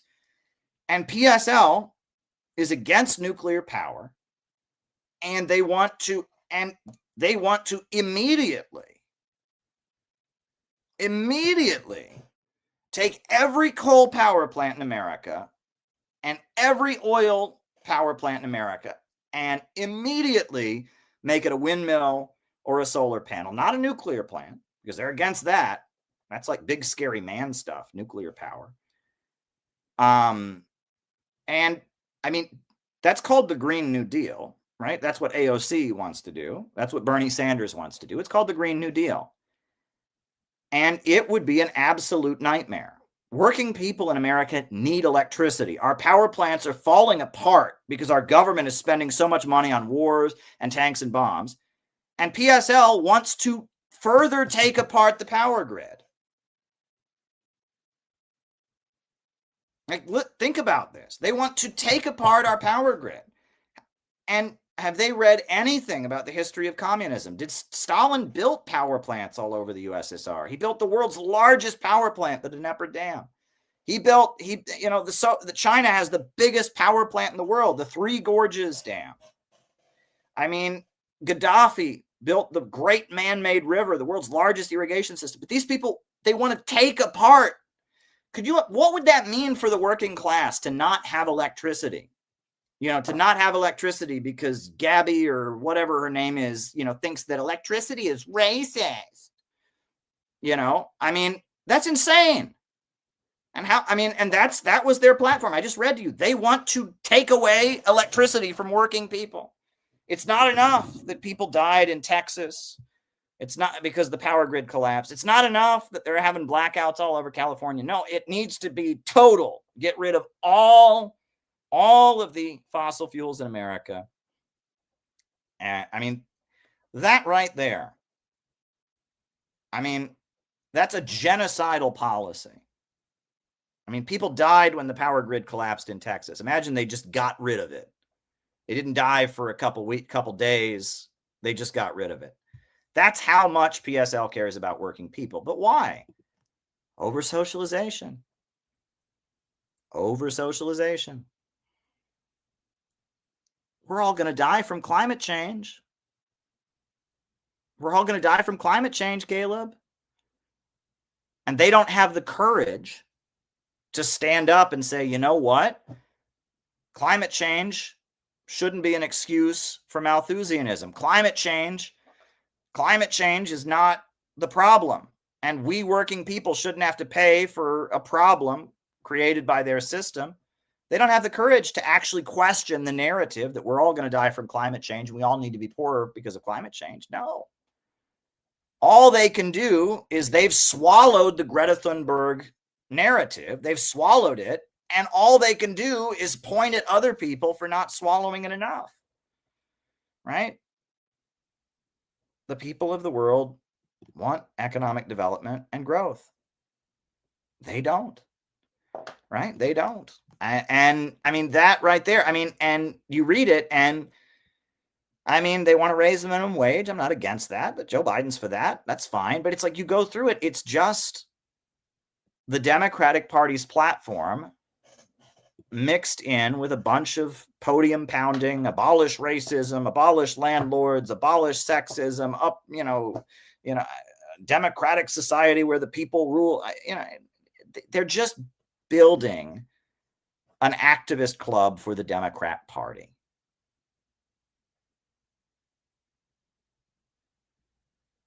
Okay? And that's really all that PSL is. It is a counter gang that the Democrat Party uses to run their rallies. And the only reason they talk about socialism and all that is to recruit people. And then they use those people to stage drive-out Trump rallies, to stage abortion rallies, to stage Palestine rallies to help the Democrat Party. Right? And we need to understand that. And the reason that they had that horrendous podcast I just played for you about Lenin is because the last thing that they want anyone in the group to do is think. Because if they think and they actually read what Lenin wrote, they would realize that helping Wall Street overthrow Trump is probably not in the interests of the international working class. And they don't want you thinking that. And if you come around and start to look like you know a little bit too much, they're going to get rid of you really fast, right? They want over-socialized people who will do what they say. And that's why PSL makes me very, very, very angry, because I actually take this seriously. And they do not, right? This is a scam, and it is a way of getting people to be foot soldiers for the Democrat Party. It is anti-intellectual, and it doesn't take seriously the desperate need of our time, which is for a real anti-imperialist movement among the broad working class. But anyway, folks, thanks for being here. We'll do our roll call. I will say, I said I'm fed up to my gizzard with this mid-tribulation rapture garbage. one more time. I'm fed up to my gizzard with this mid-tribulation rapture garbage.